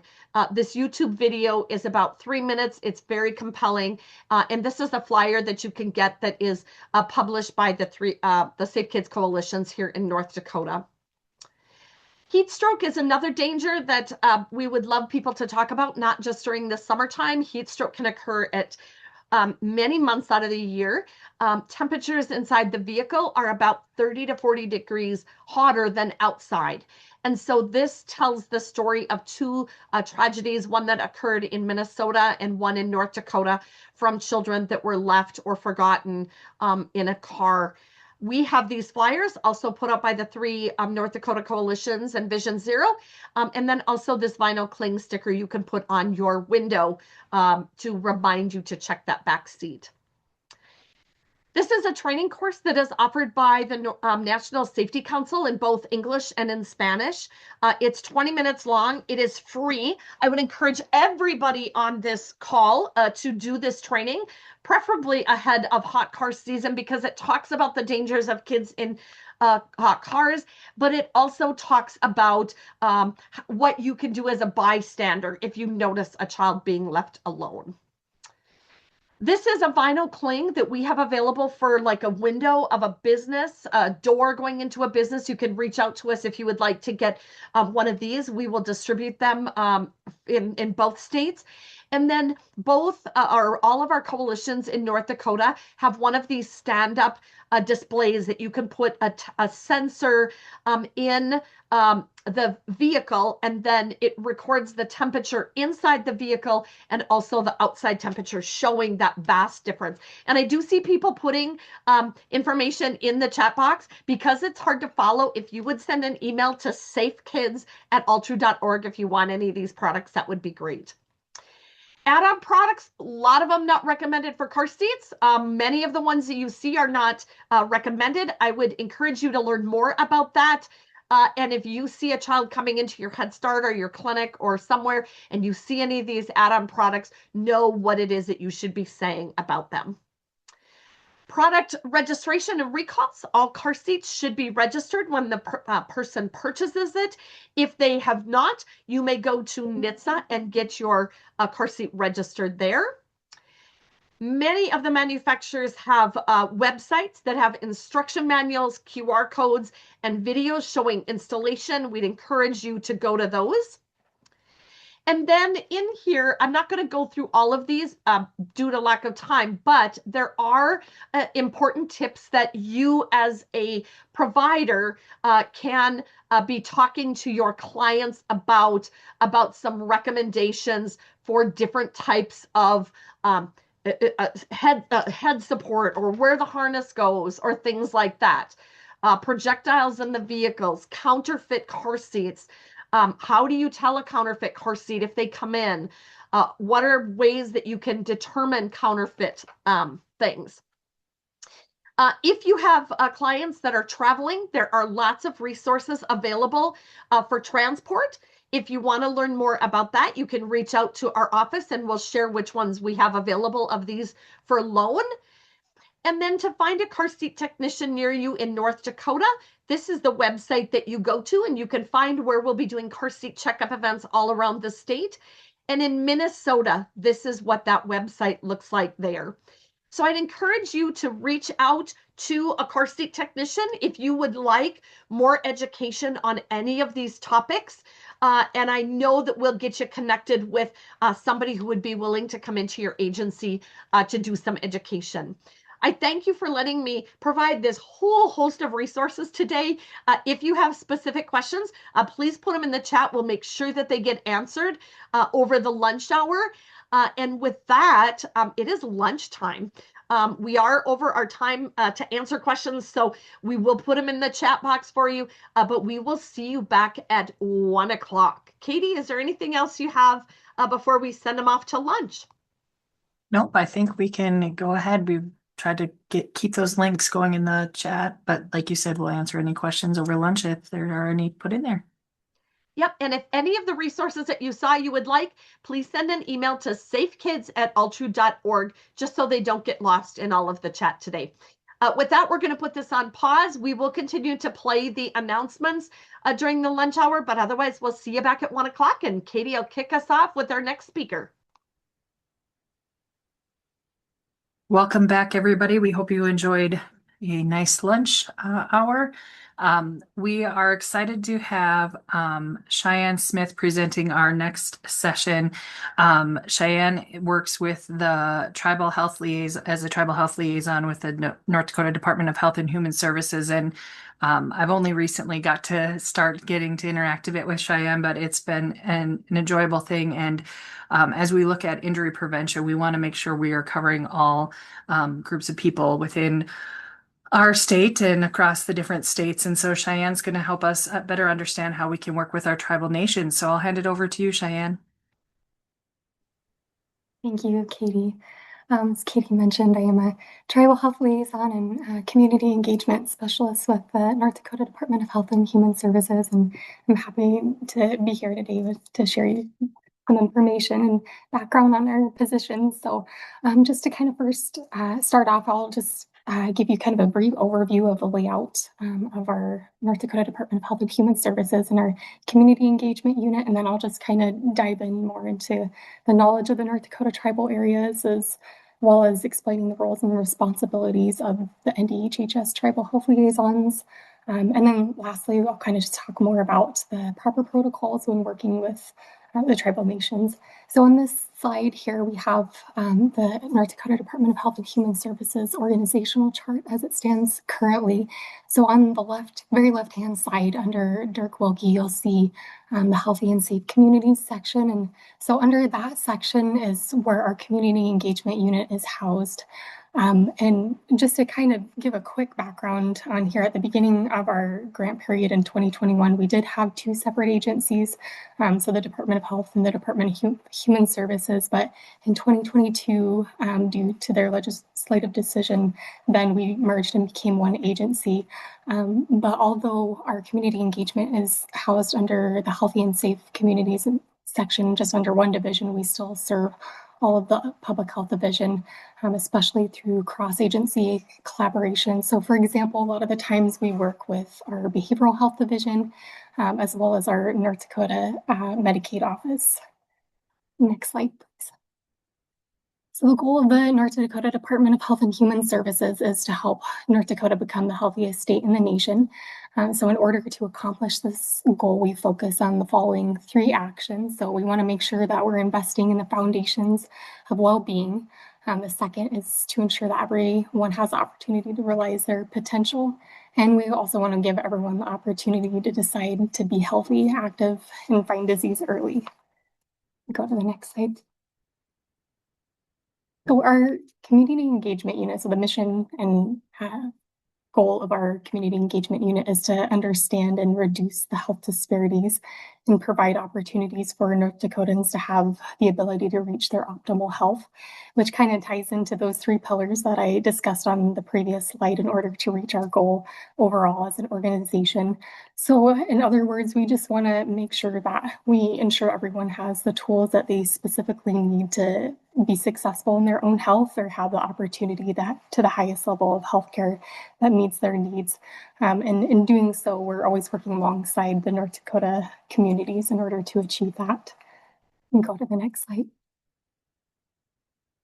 So this is our community engagement unit organizational chart as it stands currently. So at the very bottom, you'll see that we have a total of 3 tribal health liaisons right now.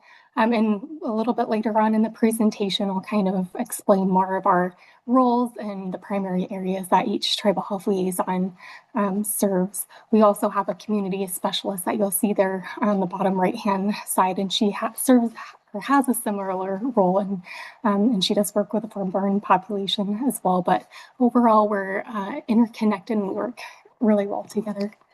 We go to head to the next slide.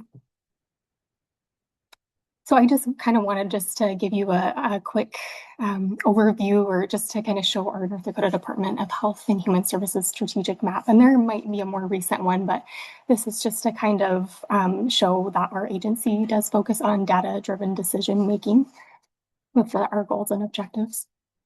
And go ahead to the next slide. So as tribal health liaisons, we do work with all tribes in North Dakota. And we also understand that the reservation boundaries were created before the state territories were established. And so we do recognize that both Standing Rock and Sisseton-Wahpeton Oyate tribal nations extend between both North and South Dakota. And go ahead to the next slide. So this is just to kind of give you more of a visual of the map of our North Dakota tribal areas. So you'll kind of see each tribal nation bolded in black there on the map as well. And so you kind of see at the very bottom there where Standing Rock and Sisseton-Wahpeton Oyate tribal nations do border both North and South Dakota. Go ahead to the next slide. So also kind of just wanted to give you a quick history of each North Dakota tribal area. So here you'll see that each North Dakota tribal nation has various different dates when the reservations and the reservation boundaries were established. So I'll just kind of give you a quick minute or moment to look over those dates. And I believe we'll be sharing these slides later too. So you'll be able to look into that more in depth.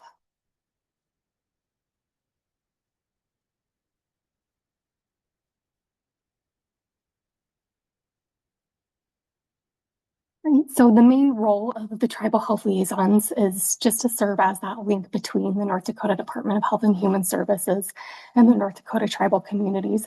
So we're there also just to kind of bridge that gap between the tribe and the state. And so in doing so, we do meet regularly with both tribal and non-tribal stakeholders. And so when we are meeting with those stakeholders, we're working to identify any needs and provide resources. More specifically in the area of public health and health-related needs, we are kind of branching out to other needs just depending upon the needs of the tribe at the time. And so a lot of the times we're also working to exchange relevant information. So this can be various different opportunities. So for example, a lot of the times we'll send this information by word of mouth, via phone or email as well. So some of these opportunities include various different trainings, educational opportunities, and a lot of the times funding opportunities as well. So we just kind of have a whole range of things that we each send out to our tribal partners. And then overall, we're just working to connect our tribal stakeholders with programs. So this includes, of course, our state programs. This could also include our local and sometimes even federal programs that we'll connect them with. And then so when we do meet with those tribal stakeholders or the point of contact within the program, we'll see kind of what those needs are, and if appropriate, we'll bring that back to those state or local programs to see if they have that specific resource. And then vice versa, we will have state or local programs reach out to us with a specific resource that they may have. And again, if appropriate, we'll bring that back to our tribal partners to see if that's something that they're interested in. So that's kind of a lot of what we do mainly in our role. And we do travel regularly up to the tribal communities to meet with our tribal partners in person there, as we know that's important to go ahead to the next slide. So as mentioned earlier, there are 3 tribal health liaisons currently. So each tribal health liaison is primarily assigned to work with one tribe, and then they kind of serve as a backup to the tribe that their colleague works with. So with Riley, Riley is primarily assigned to work with the Mandan, Hidatsa, and Arikara Nation and Turtle Mountain Band of Chippewa. Go ahead. Right. And then we have Letitia Mann. She is also a tribal health liaison, and she is primarily assigned to work with Spirit Lake and Sisseton-Wahpeton Oyate tribal nations, and she also serves as a backup to the Turtle Mountain Band of Chippewa. And then myself, I am primarily assigned to work with Standing Rock Nation. I also work with Trenton Service Area.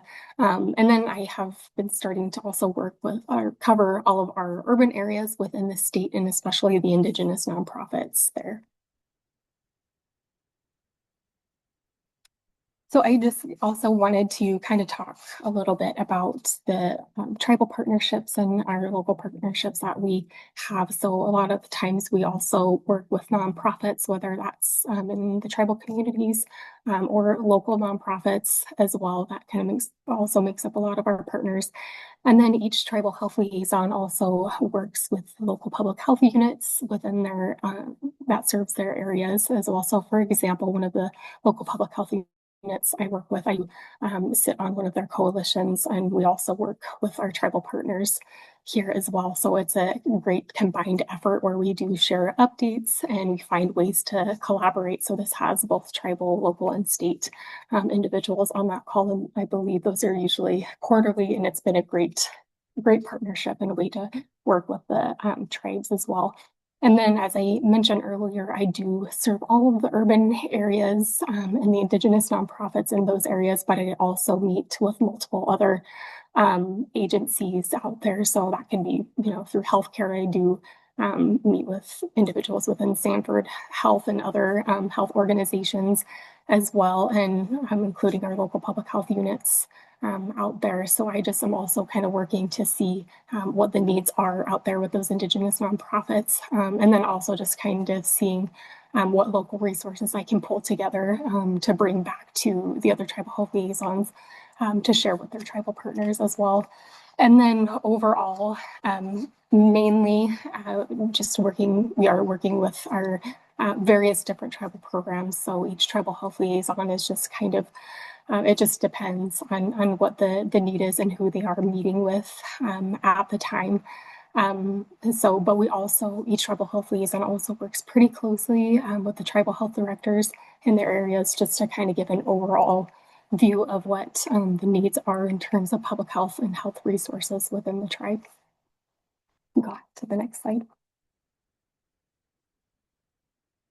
So now I'm just going to kind of go ahead and talk about the proper protocols when working with tribal nations. So I do want to preface this with I did get this information does come from our North Dakota Indian Affairs Office. They have a lot of great information when working with the tribal nations here. And so I also do want to say that these practices can help you build trust and foster meaningful and respectful relationships when you are working with the tribes. So when working with tribal nations, it is important to understand that not all tribal nations are the same, and each have their own unique history, culture, and language. And so some tribal members may therefore be cautious when working with external agencies due to their historical experiences. When we think of tribal leaders, it is important to show respect for those tribal leaders. So if possible, meetings should be held between the officials of the same level of authority, and this will help to maintain respect during any negotiations that you may have when working with the tribal programs. And it's also important to understand that tribal council representatives are elected officials, and they should be treated with the same respect as government officials.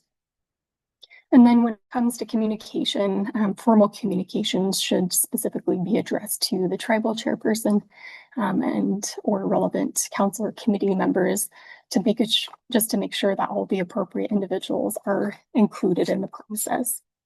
You can go ahead to the next slide. So one thing I do want to highlight is that we don't speak on behalf of the tribe or make decisions for the tribe. And so it's important to take the time to identify any key authorities or individuals within the tribe. And so tribal members may not want to be consulted or studied unless there is a real intention to address their concerns. And so you should be prepared to discuss why your advice or suggestions may or may not be implemented at the time. So one question I would suggest to keep in mind is, what can our organization do for the tribe? And then be prepared to bring something to the table, whether that is resources or any discussion points you may have. And so when you meet with the tribal programs, they may need time to reflect or consult with others within the tribe before they do give you feedback. There are also different styles of communication. So things like data may have to be reviewed a couple of different times before they get back to you. So it's also important to be prepared to discuss the aspects of any issue at hand simultaneously, kind of when you're thinking about those communication styles.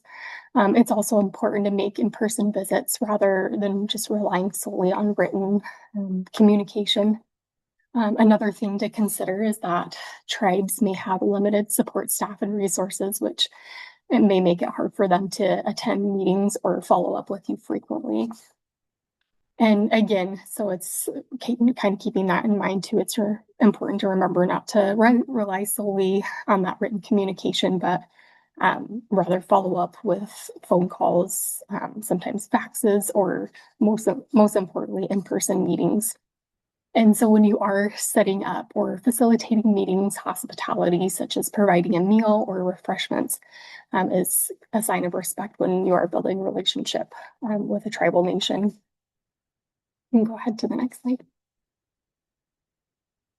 So I just kind of wanted to highlight a couple of other considerations when meeting with the tribal nation. So when you are exchanging gifts within the tribal nations, especially in formal meetings, this also signifies a sign of respect and the desire to build a relationship with the tribe. And so to not accept a gift is disrespectful. And different tribes may have different expectations on the type of gift that is offered. So some examples of gifts that are exchanged may include medicines, star quilts, or sage, among many other gifts that they give as well. So I just kind of wanted to highlight those on that slide. So you can go ahead to the next slide.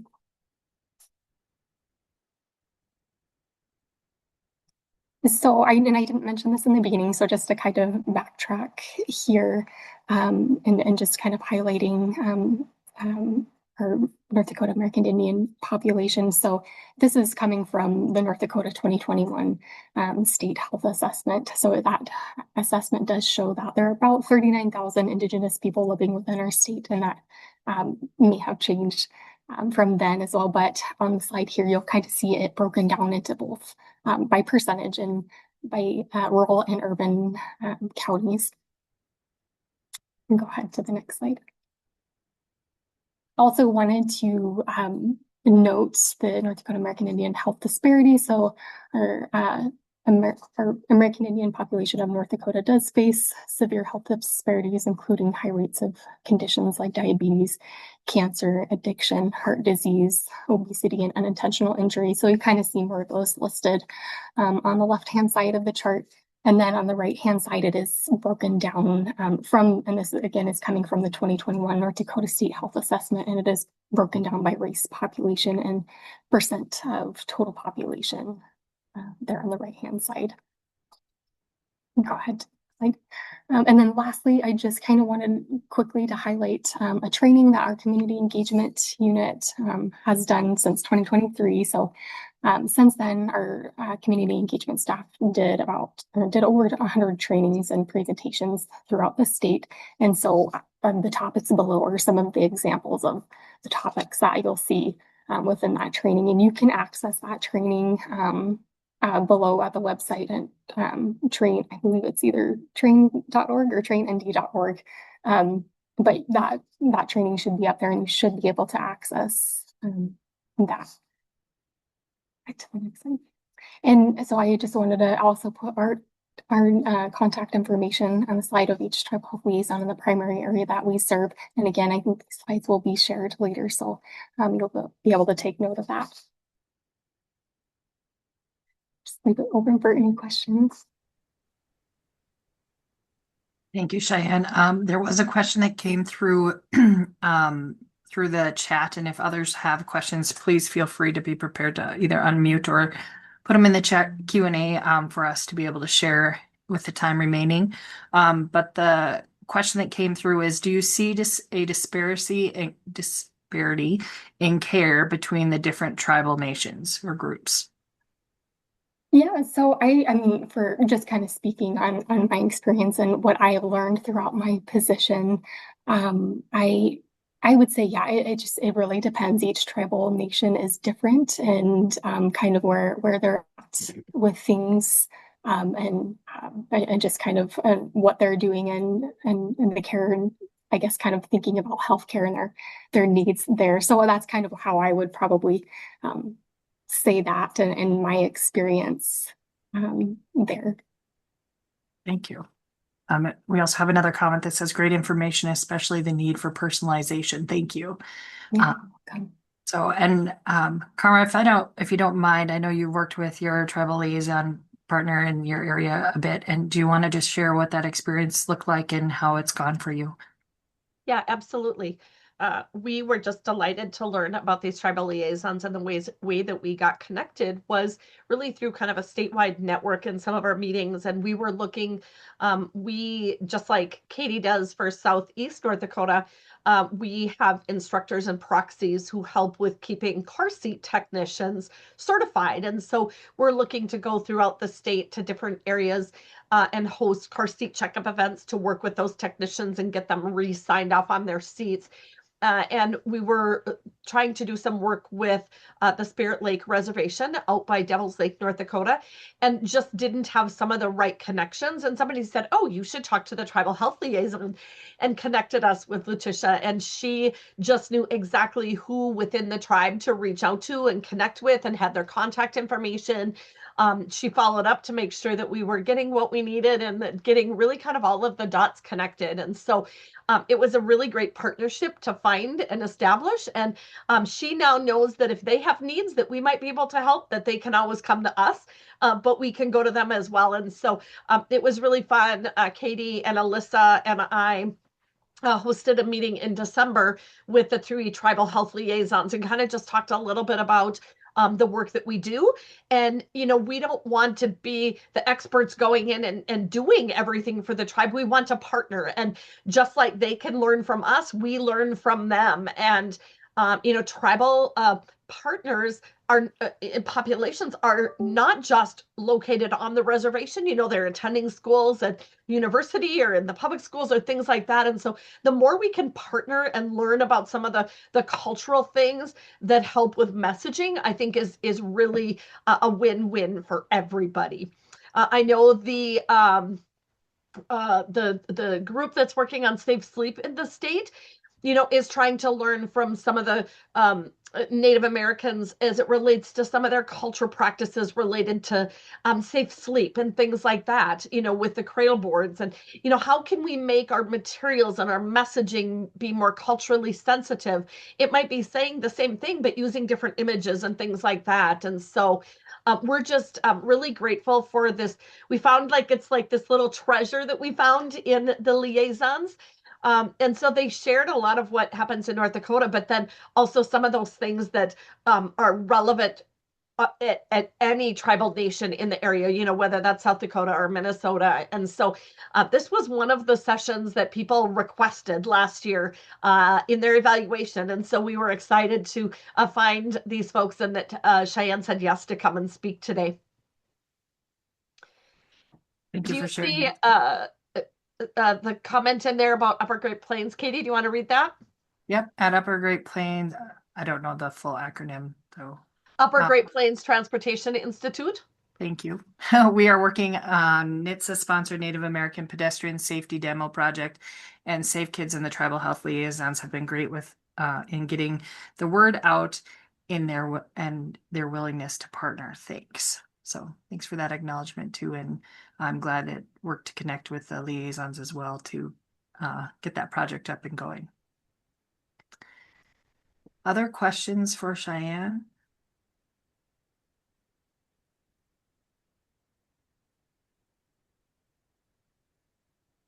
We will make sure again that we get all of these slides out. We also have some links that we'll throw into the chat box as well. If you have culturally appropriate flyers on car seat safety, safe sleep, or any other injury prevention topic, could you email them to me? I would love to share them with my tribal partners. Yes, Connie, I will find what I can get for you. It might not be today, but we will get you something. It's in the chat and it is noted. So Thank you, Connie. Yeah. Katie, I know that we want to kind of try to stay on time, and we finished a little bit early with this. So if anybody doesn't have additional questions, what I'm going to do is actually sneak back to the announcements that have been going through and share those with people, and maybe ask some of our people that know about the topics on the slide if they can share a little bit about this. So I'm going to put some people on the spot. So Alyssa and Katie and Tina, if you'll take yourself off a mute and be ready to talk about these, that would be great. Tina, do you want to speak to this one, please? Sure. So probably anybody that works in safety, in the safety realm, is aware of some of the challenges and issues that are surrounding e-bikes, e-scooters. And it's a question that we're getting frequently with Safe Kids Grand Forks. So with that in mind, the three coalitions got together and we were having a safety discussion group. This is not a group to come to and learn everything there is to know about e-bikes and e-scooters and their safety. We want to know what people need in order to assist their communities. We want to know what people know already so that we can share that information around. This is a jumping off point to, I hope, a much larger group, a much larger topic. But anybody that has an interest in that and would like to join us to get this ball rolling and talk about e-bikes, e-scooters, we're talking North Dakota, but we're also talking Minnesota because, you know, in Grand Forks, we're on that line. But we would love to have your expertise and your voice. This has got the Safe Kids website for a national organization. All of the coalitions are a part of Safe Kids Worldwide.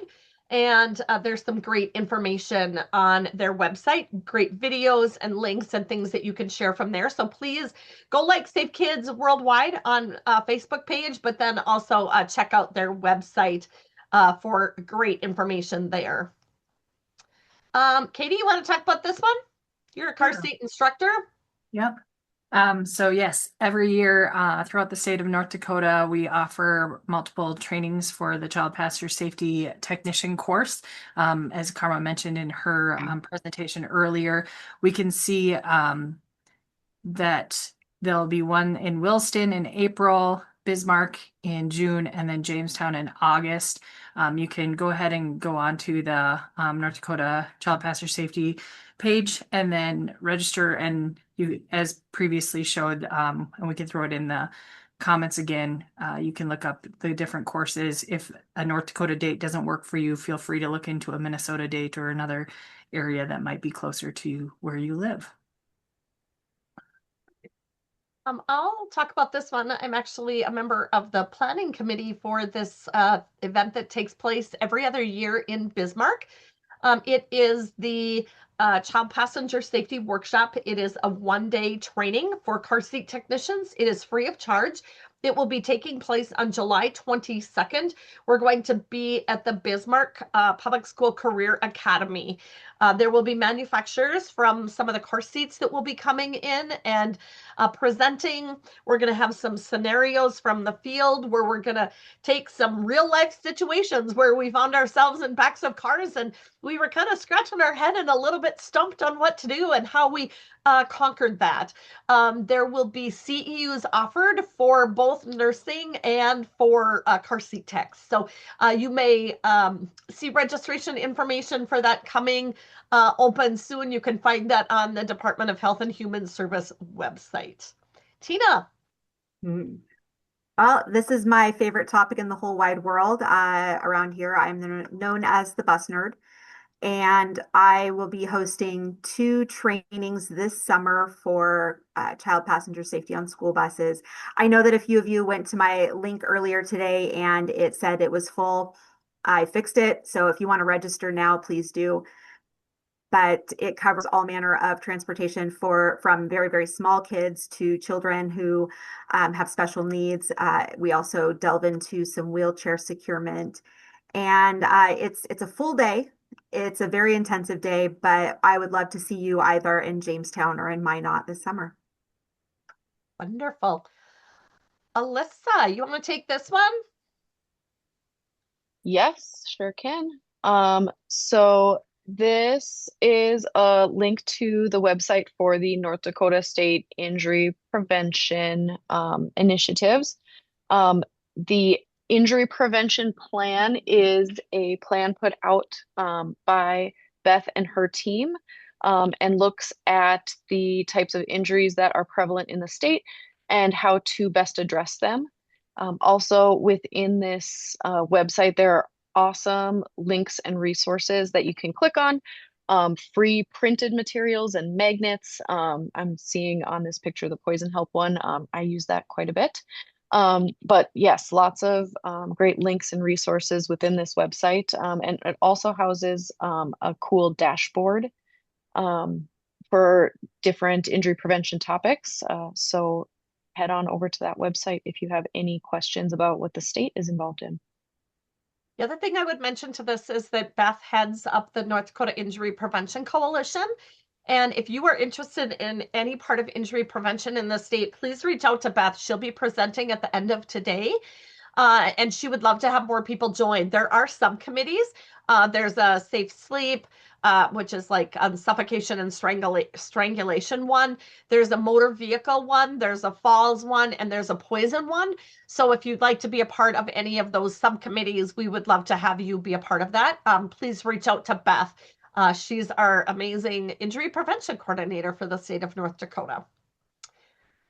Alyssa, you talked about this, you mentioned it. You want to just Sure. say anything else about that? This is what the page on the state website looks like for the injury prevention dashboard. Again, it's a great tool to look at our different initiatives and the types of injuries that we are seeing within the state. And they worked very hard on it, and it's very easy to use and user friendly. So good job, Beth. Katie, you want to mention this? Yes, so this is what Jen Graybar would have been talking about previously too. It's the North Dakota Child Fatality Review annual report. So it's going to give us our guidance and recommendations that Jen would have gave us the overview of this morning. But you're going to be able to find all those different recommendations and different data in that report. Katie. Yep. We're going 4 strong. We're in number 3 this year with our injury prevention workshop. And we're looking forward to 2027. Wild to say that already. But if you're enjoying what you're participating in today, please save the date for March 24th in 2027. We plan to host this workshop again. And then we do take all your evaluation comments very seriously. And as Carmen even said, the sessions that were designed for this year's conference came from your feedback last year. And so please take time to consider what you'd like to see in March of 2027. And we're going to work towards making those things possible. And I would say we want both topic ideas, but also presenter ideas. If you've got ideas of presenters, we would love to hear that as well. So share any feedback you have. Katie, you want to do it? Yeah. On the North Dakota Department of Health and Human Services website, you're going to find a child passenger safety page, and there you can find where to find a seat checkup event and car seat check event. As we plan these throughout the year, we send it into the department to our colleague Dawn, and she updates this map. So it's very current. Wherever these events are taking place in the state, you can certainly go and find out what's happening close to you. Sometimes here in Fargo, we have somebody who might be receiving health care here for the time being, but have questions when they get home. And so it's a great resource, whether we're taking a phone call or serving a family in person, to be able to support them and directing them where they can find a trained technician. Alyssa, do you want to highlight anything from your slides? Sure. So Kids Safety Day, this is our, 4th annual, maybe 5th. I don't know. It's been a hot minute. We do this every summer at the Capitol grounds. It's gotten to be quite a big event. Last year we got rained out for a couple hours, but we're able to finish the event strong. It is free to the public and has lots of cool stuff. You can see the first responder vehicle tours and the rollover simulator. We also have bounce houses and free ice cream and all that good stuff. So if you're in or around Bismarck, Capitol grounds on July 29th. Also, if you have a community event that is health or safety related, that's something we'd love to attend. So please reach out. And then this is just our flyer for car seat checkups in the Bismarck-Mandan area. They typically take place the second Wednesday of the month. We alternate times, whether it's 11 to 2 or 3 to 6 p.m. And then occasionally we do have some on Saturdays. So the March The September and the November checks are on Saturdays rather than those typical Wednesdays. But they're all held at Pucklich Chevrolet, who is one of our great sponsors. And they are free. You just need to register using the QR code or the link provided on the flyer. Okay, and then safety presentations. If you need one in your schools, if you're on the west side of the state, please reach out. I'm happy to work with you and get some safety presentations in our schools. Lastly, heat stroke display. This is fairly new to me. I know Karma and Katie have had this heat stroke display for a while, but I think the same goes for all three of us. If you have an event that is outdoor that you would like to showcase this heat stroke display, this is a traveling display, so we can figure out how to get it to you. And it just stands up and shows the temperature inside the car versus the temperature outside the car, showing how quickly that car can heat up and become dangerously hot for kids that are inside. Katie. Yes. Thanks, Alyssa. Yes, thank you. Safe Kids Fargo Moorhead offers free car seat checks every Tuesday and Thursday by appointment. So you can call that 701-234-7233 number to do that. We also support with children who have unique travel needs. So if you have a little escape artist or maybe sensory concerns or just struggling to get your kiddo to stay in the car seat, we would support in looking at how we can best help that little one travel safely and those caregivers travel with a bit more peace of mind. We have a variety of community classes that we offer monthly, both online and some in person. And then just like Alyssa and Karma's teams, we like to go to community events. So if you're ever interested in having us there, we're happy to be there. Our team also is willing to support with any caregiver sessions. Maybe you're a child care provider or something and you want to offer a parenting session or a home safety session or something to the families you serve. So we're always open to supporting with those. We have 2 safety centers. One is in the lower level of the pediatric clinic on 13th Avenue here in Fargo. Our intent with these safety centers is to be a resource to the community and sell primarily home safety items, safe sleep items, bike helmets, life jackets, car seats, etc. So you can see the times that we're open on the different days. And then we'll do free bike helmet fitting, and then support with life jacket fitting and different things. And as mentioned, we have sleep sacks, home proofing items, sport safety items in our safety centers. And then a variety of, if you're interested in any resources for handouts and different things that you might want to do, or maybe you're making a safety board for summer or something like that, you can reach out and we're happy to help get some resources to you. And then these are our different classes we offer each month. You can scan the QR code there. It will bring you to SanfordHealth.org, who is our lead organization for our coalition.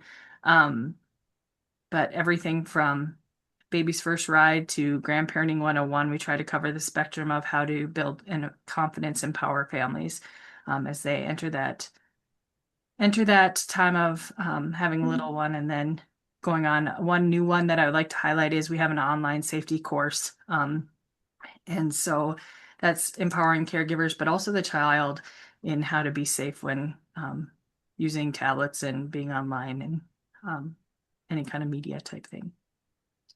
Our Safety Safari event will take place on May 30th from 2 to 6 at the Red River Zoo. This is a fun time just to go and see all the animals, but also get to see police cars service, tour the ambulance, fire trucks are there, but then a variety of different interactive activities to learn about safety and just how we can prevent injuries. So it's a free event. You're welcome to come. If you're in the area, come and see us. And then if you ever, like I said, want us at an event, reach out to me. We're happy to look at that together. If you want a training for your staff or anything like that, and then just interested in being part of the coalition, please reach out. Our coalition meetings take place quarterly, and they're offered in a hybrid version. So we'd be more than happy to have you as part of that. And that's just a picture of all the work the team does. There's a great group of people behind Safe Kids Fargo Moorhead.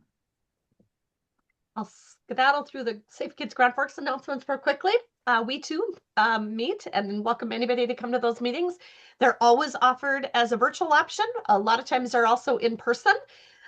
These are the second Thursday of the month from 12 to 1. We provide lunch, and Zoom is always an option. If you'd like to join a meeting or join all the meetings, just send us your name and email, and we'll get you added to our roster.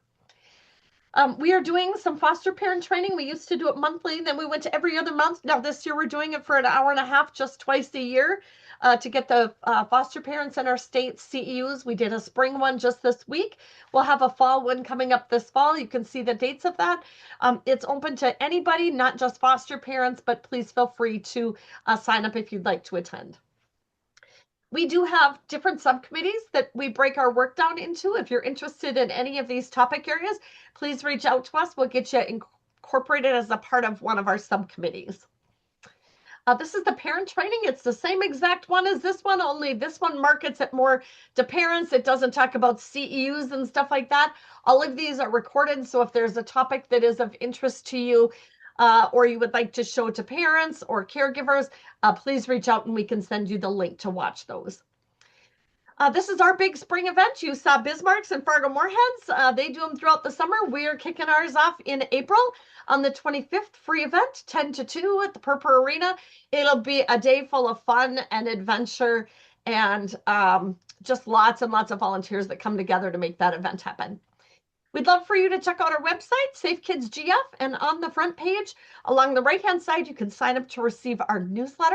Those come out electronically about 5 or 6 times a year with lots of links to upcoming trainings and resources and just lots of information on topics similar to what we've talked about today. Each fall, we do a home safety training. It's a day-long virtual training where we talk about home safety topics. We have a lot of people from throughout the state who are experts in particular areas, gun safety, playground safety, that kind of thing that join us. It is designed for people that might be doing home visiting or people who are teaching new parents about home safety or parents themselves. We record it. It's free to attend if you're interested in getting on the list. We don't have the date set for this November's event, but email us and we'll let you know what date we decide on. I talked about the ambulance transport training this morning. Reach out if you have questions or want to see that link. One of the things that we do 5 times a year is we do a medication take back event. We just did one last week during National Poison Prevention Week. There are lots of medication drop-off sites in the state of North Dakota and Minnesota where you can drop off meds, but these medication take back events done at a site, maybe during an event or as a standalone event or as part of a car seat checkup event, help to raise awareness about the need to get medications out of the home. And so if you are interested in hosting a medication take-back event, there are some guidelines in how to do that. You can't just set up shop and say, here, we're here to take back your meds. There's some legalities to that. Please reach out to us. We can help with setting one up. Or if you are interested in attending a virtual medication safety training for nursing CEUs, that is something that we offer as well. Here are our Minnesota fitting stations that we do at the fire station in East Grand Forks and our monthly car seat checkup events. You do not need appointments for these. The ones at the fire station, we ask for an appointment. Bringing Home Baby class, we offer this in person, but we also have an online version. If you are maybe interested in getting a kind of a baby's first ride is what Safe Kids Fargo Moorhead calls it. We call it Bringing Home Baby, some kind of a class for expectant parents on car seats. Please reach out to any one of us and we'd be happy to help you with getting that going. Summertime, we do all of our regional car seat checkup events. Here's the locations. You can find those on our website. We're going to be holding some car seat technician recertification trainings in May and August. Here's some information on our water safety classes. If you would like to learn how to do one of these classes, we have this class coming up in Grand Forks, April 13th through the 16th. It's a 2-hour session. We do 7 classes, but you could come to one and go, wow, this is really cool. I'd love to do this at my community pool this summer and learn. So reach out to us if you would like to learn more about how to do that. Life jacket loaner programs. We have lots of those we've set up throughout the region. If you are interested in learning more about life jacket loaner stations, reach out. My colleague Tina coordinates our water safety work. She also coordinates our bike and ped safety, and we have information around pedestrian and bike safety in the schools that she can help you with.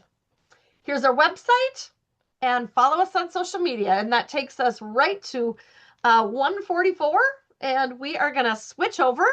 I'm going to get this presentation queued up and ready for our next presenter.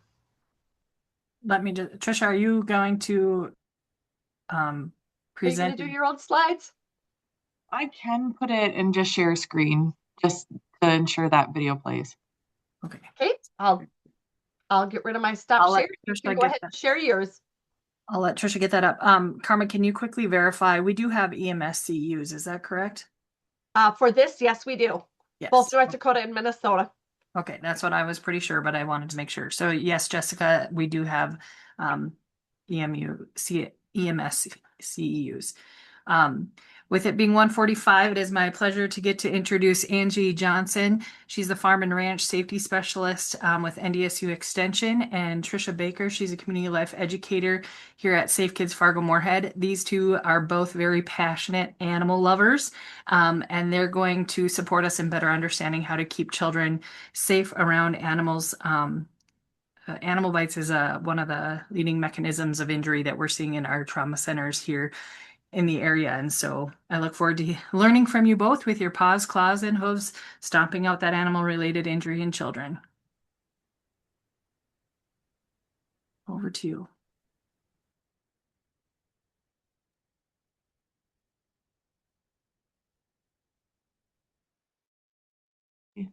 There we go. I had to find my mute button there. All right, well, welcome everyone. And also thanks for having us for presenting today's topic of paws, claws, and hooves. Like Katie said, this is an important topic. It's one that gets frequently overlooked. We take too many things for granted, I think, sometimes. So I hope that this sheds a little bit of light. We kept it really nice and light, but very informative at the same time. So we'll continue here. So just a small video, but going into it, think about who is the bad guy here when animals misbehave.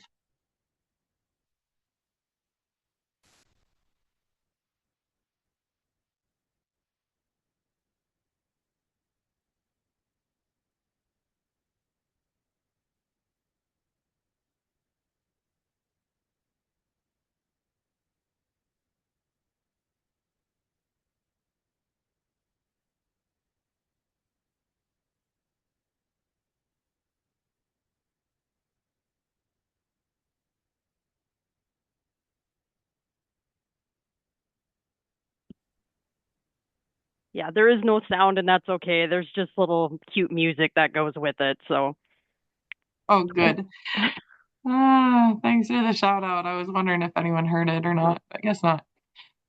All right. Well, it was just cute music, like Ange said. But really, like, who is the bad guy when animals misbehave?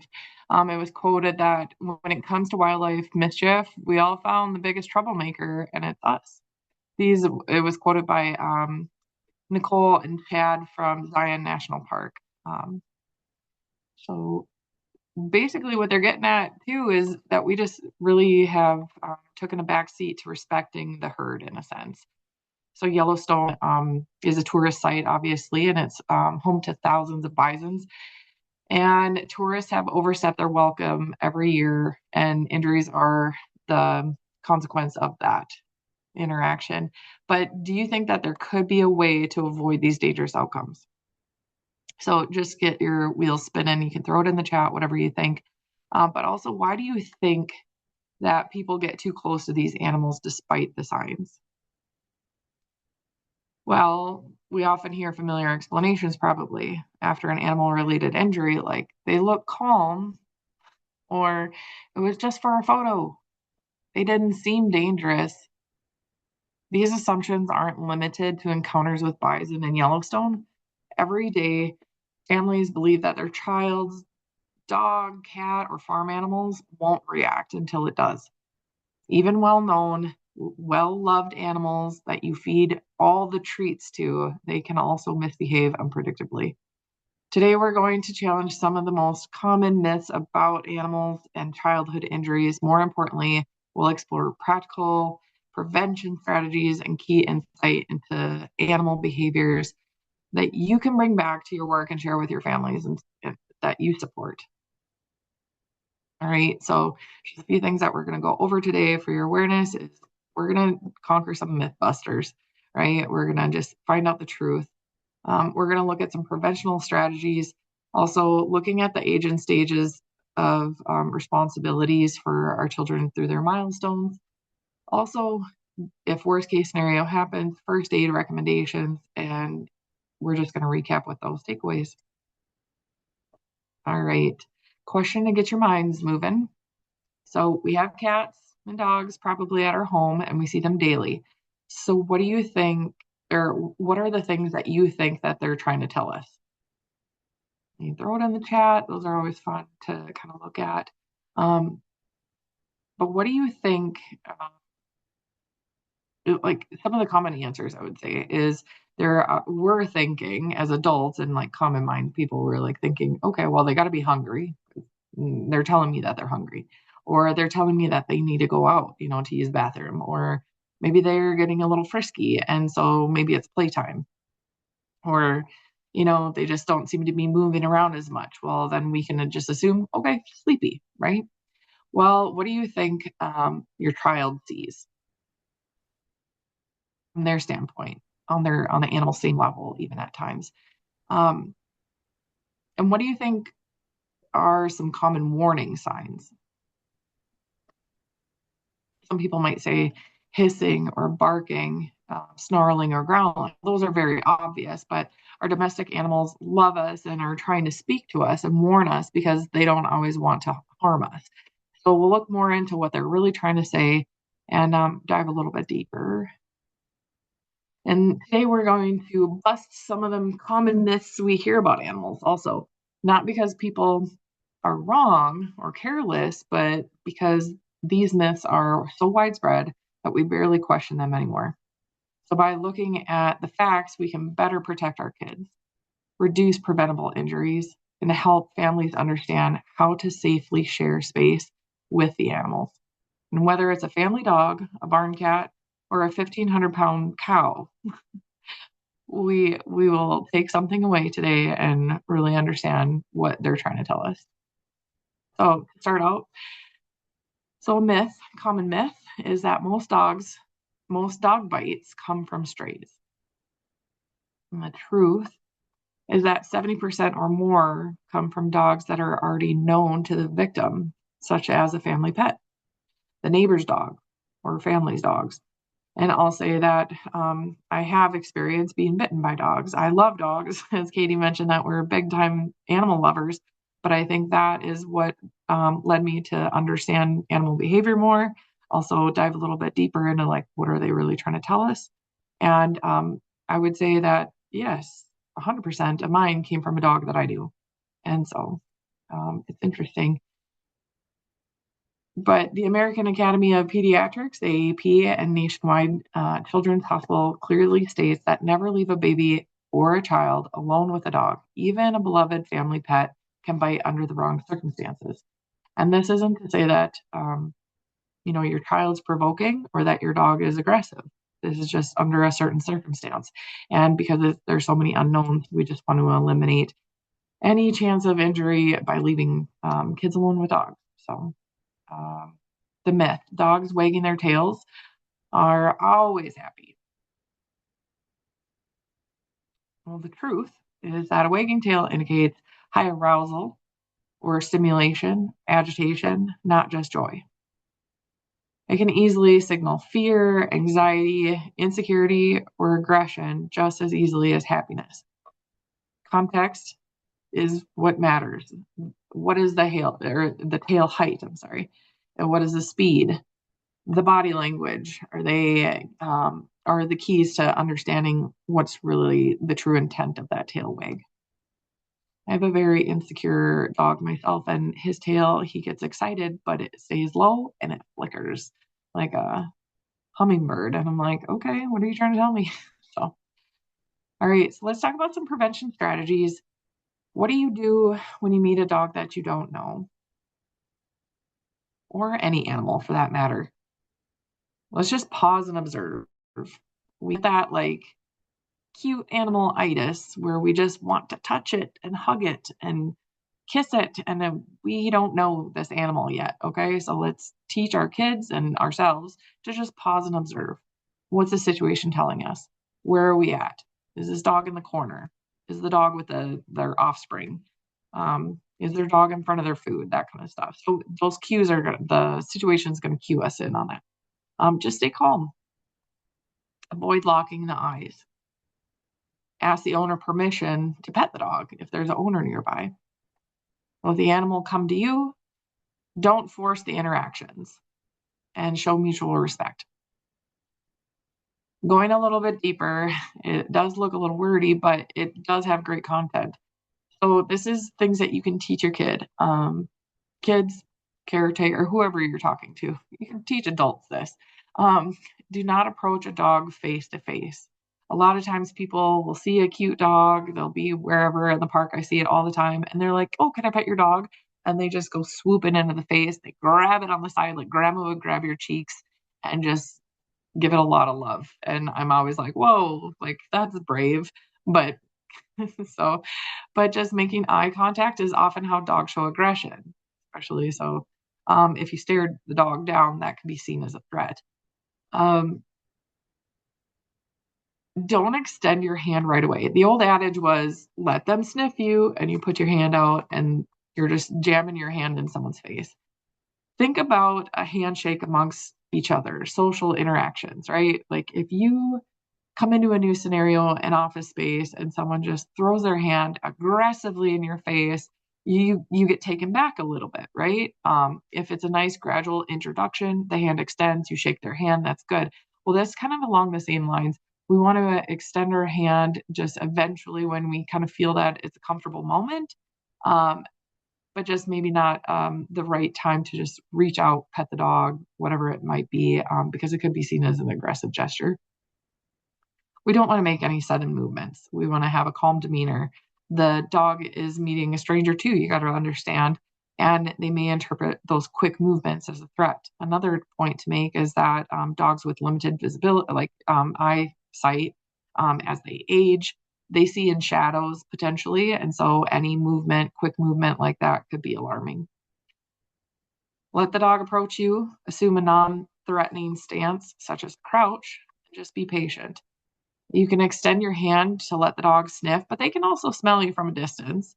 So sometimes it's just nice to just kind of just see what the dog does if they do smell you. If they tend to walk away, or maybe if they're feeling uncomfortable, they might low growl and just walk away. So just give them that respect and let them go. Lastly, petting the dog was at one time just assumed, oh, a nice pat on the head. Well, coming over the face, over the eyes, past their mouth to the top of the head can be very dominating.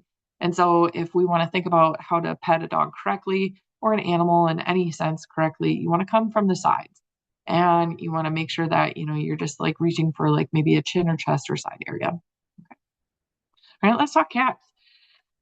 People have cats, love cats. Some people hate cats, but let's talk about them. Cat bites are less serious than dog bites.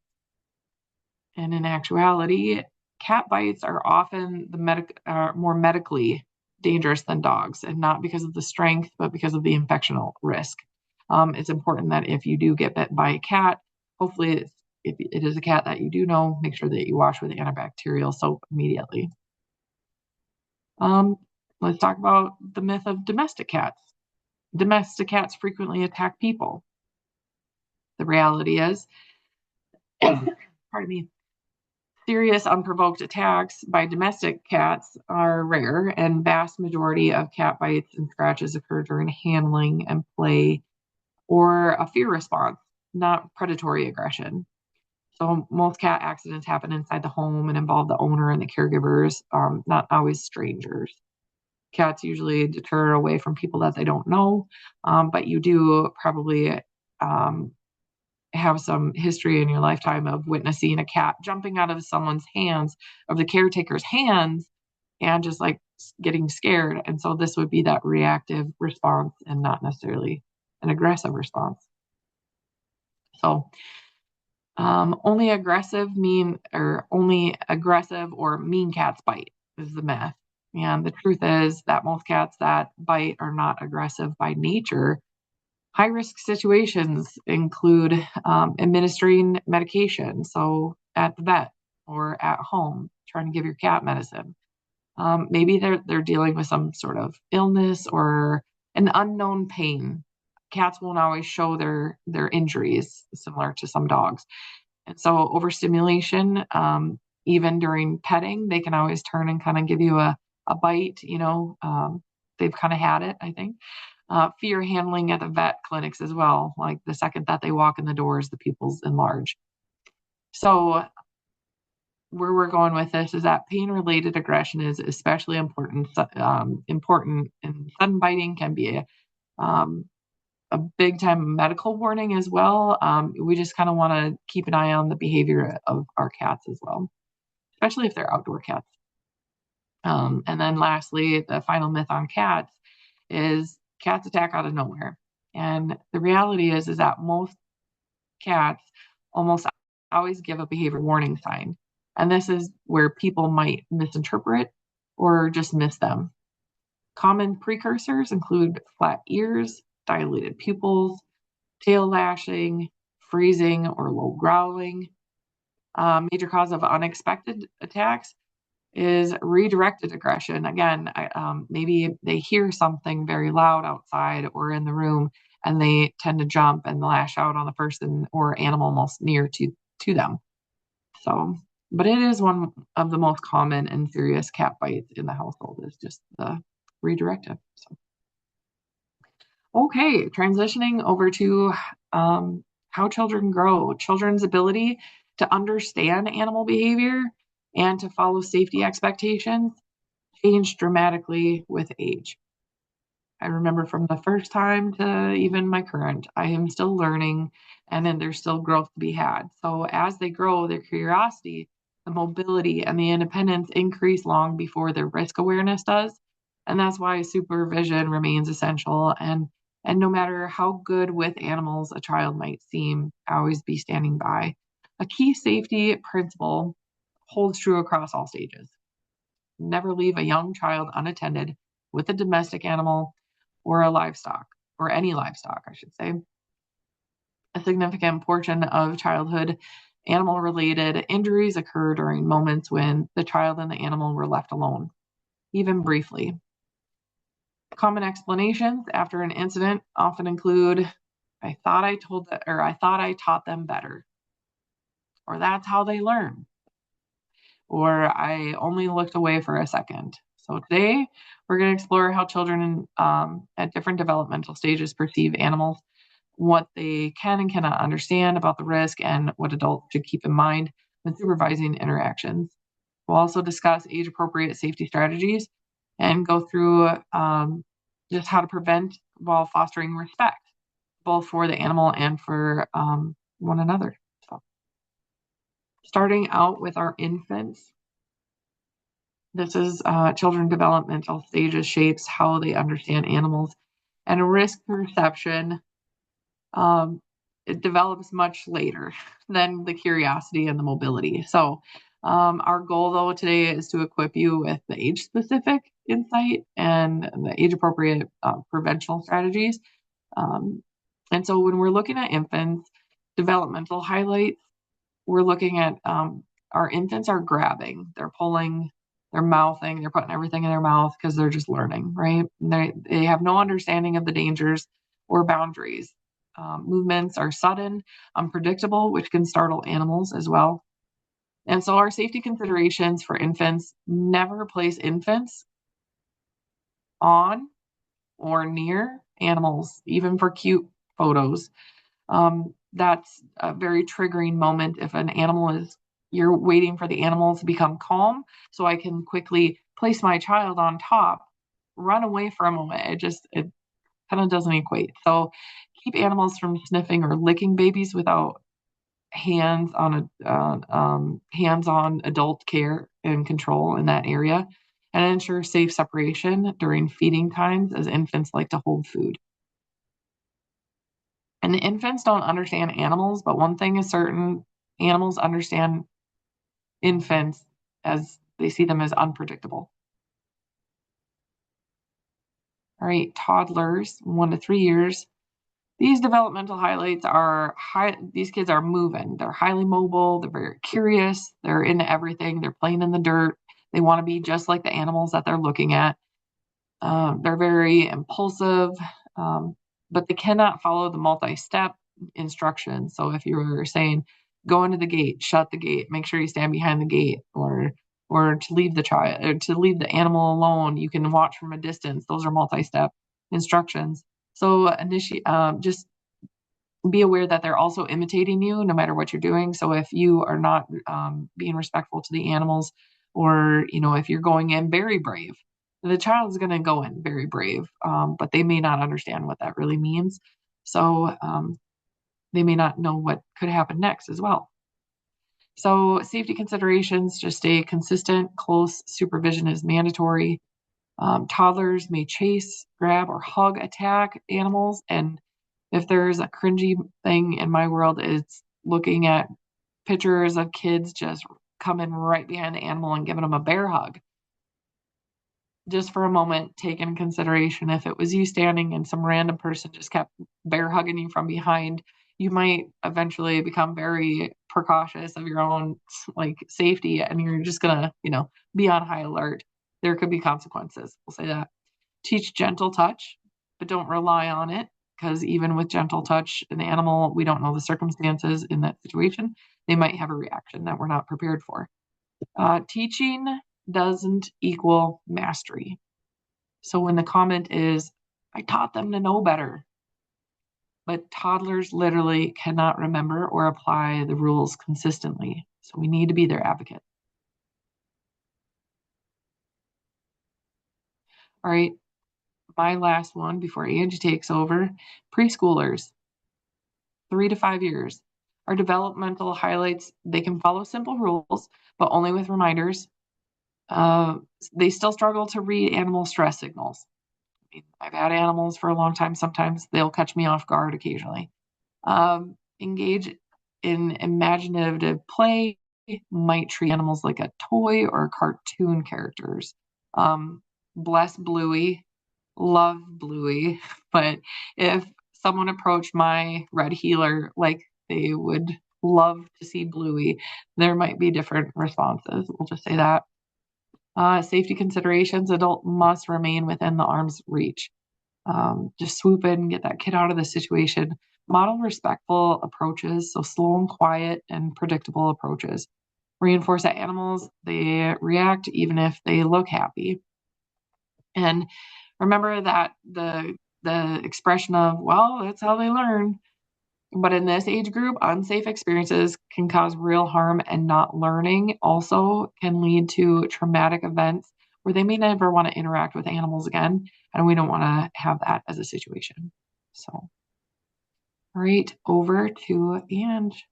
Awesome. Yeah, thank you so much, Trish. So I'm going to start talking a little bit about the school age kiddos, and that's primarily an audience I work with as well as adults. But before I dive into that, I want to echo what Trish was talking about in terms of, kids idolizing animals as cartoon characters from movies. And how many of you remember when the movie 101 Dalmatians came out? And I really distinctly, I wasn't born yet, unfortunately, when that movie came out, but I remember my parents talking about how when that movie came out, there was this huge push to get Dalmatian puppies. Like, families wanted a Dalmatian, and Trish and I can both attest to this. That breed is not meant for little children. Like, it's not the best fit. And yes, there are always exceptions to the rules, right? I'm not downplaying Dalmatians. Please don't take it that way. But ultimately, that fantasy life of, that animal is going to be a great pet, can really can really cause some danger. Same with movies like Balto. You know, huskies are not meant for every household. They're not meant to be in the house, right? And so keeping that perspective in mind and this ages and stages thought process. And so as we move on from that pre-K into elementary school, you know, our kiddos are starting to understand some basic body language. You know, I can tell, you know, the animal, its ears are back, may not know exactly what that means, but something's not right. And at this age, our kiddos, they're starting to follow safety rules, but they're going to test the limits that they can stretch out. Okay. They're going to test and see how far it takes until mom, dad, parent, guardian, you know, actually says something or catches them in the act. And our independence starts to change a little bit at this age group because they're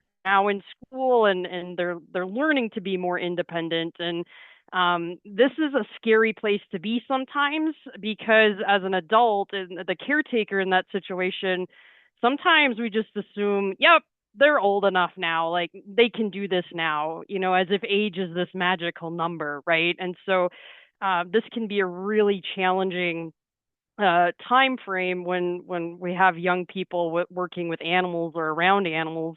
And it's really important to remember, and Trish said it best, you know, the supervision piece is critical.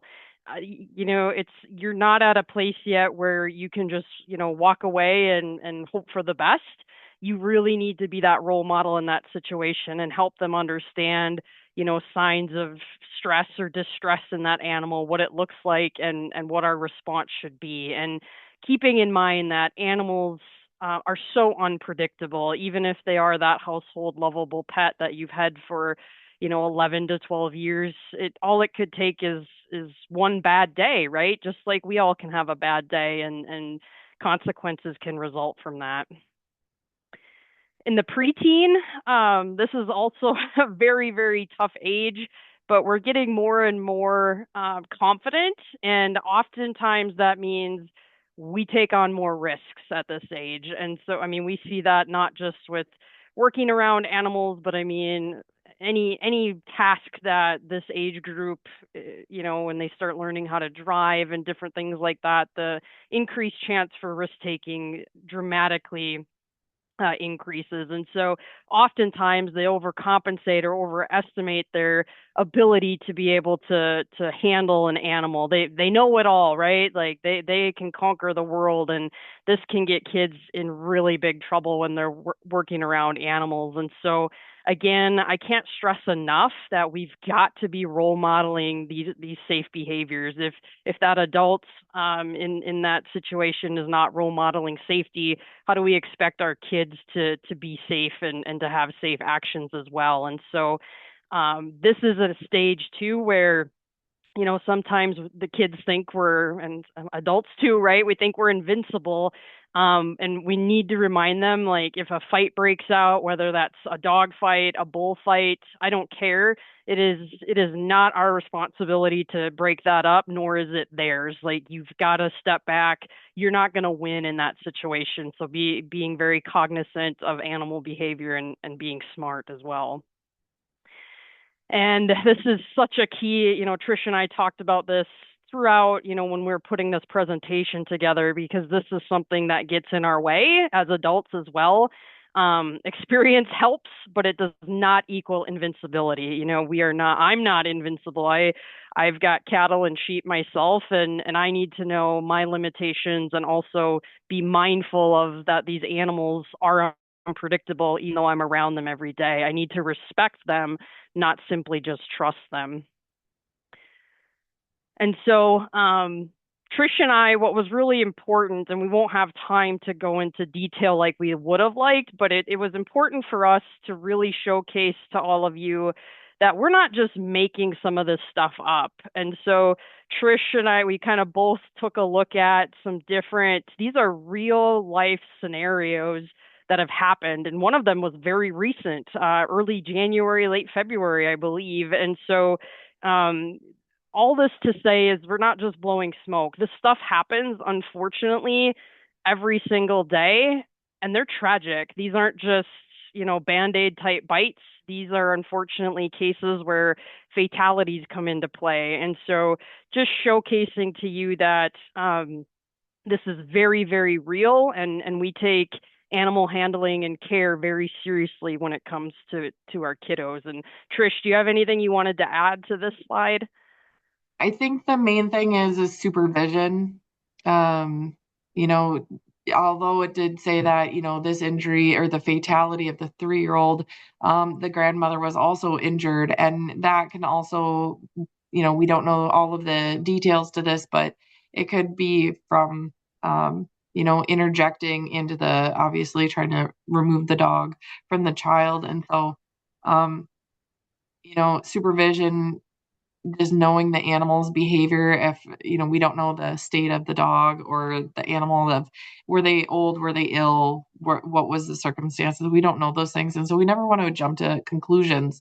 What we can do preventively is just be that good role model and supervise, and know our animals, advocate for our animals as much as we'd advocate for our children. We wouldn't want just random people to approach our child if our child is injured, sick. We wouldn't want anyone to approach us if we're injured or sick also. So just think of that in the respect for animals as well. Yeah, thanks so much, Trish.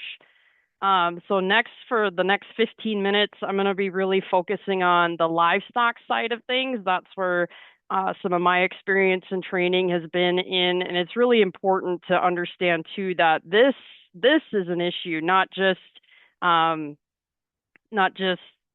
cats and dogs, right, our pets, but also for those that live on a farm, or oftentimes what happens is young people are getting hurt when they're visiting a farm, whether that's grandma, grandpa, aunt, and uncle, or their friend, and so we'll see those types of injuries as well. Again, I'm a very data-driven person, and so I think it's important that everyone on this call understands that, again, we're not just making up these facts. So I worked closely with the Stanford Pediatric Trauma Center and with my research team, and we looked at pediatric injuries that were due specifically to agricultural related injuries. And so we broke that down into different categories, whether that was, injury caused by machinery such as a tractor, or injury as a result from a falling from the barn. And then, of course, on this giant wheel graph, you can see injuries by animals, by livestock. And that was our largest category of pediatric cases. In looking at just ag-related injuries was the animal category. And as you can see, horses, we had 9 pediatric cases related to horses within that 2010 to 2020 research period. And that highest cause of injury was due to livestock, and specifically horses and cattle. And of those cases, I always like to look at data. Over half of them were females, and so it's just really interesting to see how, where, why, and learning and understanding what's going on and why these types of injuries are happening in the first place. So when we're talking about livestock, I often talk a lot about the concept of fight or flight, right? And so oftentimes with any species, we're thinking about when an animal feels threatened, they'll have 2 options. Am I either going to fight you to get out of this situation? I'm going to put up a fight to protect myself, or am I going to flee? Am I going to run away in order to protect myself? And so oftentimes when you have those 2 choices, you also only have milliseconds to make that decision. So it's not like the animal is going to sit there and think about what their reaction is. They're going to just do it immediately. That's how the nervous system works, and honestly is what keeps us as humans safe and animals safe as well. But the problem is sometimes we really don't do a great job of understanding what a flight zone is. And so when I talk about the word flight zone, what I want you to think about is all of us in this room, me included, we all have a personal bubble. We all have this imaginary bubble around ourselves that when somebody invades that space, we get desperately uncomfortable, right? For some of us who are introverts, my bubble My bubble is really big. It does if it doesn't take much for me to get uncomfortable, but for some of you on this call who might be extroverted, really comfortable, you might have a really small personal bubble space. So if someone comes up close to you, that bother you, right? You don't have a reaction, okay? And so that's what a flight zone is to an animal. It's that personal bubble space. And some animals have really large flight zones and some have really small flight zones. And depending upon how comfortable they are around people will really dictate that flight zone, but also how they respond in that situation as well.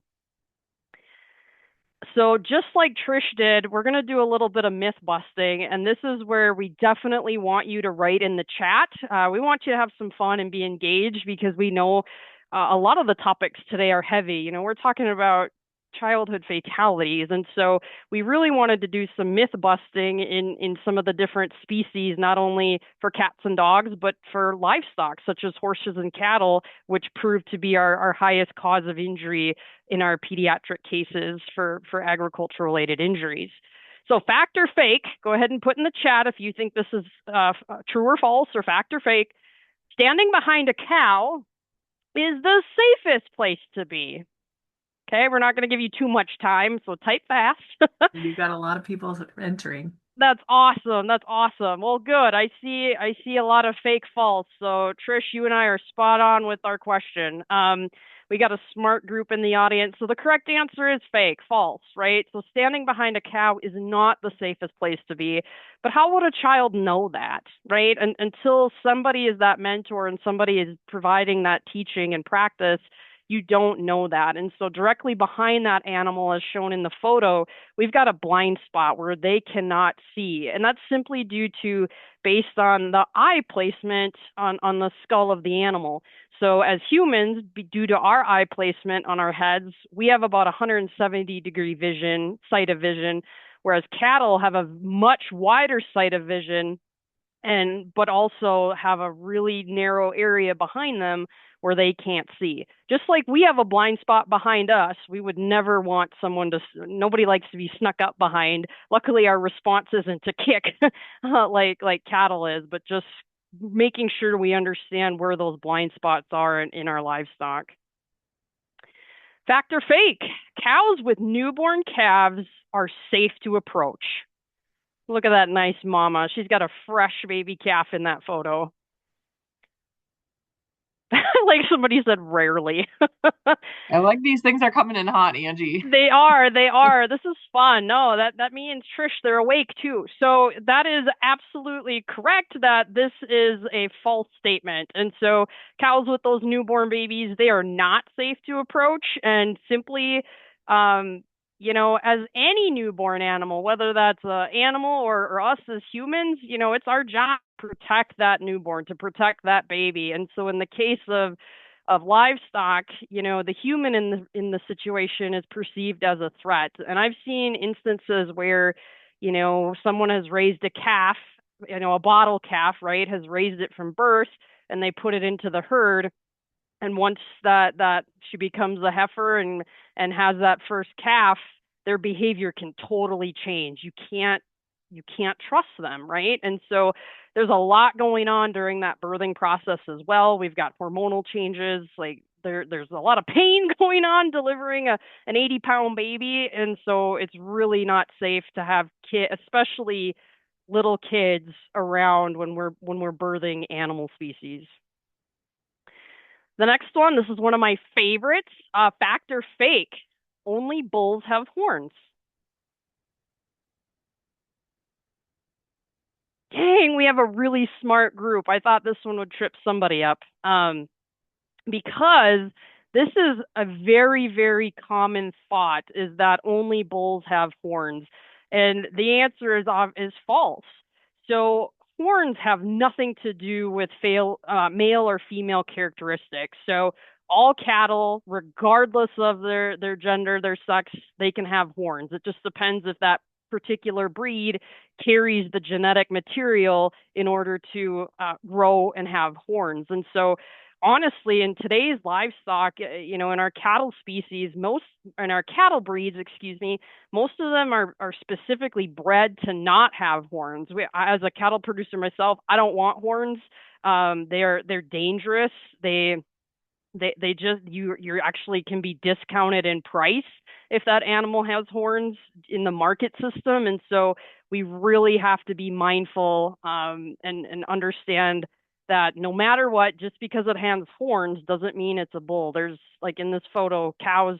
I've seen more cows with horns than I have bulls, and I want you to think about too is why are bulls or any intact male livestock, so sheep, which would be our rams, boars, which would be our pigs, think about why they're dangerous. And there we go. It came right. You called it, Trish. You said right away someone would say testosterone, and you're spot on. There's a lot of hormonal changes that take place as that animal matures, and their job is reproduction. Their job is to be the best herd sire in that herd or in that flock, and so they need to be tough, and that sometimes means they'll do whatever it takes to show their toughness, even if it means hurting a human.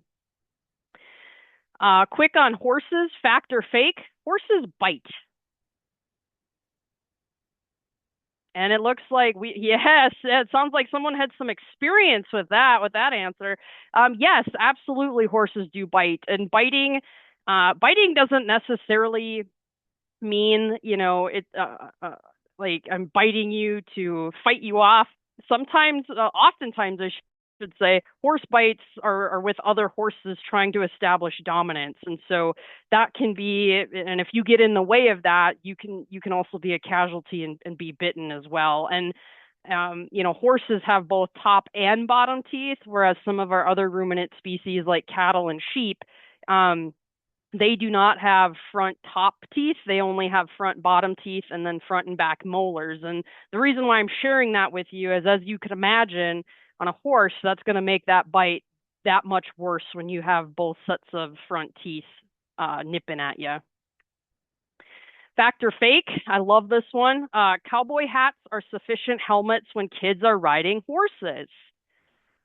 And if anybody says fact, I'll be really disappointed. But anyway, this was just to spur some discussion. We knew the answer is false, but this is a big problem, folks. So a lot of the pediatric cases that we saw, the kids coming in were not wearing helmets, and head injuries are a huge, huge issue with horses getting stomped, getting kicked, bucked off, and then stomped. And so regardless whether that young person is, riding or just brushing or working with the horse, that helmet should be on both times.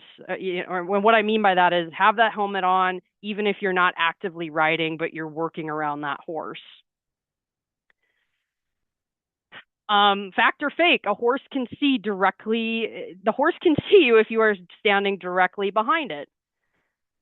And similarly so, just like the cattle, the answer is fake. And so horses have two blind spots, one of them being directly behind themselves, just like cattle, and the second one also being directly in front of them. And so it can be really difficult. That's why we don't advise just standing in front of an animal either, because they have that blind spot where they're not able to see a certain point right directly in front of them. And there's just some facts looking at how dangerous horse kicks can be, as one kick can have over 2,000 pounds of force, folks. I mean, that is wicked amount of force. And the one thing to take into consideration is the size of the hoof. And I think about, man, to me, the hoof is big, which it is. But when you think about having 2,000 pounds of direct force in this small size of an object, that's going to have a direct, hard impact, maximizing that penetration of the kick. So it's going to hurt, and it's going to cause some serious, serious damage. And then when you think about how hot the height of the horse, so how tall that horse is, especially next to a young person, that leg, when they kick, it could go directly to a blow to the head as well. Just looking at some quick warning signs, because I know we got only a couple minutes left. Cattle, I'm not going to go through all of these because it all really, you got to look at the context too. Just because someone's twitching their tail doesn't mean they're mad. It could just be it's fly season, right? So really making sure the whole point of these next slides are just understanding what are some of those warning signs, kind of like Trish mentioned in our cats and our dogs, the tail or ears pinned back, arch neck, excessive tail swishing, etc. Trish, you want to cover the bites piece? Yeah, so I covered more domestics, and so being bitten by any animal that we're not familiar with, we want to make sure that it is not a carrier of diseases. So if it is an animal that you do know, I mean, you can kind of assess on your own of like making sure that you wash the bite with antibacterial soap, apply pressure if it's bleeding, apply a clean bandage, emphasis on clean, but we all know that if you're in a situation and you got to rip your shirt off, wrap it up to apply pressure, do so. But do your best to keep it clean. Contact medical professions for further guidance. But definitely, if you don't know the animal, continue to seek medical care so then that way you can get the proper vaccinations if you need to.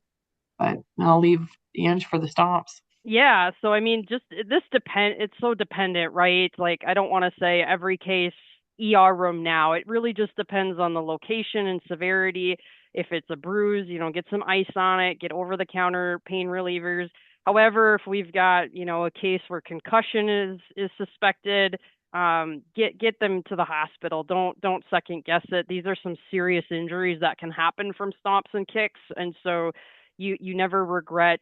Don't second guess yourself if you think we've got something more internal going on due to that stomp or kick. Just some quick takeaway messages. I don't know, Katie, are you going to cut us off, or do you want us to? I was like, I see you're almost wrapping up. So if people need to go on break, they'll go on break, but we'll let you finish up and I'll do a wrap up. Awesome. Okay. All right, Trish, take it away. All right. So just take away what we took or what we were talking about with the domestic pets, that children's abilities are vary dramatically by age and experience. If you're visiting friends and they have dogs, but you don't have dogs, like this is even an exceptional time to like really pay focus. If you're visiting the farm, even, teaching is important. Be that role model. Supervision is not negotiable. Even the gentle and calm or family animals can react unexpectedly. Just respect and respecting animals plus understanding child development, you're gonna, mitigate a lot of injuries that could occur at such a young stage. And just a couple good resources down there. You can click on either one of those or ask for the link. But yeah, that's all I got. Yeah. So moving on to just quick takeaways on the livestock side. I'm not going to belabor this. We talked a little bit about it, but we've really got to be careful when we're dealing with intact male animals. So bulls, rams, boars, kind of those examples I gave. Regardless if they have horns or not, they've got one objective on their mind, and yeah, it's reproduction, and they don't care if you're a toddler just walking around the yard, and if you're perceived as a threat, they will take you down as a threat. So it's just being very mindful when we have our kids outside, whether that's visiting or working with these animals. And we can't emphasize enough, respect them versus trusting them. I mean, that's kind of been, if you take away anything from this, we hope it's that piece. And we've talked about blind spots. We've talked about mothers and their newborns and wearing a helmet when working around horses. Ultimately, children, for whatever reason, can just really intimidate livestock. My little sister, 5 years younger than me, I worked with sheep all my life. We had this ram, and he was fine with me.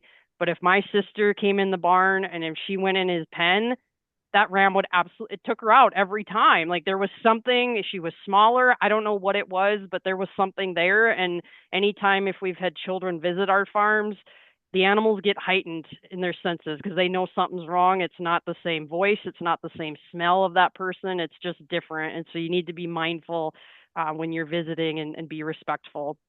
The other piece that I want to share too, and I'm going to throw it in the chat, is take a look at the Ag Youth Work Guidelines. And so what this does, if you click on that link, it takes you to the National Farm Medicine Children's Center, and it has a great resource that really helps parents, guardians, employers match appropriate tasks based on the child's not only their age, but their cognitive ability, their physical ability, and emotional ability. Because honestly, age is just a number, right? And so I really encourage folks to take a look at that website. It's a great way to help families, especially farm and ranch families, start assigning appropriate work tasks. And it doesn't just give tasks for the kids. It actually breaks down, look, mom and dad or guardian, these are things that you need to do. Like Trish said, you need to still supervise. You can't just walk away. So please use that resource and reach out if you have additional questions on that. With that, Trish and I just want to thank you. We're so sorry we went 4 minutes over. So thank you, Katie. And yeah, if there's any questions or if you ever need anything, please feel free to reach out. You have had a lot of great input into the chat and great engagement. So well done to all the participants too. But thank you, Angie and Trish, for your great presentation and helping us. I appreciate the continued reminder of we may know these things, but how do the kids know that we have to be explicit? We have to be talking these things through with the kids. So thank you very much. I think people have takeaways. We're going to take a break here and we will reconvene at 2:45. So it will be a 10-minute break here. And then we're going to jump into Confident and Capable with Tina from Safe Kids Grand Forks.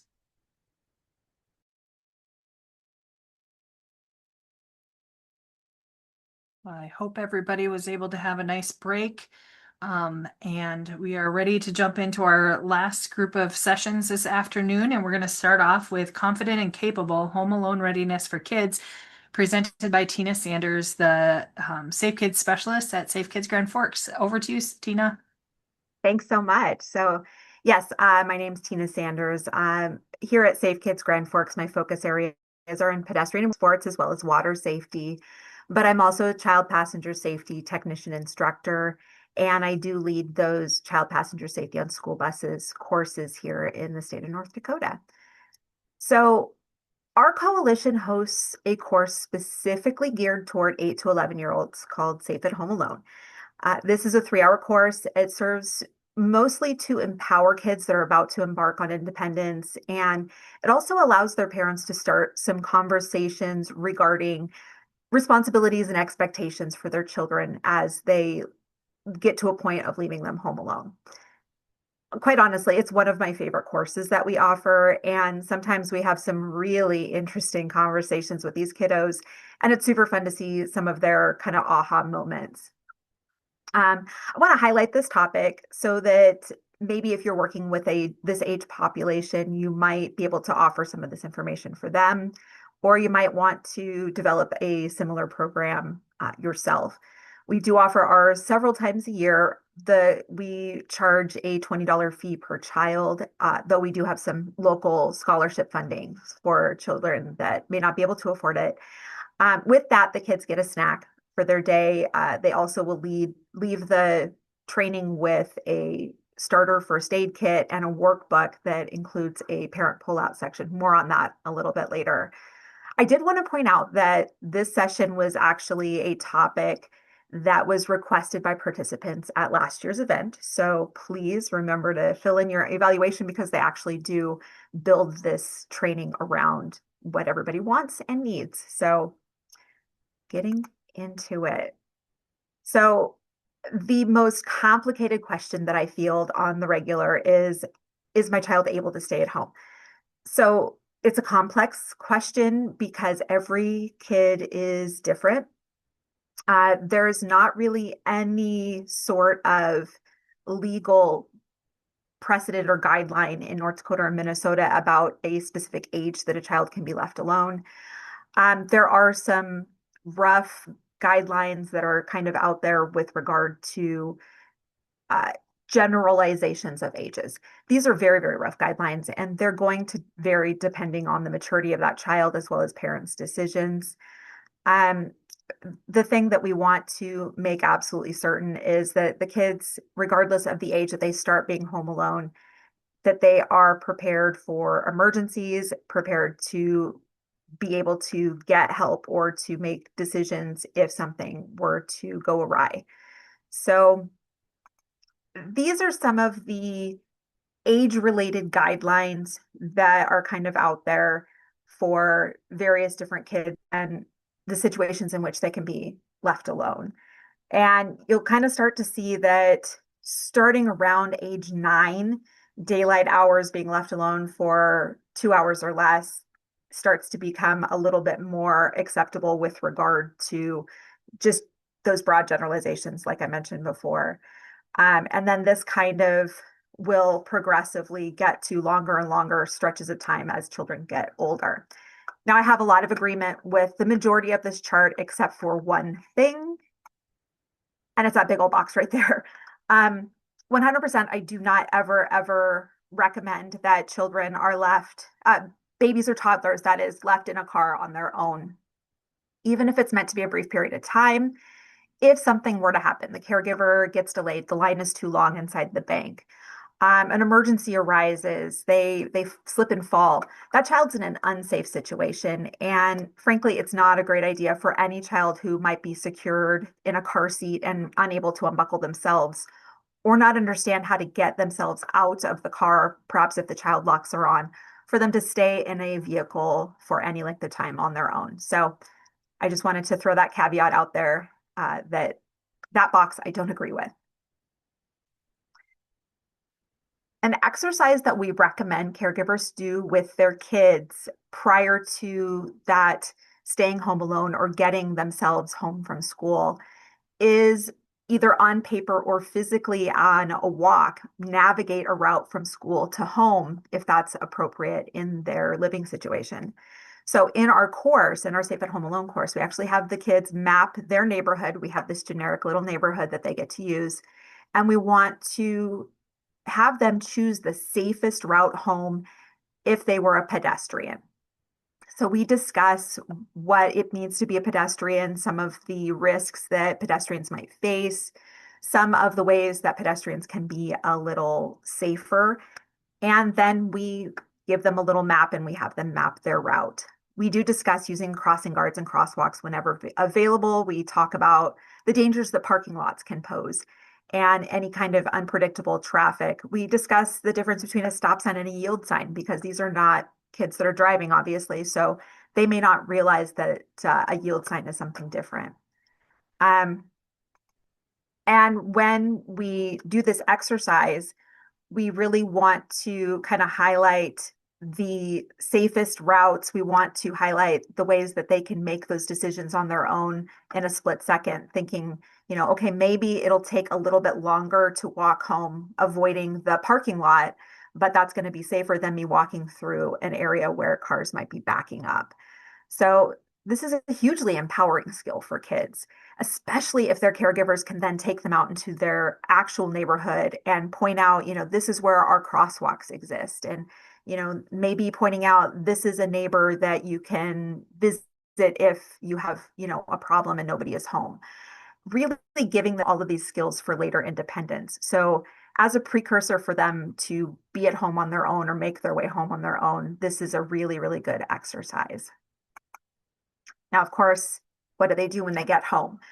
In an area where we experience some pretty extreme weather, it is really important to have a plan for how they're, first of all, going to get inside their home. And a lot of kids in our classes will kind of say, how do you, get into your house? Usually they'll talk about keypad door locks.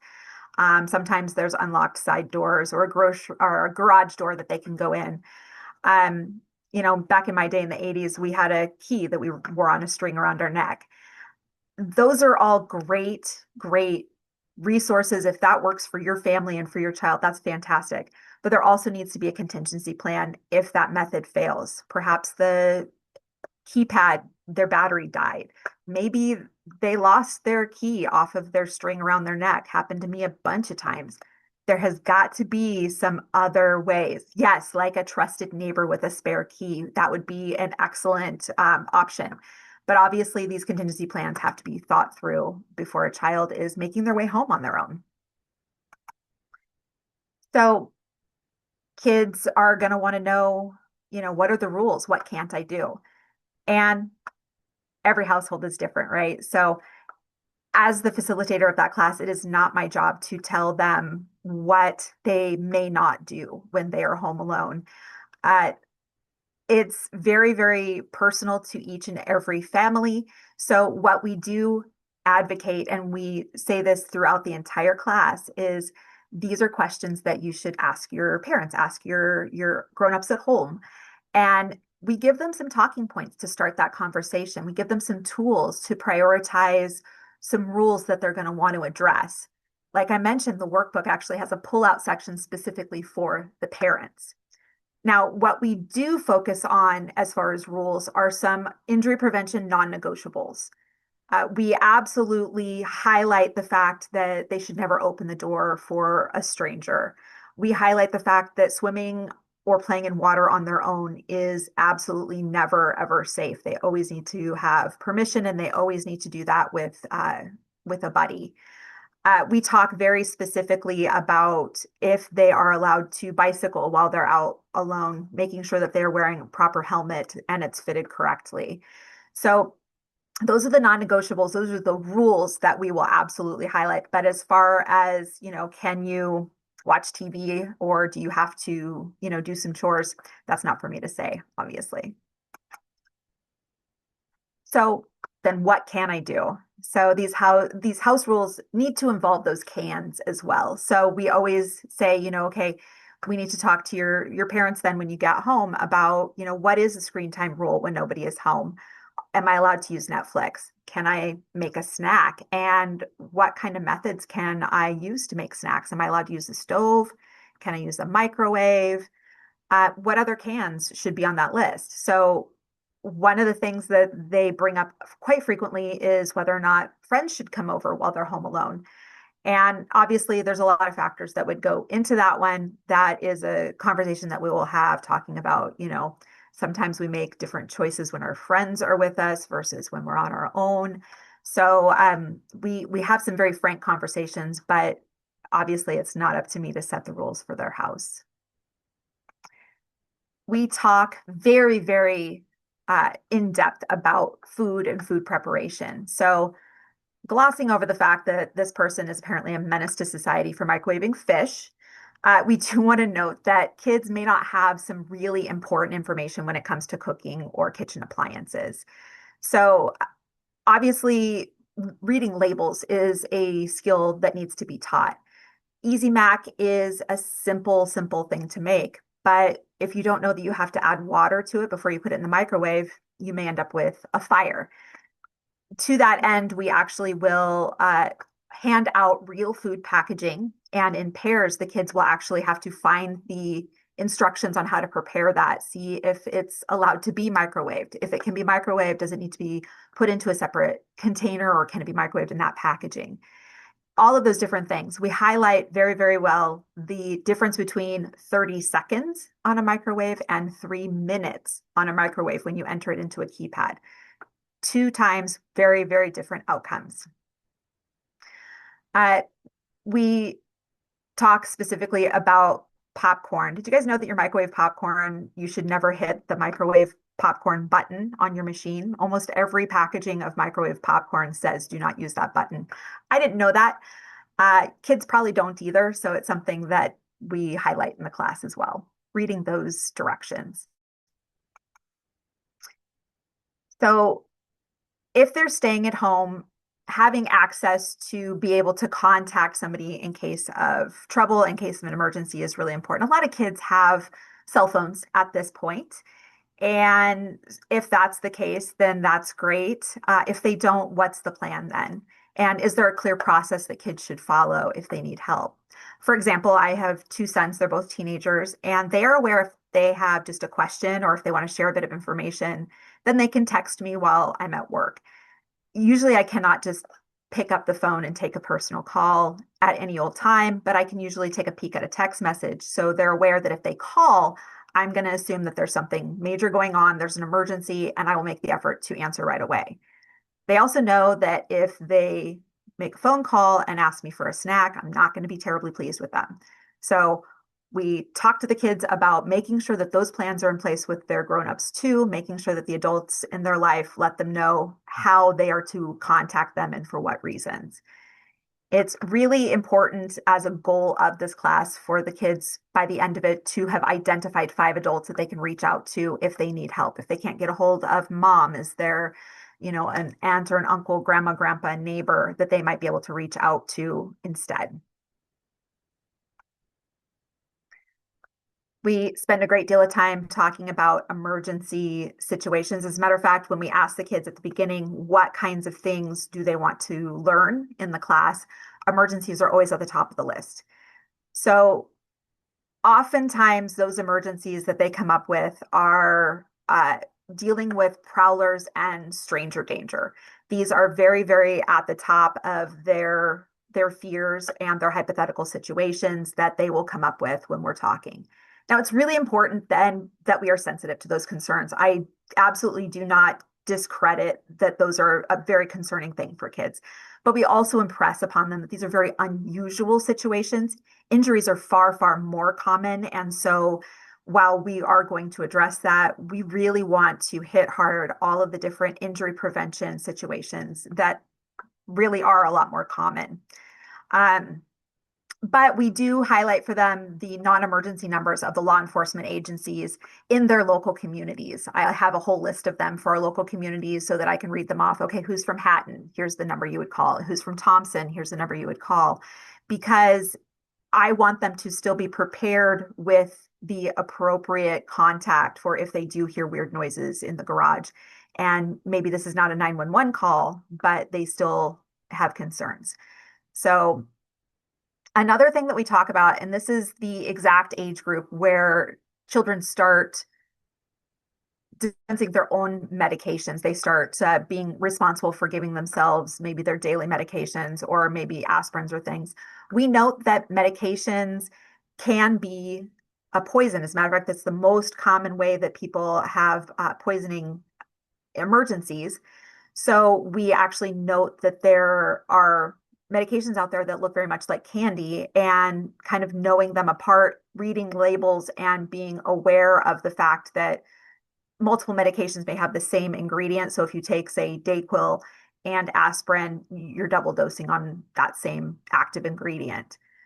We actually run through a number of comparison photos of medication and candy.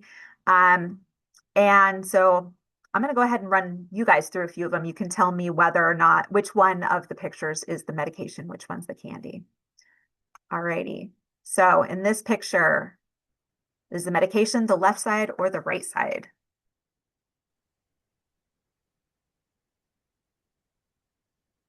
Oh, we have a left, a right. I know everybody is so split on this one. You guys, the medication is the left side. Let's try the next one. This one's a little easier, I think. Yep, totally right. It is the right side. All right, this one's way tough.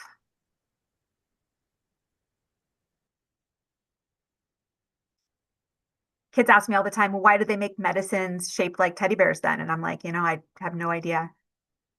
Yeah, the medication is the right side. Most of you got that right. Good job. So we do deal with a lot of other topics that can turn into emergencies. One topic that we spend some time with deals with the subject of firearms. We use a video called Eddie Eagle to teach them to stop, don't touch, run away, tell a grown-up. It's set to a super catchy tune, and it was very hard for me to just say that in words rather than sing it. So keep that in mind. The first time you hear it, you're going to be singing that tune all day. But we do an exercise that highlights the fact that some real guns may look like toys, so it's better to leave them be if the owner isn't able to give you permission to touch. Really, we are encouraging them to only ever touch firearms, whether they know that they are real or think that they are fake, with the owner's permission and their supervision. So let me show you a few of the pictures that we show the kids. And this will be another quiz. You guys tell me at the end here which ones are real and which ones are fake. So here's firearm number 1. Is that real or a toy? Here's number 2, the Nintendo Zapper. Number 3, block 19. Number 4. And number 5. Alrighty, friends. Real or fake? All right, it's a trick question. They're all real firearms. And that one, I mean, kids know that usually fake firearms have the orange tip on them. You know, usually they look like toys. There are some real firearms that put the orange tip on there, you know, for whatever aesthetic reasons. So it really highlights for those kiddos that you can't trust just by looking at something, whether or not it is a real firearm. So without the owner being there to give you permission, to give you the go ahead and to supervise, do not touch any sort of firearm. So it's really, really important. We encourage the kids to continue to talk to their parents. So every developmental milestone is going to lead to some different changes in expectations and responsibilities. We tell the kids, you know, sometimes it's about proving their trustworthiness to their parents to earn more freedom and more privileges. So we note that maybe if mom and dad routinely come home to a clean house, that's going to lead to more privileges for you. Maybe if you do make a mistake, you own up to it right away. They're going to see that as a sign of maturity. We encourage them to go above and beyond if their goal is to gain more freedom. So encouraging them to keep talking to their families and to, you know, keep kind of highlighting that, you know, hey, I've been doing really good, you know, on my own. Can I, you know, move on to this? Now, this is our book that we use that the kids go home with. This highlights all different manner of situations that the kids might be faced with. We use it throughout the class. One of the pages is an ability for them to write down all sorts of different information that would be pertinent. So phone numbers of not only mom and dad's work, but maybe, you know, how to contact a close neighbor or family members, the doctor's office, how to get a hold of, you know, different emergency services. There's all sorts of space for them to write down all of those bits of information. It also highlights a really awesome kind of area that highlights weather emergencies, what to do in case of tornado or blackout or things like that. Talks about fire emergencies. And it even has a little cooking section with some recipes. This is a really cool book. This is actually a book that is available on our Safe Kids website. So feel free to download that if you'd like. And I think Karma's actually going to send that out as well. Now, that parent section that I was mentioning is, like I said, pull-out guide right in the center that can be pulled out of there so that the parents can also utilize this information to start the conversation with their kiddo. And really, obviously, I have a theme throughout this entire presentation.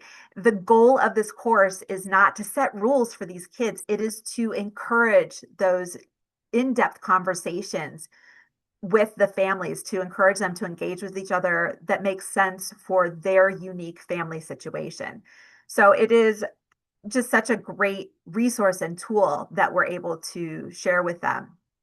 Now, part of the class is helping the kids to create a first aid kit. So we do talk through some first aid situations and things like that. Then we encourage them to go home and teach mom and dad about, you know, hey, this is how I learned to stop bleeding. And this is how I know what to do when I have a bloody nose. So we have all of these different skills that these kids are coming away with. And it's, you know, just a lot of really good stuff and really good conversation. Now, we're not the only game in town as far as this program, obviously, and I'm going to drop in the chat here a link to our flyer and some other things. So our class, we do travel a little bit in our region with it, but primarily the class is offered in Grand Forks. There is another class called Safe at Home from a program called Safe Sitter. It's a 90-minute curriculum, and I know that I've seen it at our local library once or twice. So it's out in various areas of the community.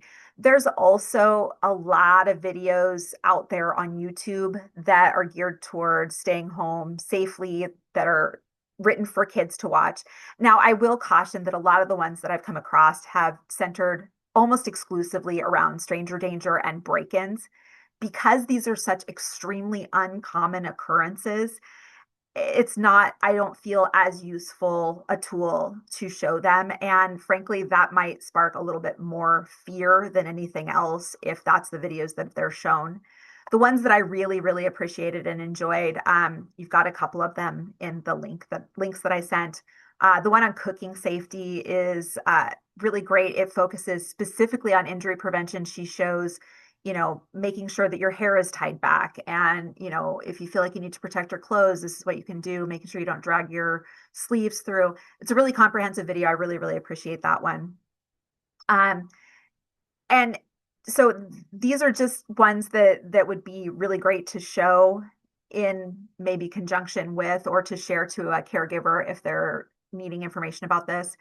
But if you're looking for other ones, I just strongly encourage you to review them critically before recommending them, because that stranger danger thing, like I said, it's an important topic, but it is so rare that I think it obscures a lot of the needed information, the injury prevention information that we could be sharing instead.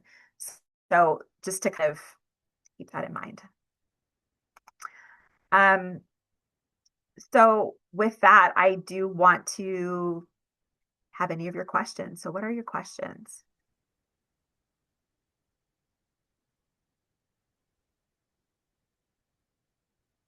Feel free to put some questions in the chat or unmute and ask Tina.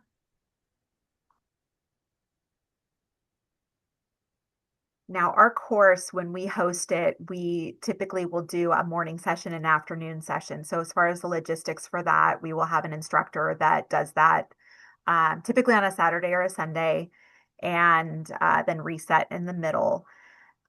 We have, however, done sessions where we've started after like an early release Wednesday. We have Wednesdays in our communities where the kids get out early, and we've actually started the course afterward. Now, Jessica, thank you for the question. So with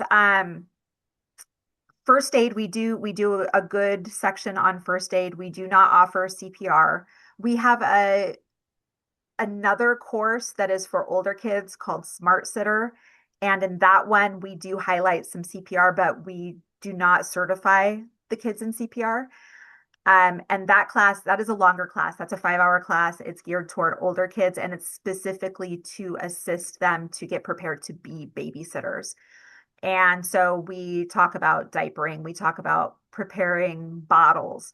We talk about ages and stages of kids and kind of some of the developmental levels and expectations that you can have for different ages of children. And yes, we highlight first aid and CPR in that one.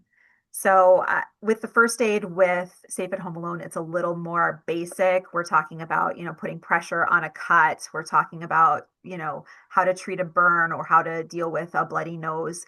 And we do, like I said, send them home with a small starter first aid kit, but it doesn't get super in depth in that. We're covering a lot of stuff in 3 hours. I wish we could do a lot more though.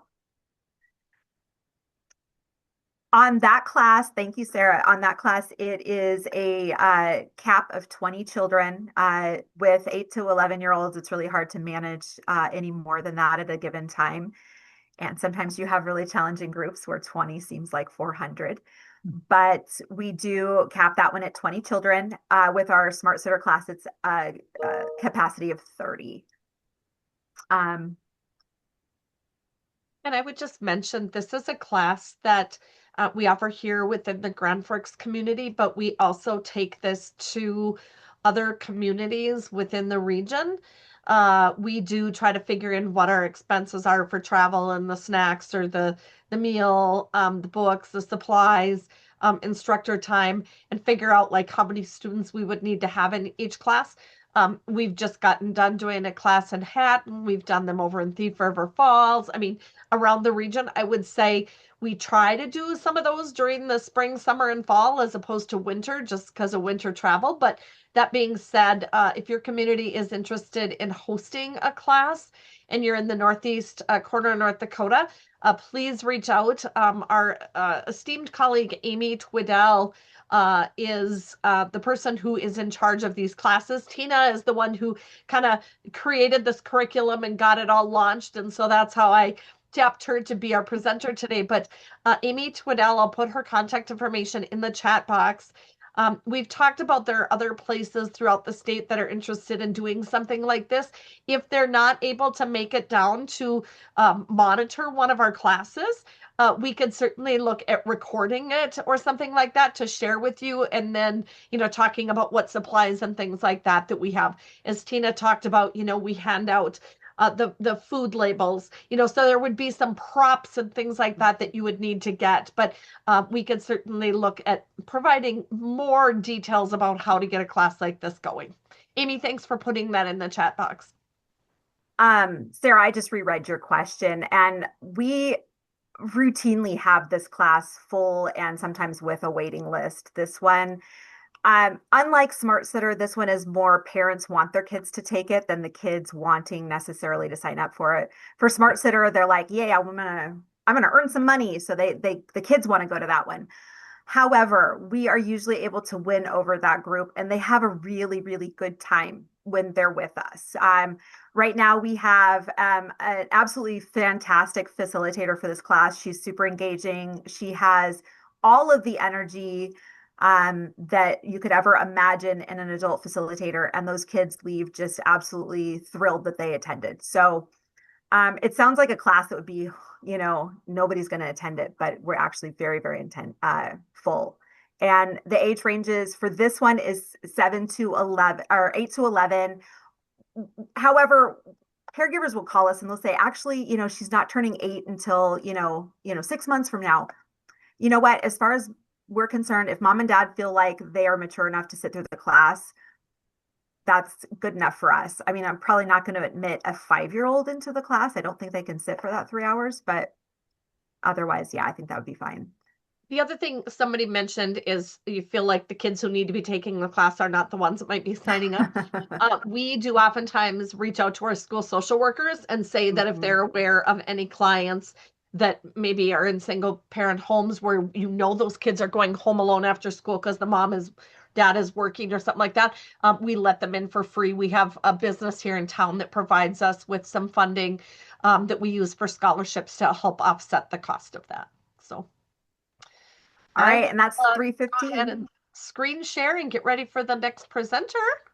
Thanks so much. Thank you. Thank you, Tina. Lots of useful information there. And I love how, because you've taught that class, you can bring the concerns and the questions that the kids had directly to us today too. So thank you very much. We appreciate that. Jody, can you tell me, are you preferring to share screen yourself? Yes, I would like to share my presentation myself. Okay, thank you. As Jody's getting ready, I want to welcome Jody, a passionate colleague in the realm of lots of things, but particularly safe sleep. And today she's a community life educator from Safe Kids Fargo-Moorhead, who is going to do the presentation, Bridging the Gap, translating safe sleep guidelines into caregiver practices. So we're going to take some of that information we learned from Jen earlier this morning and put it into practical steps of what we can do to help caregivers. So over to you, Jody. Great. Thank you, guys. Thanks for sticking with us on this day of lots of learning about some really unique things. Today, I want to focus on bridging the gap between what people know and what caregivers actually do, and ways that we can support each other as colleagues and each other as educators, and also each other as a whole world of parents, whether you be grandparent or you haven't had a child yet, but you may. There's just a lot of support that is needed in order to do certain hard things safely. So is everything working, Katie? You hear me? Yep. All right. All right, so discussion today will include the issue is that we have been giving out the same message for many years, but the impact is declining. This matters today because caregivers may not be receiving the message, fully understanding the rationale, or being provided with the necessary resources and encouragement. What we know is that babies are dying at an alarming rate from SUID. SUID does encompass the SIDS category. Since 2020, the numbers are rising, and the 2022 rate was the highest since 1996.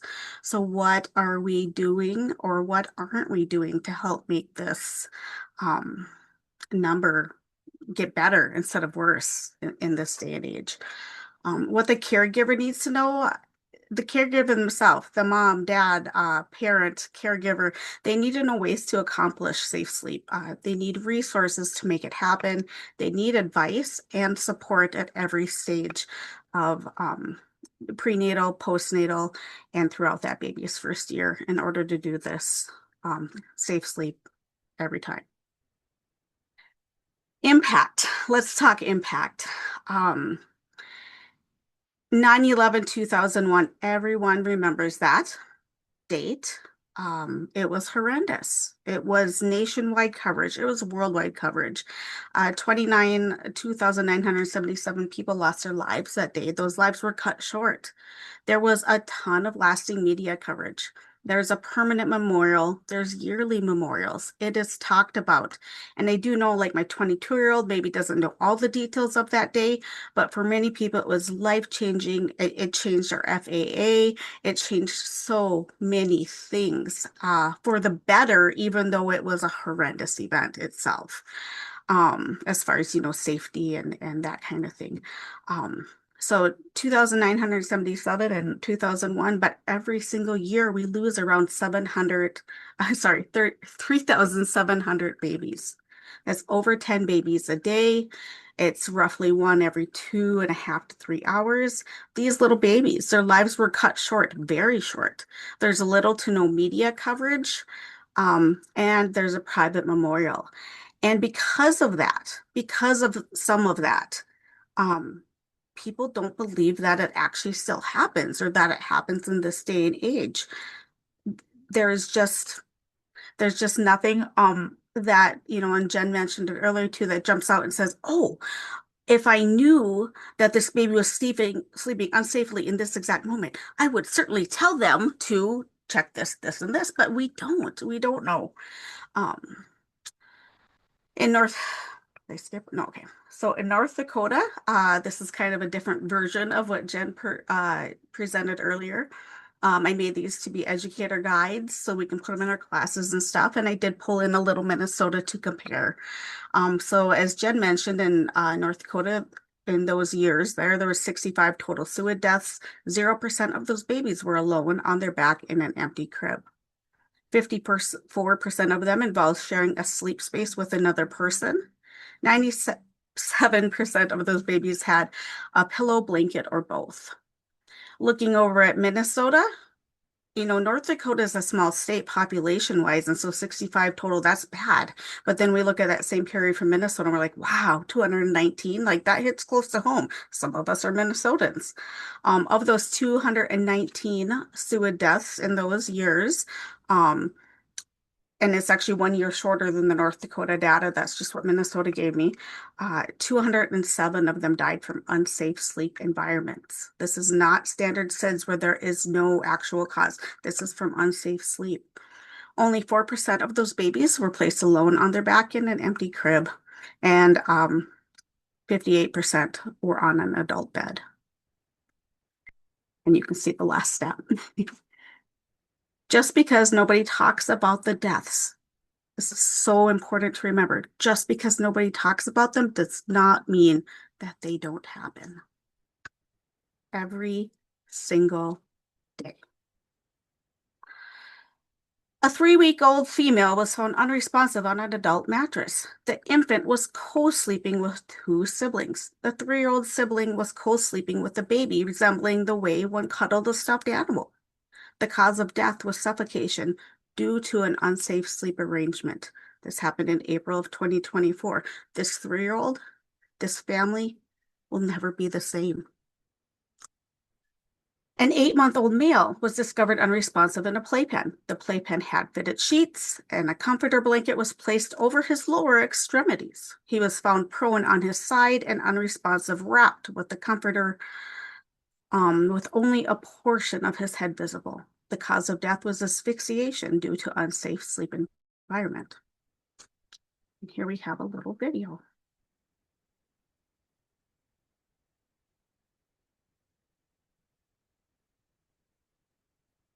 As a new dad, I was just ecstatic to have my first child and have a son. It was an emotion that it's indescribable. When we speak to other new parents, I think they'll talk about how your life is different after that.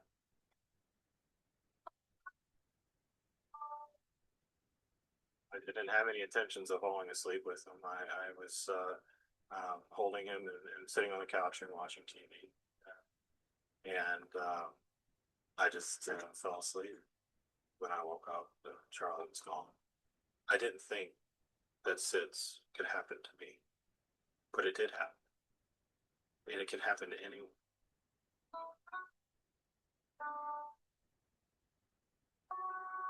Charlie's Kids was formed on what would have been Charlie's first birthday.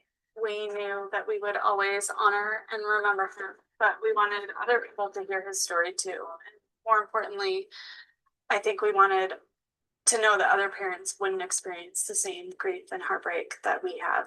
All too often, people think SIDS is just something that happens to families, and they don't realize that by putting your baby to sleep safely, you can help prevent a SIDS death from occurring.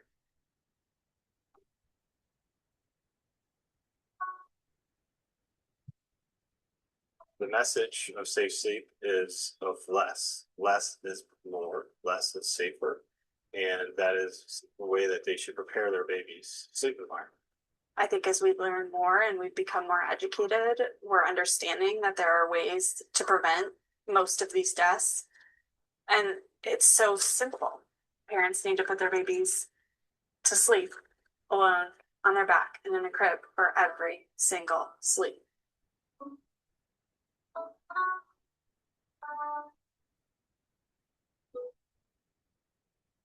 They don't need to be co-sleeping. They don't need a bunch of stuffed animals and thick, heavy blankets. They are warm with just a pajama and a wearable blanket. Your baby's worth it. Keep them safe and practice safe sleep.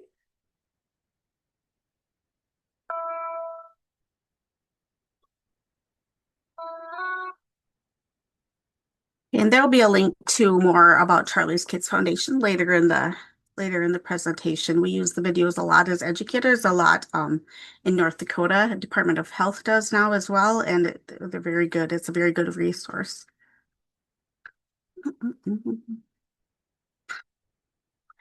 All right, so the 2022 AAP guidelines were changed slightly, and they are going to hopefully decrease SUID. Safe sleep practices mean back to sleep for every nap and every night. I tell parents, even when you're cranky, even when the baby's cranky, even when you're exhausted, even when they're overtired, every single night, every single nap. Use a firm, flat, non-inclined sleep surface with a fitted sheet. Keep the sleep space empty. Nothing fluffy or fun in it. Boring is best. Room share, but do not bed share. Avoid couches and armchairs. Very high suffocation risk, either laying your baby down on the couch or holding them on a couch or an armchair, and then you fall asleep and they slip into an unsafe position, such as baby Charlie did. Inherent risks to watching a boring football game from a team that's not winning and being drowsy with a newborn. If your baby does fall asleep in a car seat, swing, carrier, or your arms, you must move them to a firm, flat surface. And avoid weighted swaddles or weighted sleep sacks. Stop swaddling also at the first sign of rolling. Some protective factors that the AAP guidelines point out are that human milk feeding is helpful and has a protective factor. Smoke in a drug-free environment is very helpful as a protective factor. Up-to-date immunizations are always good, and a pacifier. A pacifier can actually be a protective factor. And we have a video in a moment that speaks as to why. Well, there's the video. So the why behind these recommendations are what gets missed sometimes. The recommendations are to prevent suffocation, and it's okay to use the word, I don't want your baby to suffocate. It makes it real. It makes it something that they, a word that they don't like, but they do understand. The recommendations are also to increase the baby's ability to wake up. God gave them, or whoever you believe, or whoever you believe they can. They were born with protective instincts built in, and we as humans are, we do some things that dull them, and then that's where some issues come in. The recommendations are not to make your baby sad or to make you sleep deprived. The reality is babies do get sad and you will be sleep deprived. This video goes into the reasonings a little bit as to why.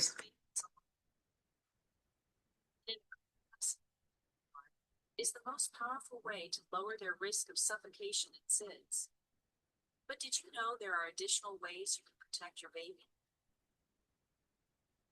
Pacifier use during sleep is recommended to prevent suffocation and SIDS because 1. Pacifiers can help keep your baby's airway clear by keeping their mouth in a suckling position. 2. Pacifier use can help your baby establish control of breathing. And 3. Babies who sleep with pacifiers are more arousable, helping them wake and adjust their sleep position. Room sharing is when your baby sleeps in the same room as you, but in their own crib, bassinet, or play yard. This keeps them safe by making it easier for you to monitor, comfort, and feed your baby, and by keeping your baby arousable and able to wake as needed. So share the room, not the sleep space. Sharing a bed or other sleep space puts your baby at a much higher risk of SIDS, suffocation, or a fall. About 60% of babies who died from SIDS or suffocation between 2011 and 2020 were sleeping with someone on a shared surface. Helping your baby practice tummy time when you're awake and being watched can also keep them safe. Being on their stomach helps your baby build the muscle strength needed to roll over and move out of a dangerous sleep position if needed. Some babies don't like tummy time at first, but it's important to get them started. There are many examples of fun and engaging tummy time activities online.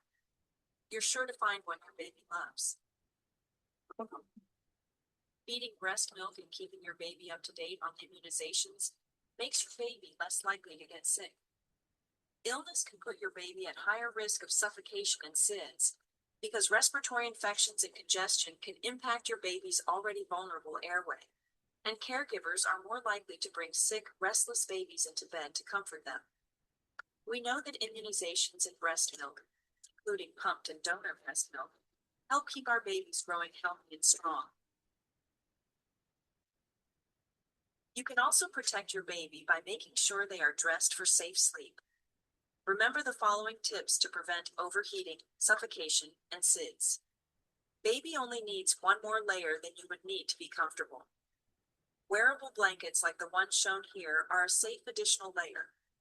Baby should never wear a hat to sleep once they are home from the birth hospital.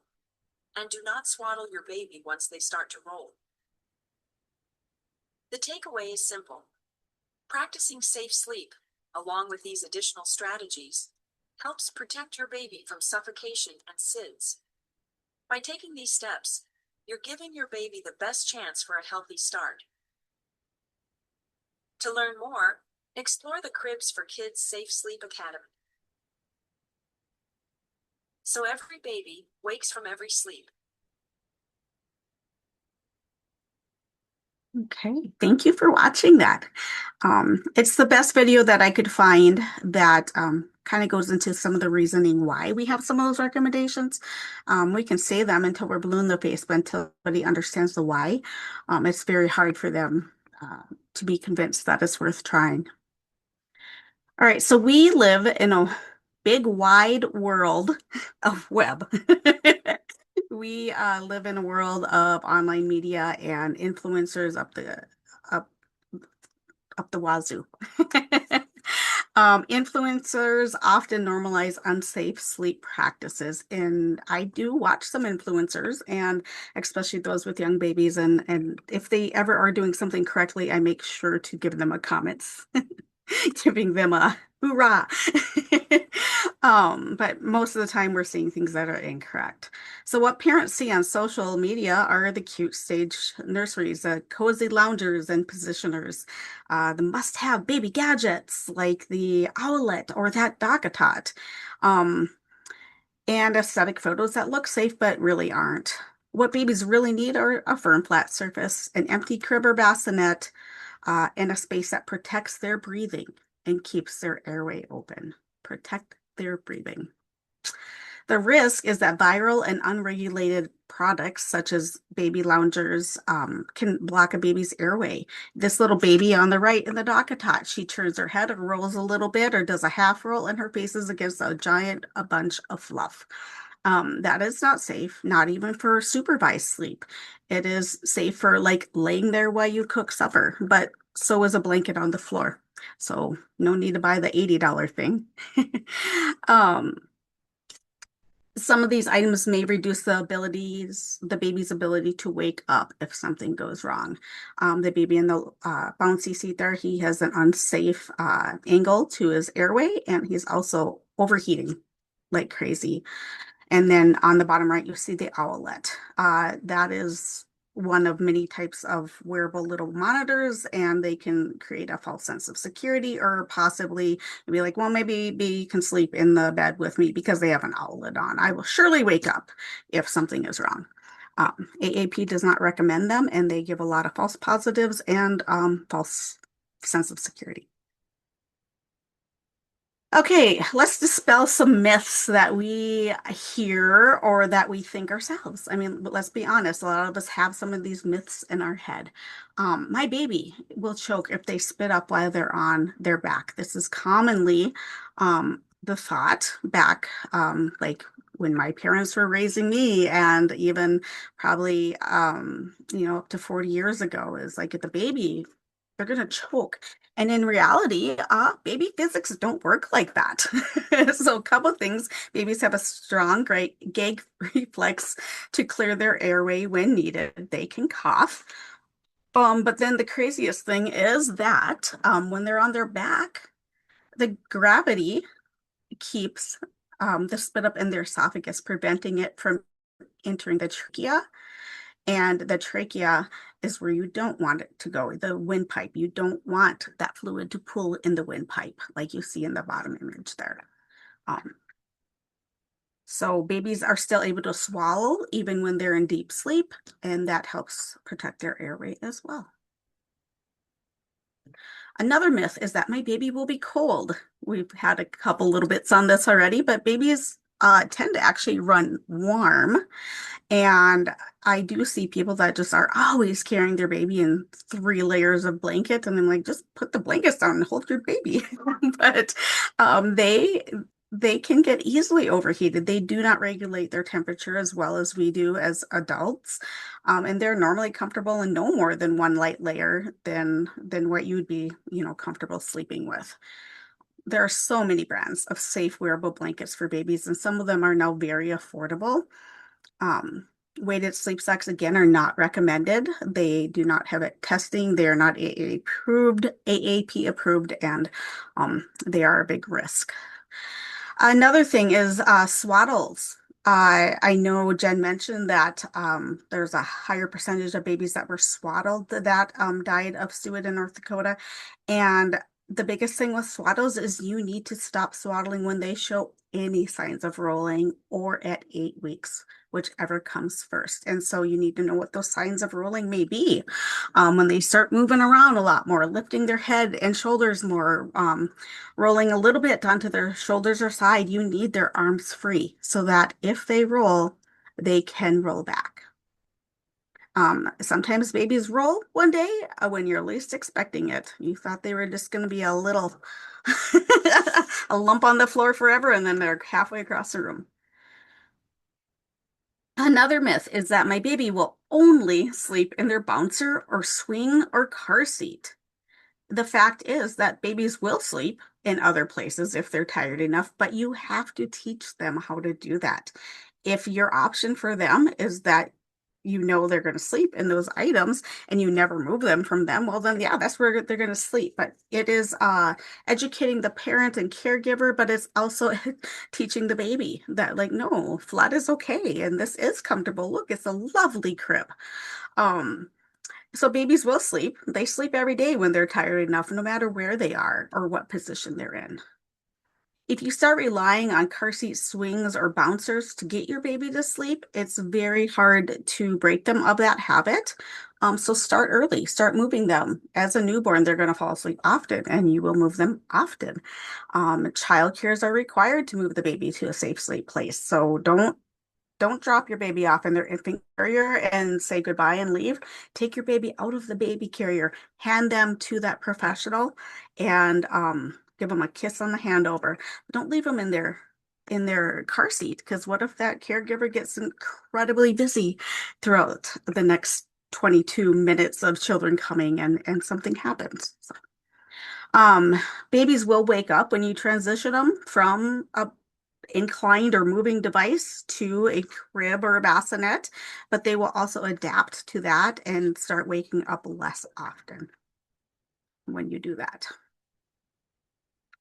Another myth is that the bassinet or crib mattress is so hard. My baby hates it because it's so hard and they don't like it and it's terrible. Okay, babies don't weigh enough to they don't weigh enough to care how soft their mattresses. They don't. An 8-pound item is enough to sink into like an adult mattress and be a risk to a baby, but that little 8-pound baby themselves isn't thinking, gosh, I need 4 more inches of foam under me.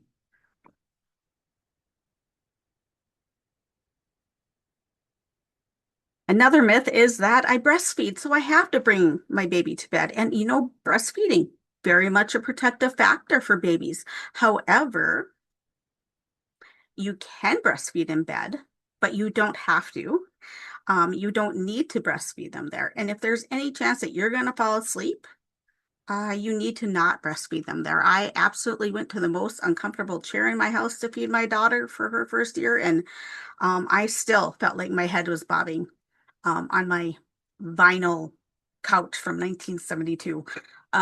So if there's any chance you'll fall asleep, whether you're sitting up or laying in bed, set a timer so you move the baby back to the bassinet. As you can see in that photo, the baby is happily eating and the mom is happily partially awake. But as soon as the baby stops suckling and that mom is overtired, she may very well just doze off. And then we have pillows right by baby, and we have blankets by baby, and we have a very soft looking bed. Another myth, and this one is out there. When I follow, influencers, or when I'm on like the moms group, the Fargo moms group, there's all this talk of the Safe Sleep 7. And so the Safe Sleep 7 is promoted by breastfeeding and bed sharing advocates as a way to reduce risk, but the AAP is strongly against it.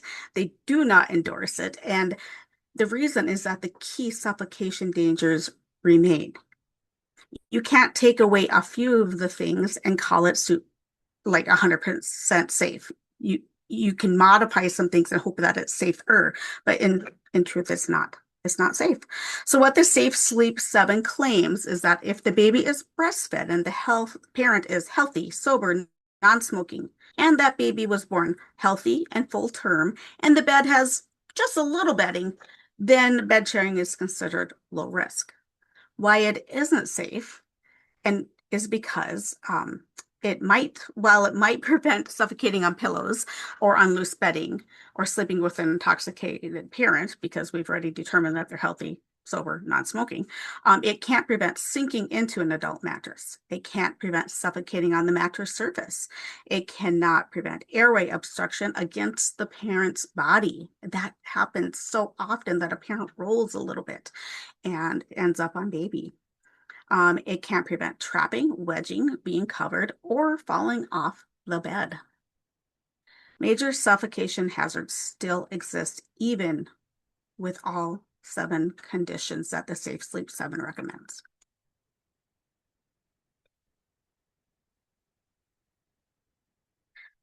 Parents absolutely crave support. And I think, maybe just because we don't want to make them sad, we don't talk about some of this stuff as much as we should, or we just give them the handout and they don't read the handout. And or the encouragement to be like, oh, I know safe sleep is so hard, but you can do it, Mom. Parents crave support. And so there is a Facebook group that I have been on for many years. It's evidence-based. And some of the comments, when I put a survey out there a couple of years ago, some of the comments were these that you can see. But I could have benefited from just hearing about how supervised unsafe sleep is still unsafe. I thought that as long as I kept an eye on her, that it would be fine to have her sleep in the swing. Then I learned otherwise. The second quote, basically that true SIDS is rare and that following the ABCs of safe sleep is the best I can do for my baby. My personal sleep then became better. I think new moms need more knowledge at why SIDS is devastating. The true cause of many infants dying in their sleep is due to unsafe sleep practices. Couple more. The top from an educator. As somebody who used to educate parents on safe sleep for my job, I feel like a lot of times the actual explanation is lacking. We went over that already. They're told about safe sleep, but not the why. Explaining the reasoning can go a long ways. And then the bottom one, I was told a crying baby is better than a dead baby. And that is morbid. I agree with this comment, but it sticks with you. And when you're sleep deprived and not able to think, you need something that can stick with you, whether it's the word suffocation, whether it's crying versus dead, whatever it can be, you need something that can stick with you. We feel like every single cry needs to be attended to. And that's why so many parents resort to bed sharing or unsafe practices. A lot of them say they never intended on doing it, but their baby just kept crying. How can you help as a parent, friend, educator, or professional? How can you help the issue? You can change how you teach SUID information, make it more interactive, do it more often, ask more open-ended questions. Maybe you're a nurse or a doctor or an in-home health visitor. Don't say, is your baby sleeping in a safe place every night? The parent is probably going to say yes, but you can say, tell me about where your baby sleeps at night and what kind of things are around them.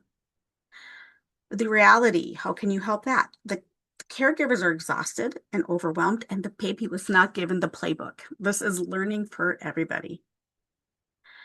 What we know is that caregivers will need a prenatal plan and an incredible amount of postnatal support.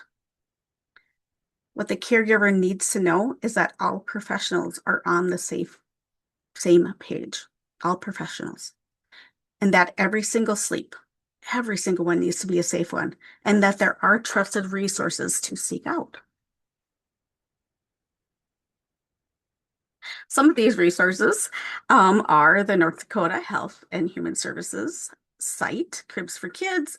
I have a QR code there, and I know you will be given the presentation in a PDF form, so you can scan it later if you wish, but you'll find many great things on this page. Good job, North Dakota. Safe Sleep Guidelines, North Dakota Cribs for Kids program that can get free cribs or now bedside bassinets into families that can't get one on their own. Printable safe sleep materials and links for trainings.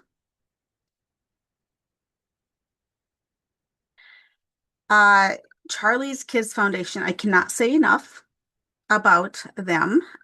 What you'll find on their page of pages, their website, I guess I should call it, is Safe Sleep Education for Families, downloadable Safe Baby Sleep and Snug book, resources that were created in memory of Charlie, videos, guides, community programs, and support for for caregivers and providers.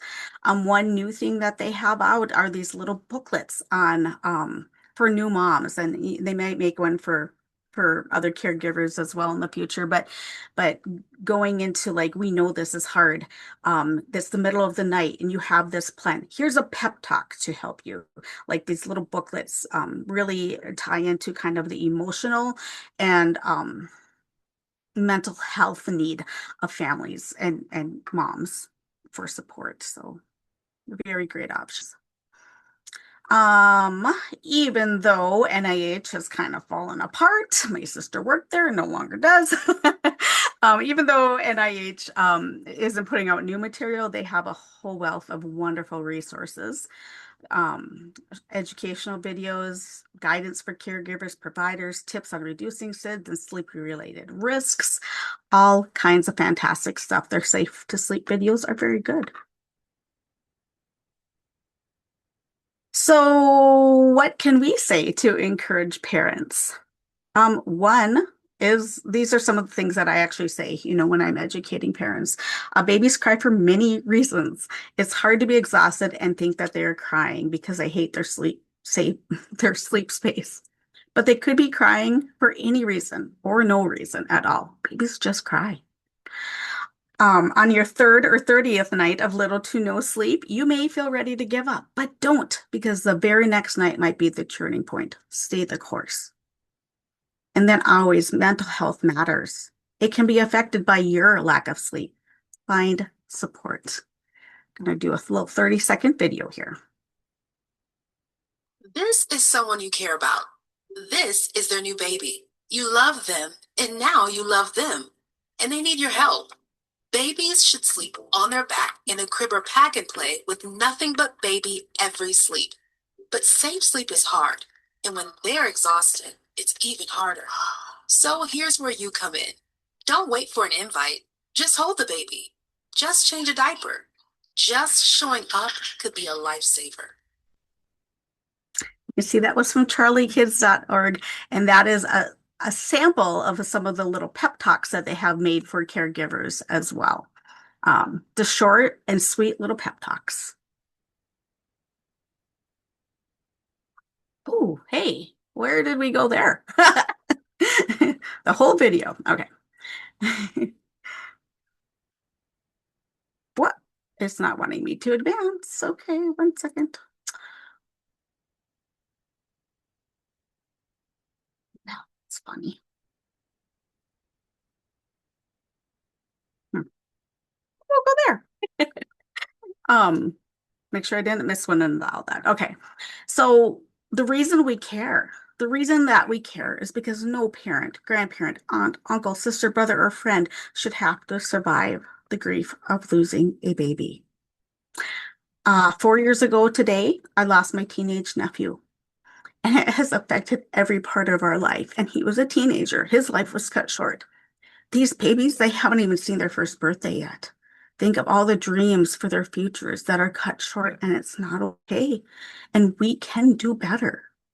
Let's not have one more. Let's do our part to make a change so that the statistics can go down and not up.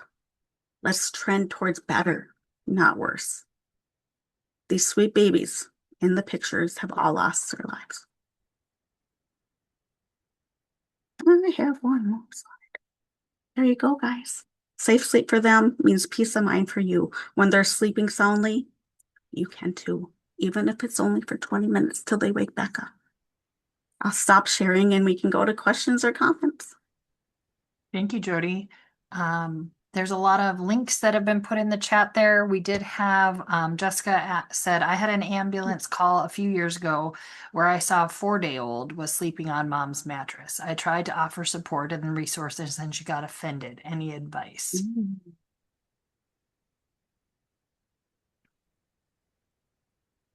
You know, the hard part is that as educators and professionals, we sometimes can't change their minds, but it doesn't mean that we don't try. It doesn't mean that we just say, oh, okay, You got this, Mom. We can say, okay, but I am concerned, even though you are offended. I am concerned because your baby could die. Your baby could suffocate. Here are some resources. Let me help you get a pack and play.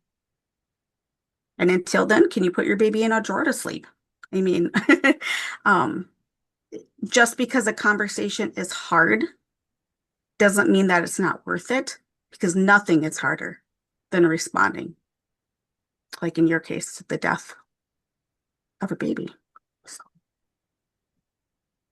Thank you for that answer. I do think it's a very true aspect of the work we do. We advocate for what we can, but that doesn't mean the family would accept it. And it looks like in this case for Jessica, she wasn't willing to accept it. But good on you, Jessica, for speaking up, Or at least trying, yeah. and trying to support that family once you recognized it wasn't a safe sleep environment. So well done for you. You'll see too the map for safe sleep. Safe Cribs for Kids distribution map is in the chat, the link for that. And then Beth also put the Safe Sleep page from the Health and Human Services of North Dakota in the chat as well. Other questions for Jody? Comments, concerns, sharings? We do Safe Sleep we will do this Safe Sleep training every year. Thank you for sharing.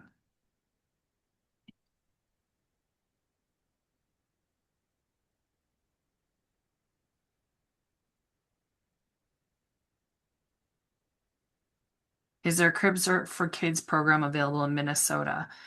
Karma with Safe Kids Grand Forks and Safe Kids Fargo Moorhead both do something slightly different, but have programs to offer. We've had a grant, so we have a Cribs for Kids program to support families in Minnesota just through our department. Karma works with a different organization. I'll let her speak to that because I think they help throughout greater Minnesota too. Yeah, so we went looking for a statewide program. Beth is the injury prevention coordinator for North Dakota and has the Cribs for Kids program under her program, and it covers the entire state and it's consistent all throughout. Minnesota does not have a program exactly like that covers statewide, but we were able to connect with an organization in St. Paul, and it's called Second Stork. If somebody wants to reach out to me, I'll be happy to provide them with some information. There's a couple qualifications. The cribette and sleep sack has to be given out at a hospital. It has to have education that is provided. The organization is in St. Paul, and it's a nonprofit organization, but they have got so we typically pick the cribs up or the bassinets up when we're down there and bring them back up. We've also worked out a lady who's a volunteer on their board who has family in Thief River that when she makes her way up here, she'll sometimes bring us some stock or inventory. So if anybody wants to learn about Minnesota, they were very open to helping in other areas. But just a couple of caveats that it can't be like a public health agency or it has to be a hospital base. So reach out to me and I'll be happy to help you out. Thank you, Karma. Other questions or wonderings? Jessica, keep asking questions. We like them. Well, Jody, we greatly appreciate the practical side of how we can walk alongside caregivers and support them in understanding the importance of not just knowing and knowledge base of the ABCs of safe sleep, but then actually implementing it, even though it can be very difficult to do. Never give up. No. Thank you, Jody. Now I get to introduce Beth. She is the North Dakota Injury Prevention Program Director. She knows Safe Kids very well because she once was the Safe Kids Fargo Moorhead coordinator before moving into this role. And she's going to give you an overview of the North Dakota Injury Prevention Program. So over to you, Beth. All right. Thank you, Katie. Appreciate the welcome. Next slide, please. So I'm just going to go over just a few slides of the resources that we offer at the North Dakota Department of Health and Human Services. And I know, and I heard on one of the breaks, they were talking about some of our resources already. So I'm sorry if this is repetitive, but We do have, if you go to the North Dakota Department of Health and Human Services website, a plethora of resources available to everybody. And starting with the injury prevention page, the injury prevention page covers a multitude of topics that cover some unintentional injuries. And each of those tiles, you're able to click on them and it will lead you to another page of resources. And so we have everything from ATV safety, hunting and firearm safety, summer safety, the Safe Sleep that Jody just presented on. We have a tab for that as well. Just a lot of different options. So the links are going to be included on these PowerPoints, and I can also put them in the chat after we talk today. I'm just not I'm good at getting them in there right multitasking. now for you, Beth. Oh, perfect. Thank you. And then the second one, the second bullet there is our Cribs for Kids distribution map, which they were just talking about. We've worked really hard to get coverage throughout the state for our distribution locations. And this map right now is an interactive map where you can click on each of those bubbles in the map and it will actually pull up the address of where you can reach out to find a Cribs for Kids for a family in need.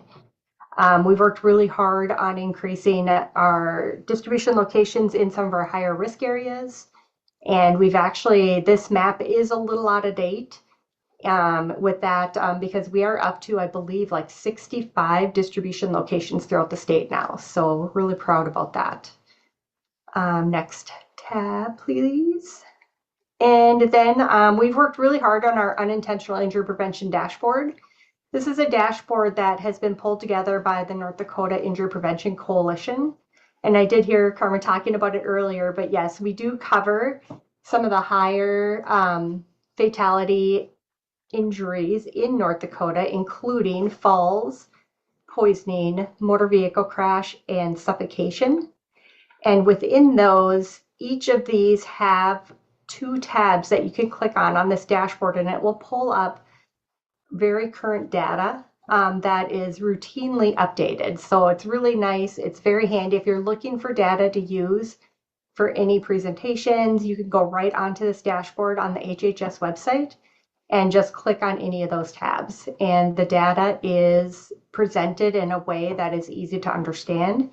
If at any time you have questions about the data, feel free to reach out. We can help you if you're looking for further data or if you want anything else that isn't listed on this dashboard. Next slide, please. The North Dakota Child Passenger Safety Program is also statewide, and I think Dawn has done a really good job with trying to cover some of those desert areas, as I would refer to them. She also has a child passenger safety page, which also has tiles that you can click on and find further resources. For both the child passenger safety page and the injury prevention page, there are resource tabs that you can actually click on and order resources for free, and they'll just be sent to your organization. So you just select how many you need and your address, and they get sent out to you. Next slide. Dawn also has a child passenger safety map, very similar to the Cribs for Kids one. And I believe she has a map for not only car seat checkups, but car seat distribution programs and then hospital car seat classes. So those are also very accessible. And when you click on them, it gives you the address and contact name for people that use them. And I believe that might be close to the end. Next slide. And there's my information. If you have any other questions that you didn't get answered today, I know we covered a variety of topics, and I am just amazed by all the great people that we have to speak on them throughout the state. Feel free to reach out of any of your 3 Safe Kids coordinators, and my information is up here as well. So thank you very much. Thank you, Beth. I appreciate you going over that overview. And it is a lot of great resources out there, and I encourage you to go and have a look at the different options that are available, not just, not in just the metro, but across the state. So go and have a look. And we ourselves just recently ordered some more poison magnets and a few other resources and got them delivered. So they're pretty quick on it too. So thank you for that. So I'm just going to go through some wrap up and call to action section here. I already had some people asking about CEUs and stuff, so we're going to cover all of that in this last little bit. Can you go back one? Oh, I guess this again is the injury prevention plan. So if this has hopefully ignited a flame, got you excited about anything, please do look at the North Dakota Injury Prevention Plan. Reach out to Beth if you have some passion projects you want to look into or ways that you want to be involved. There are different committees that you can be involved in. The motor vehicle and pedestrian with Don Mayer, falls with Jane, unintentional poisoning with Karma, and then suffocation with Sarah Meyer. So if those are anything you're interested in too, please reach out to Beth and she'll help you get in contact with those people. We also want you to think about how you can be involved in a local coalition. So we have Safe Kids Bismarck Mandan, Safe Kids Grand Forks, and Safe Kids Fargo Moorhead, and we'd love to have you be a part. You have important information to bring to the table, and we have resources and networking that we can all do together. So it's another way that you can continue to support that injury prevention. Follow us on social media. All three of our coalitions have Facebook, and then Safe Kids Grand Forks has Instagram as well. Feel free to sign up for our newsletters if you would like us at an event, or if you want to volunteer and be involved in some of this education, then reach out to us so we can get you connected to what's happening. And then also, you know, there's a variety of resources that have been distributed and then will be emailed out as well, but there's so much more we have. So feel free to reach out and say, hey, do you have anything on this topic? Yep, go ahead. So the evaluation, you've heard throughout the day that our planning is intentional around what these evaluations, the feedback we receive. So we greatly appreciate the input that you have, and it's important to us to receive that. So please complete the evaluation. It is also the way that you're going to receive your CEU certificates. At the end of today, or at the end of the time when you complete that evaluation, you're going to receive a generic certificate. From there, in the evaluation, you can click the sessions you attended, and you can click what CEU type of CEU credits you need. From there, a specific CEU certificate will be created based on what you selected in that evaluation, and we will get you the certificates as you've indicated on the evaluation. So please be mindful of just making sure that's completed to what you need. And then if you are with Growing Futures or the child care program, we do need you to include your ID for the Early Childhood Hub in that as well. And Katie, can I just comment one thing? You can either scan the QR code that you see here on the screen. I also just put a link to the evaluation in the chat box. And at 4 o'clock today, I had an email scheduled to send to everybody thanking you for attending today's workshop. And it has a copy of this link and the scanned image also. So that email went out to absolutely everybody who was registered for the event. And I know not everybody was able to make it. You are adults, you're professionals. We'll be able to record based on who logged in, who was here today. You may have not attended, but you're going to get the email anyway. Our hope is that you fill it out accurately and truthfully as to, you know, whether you were here and what sessions you were a part of. And I'll send out a reminder in about a week to do the evaluation also, but we'd really love to get it today if it's possible, just because it's fresh in your mind. Perfect. Thank you, Karma. Somebody asked, is there anything for Wisconsin CEUs for EMTs? We did not apply for Wisconsin, but that being said, North Dakota and Minnesota are both approved. If you send me an email to safekids, SAFEKIDS, at altru.org with that question, I'd be happy to reach out to their EMS coordinator for the state and see if, given that North Dakota and Minnesota approved it, if they would also approve it as well.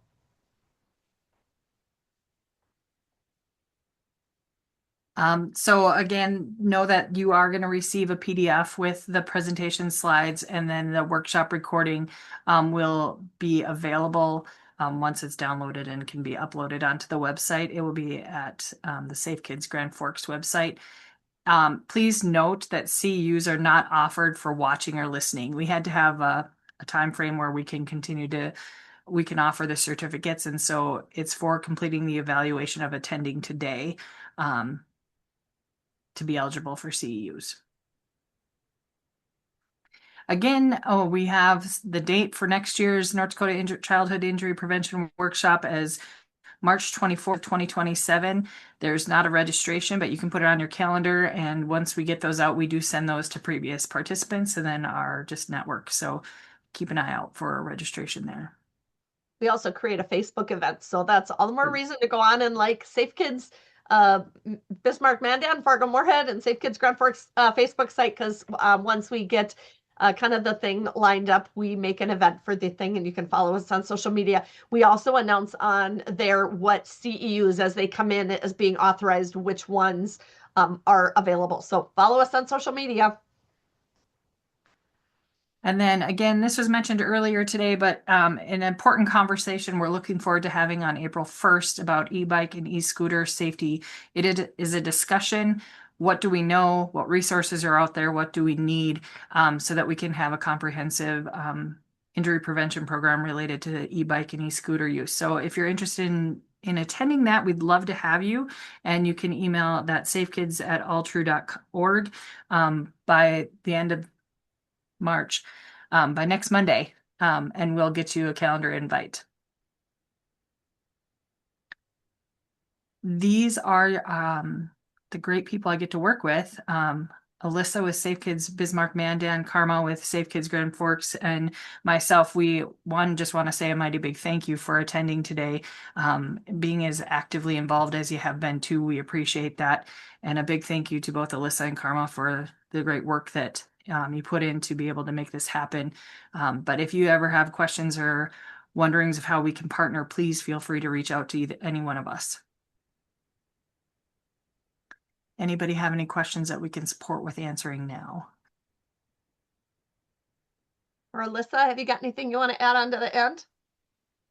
Nope, you guys did fabulous. Thank you everyone for making this a great workshop, and we're excited to see you again next year. I'm going to stop recording. I'll stay on here for just a little bit because we want to copy the chat link and stuff like that, but I'm going to stop recording.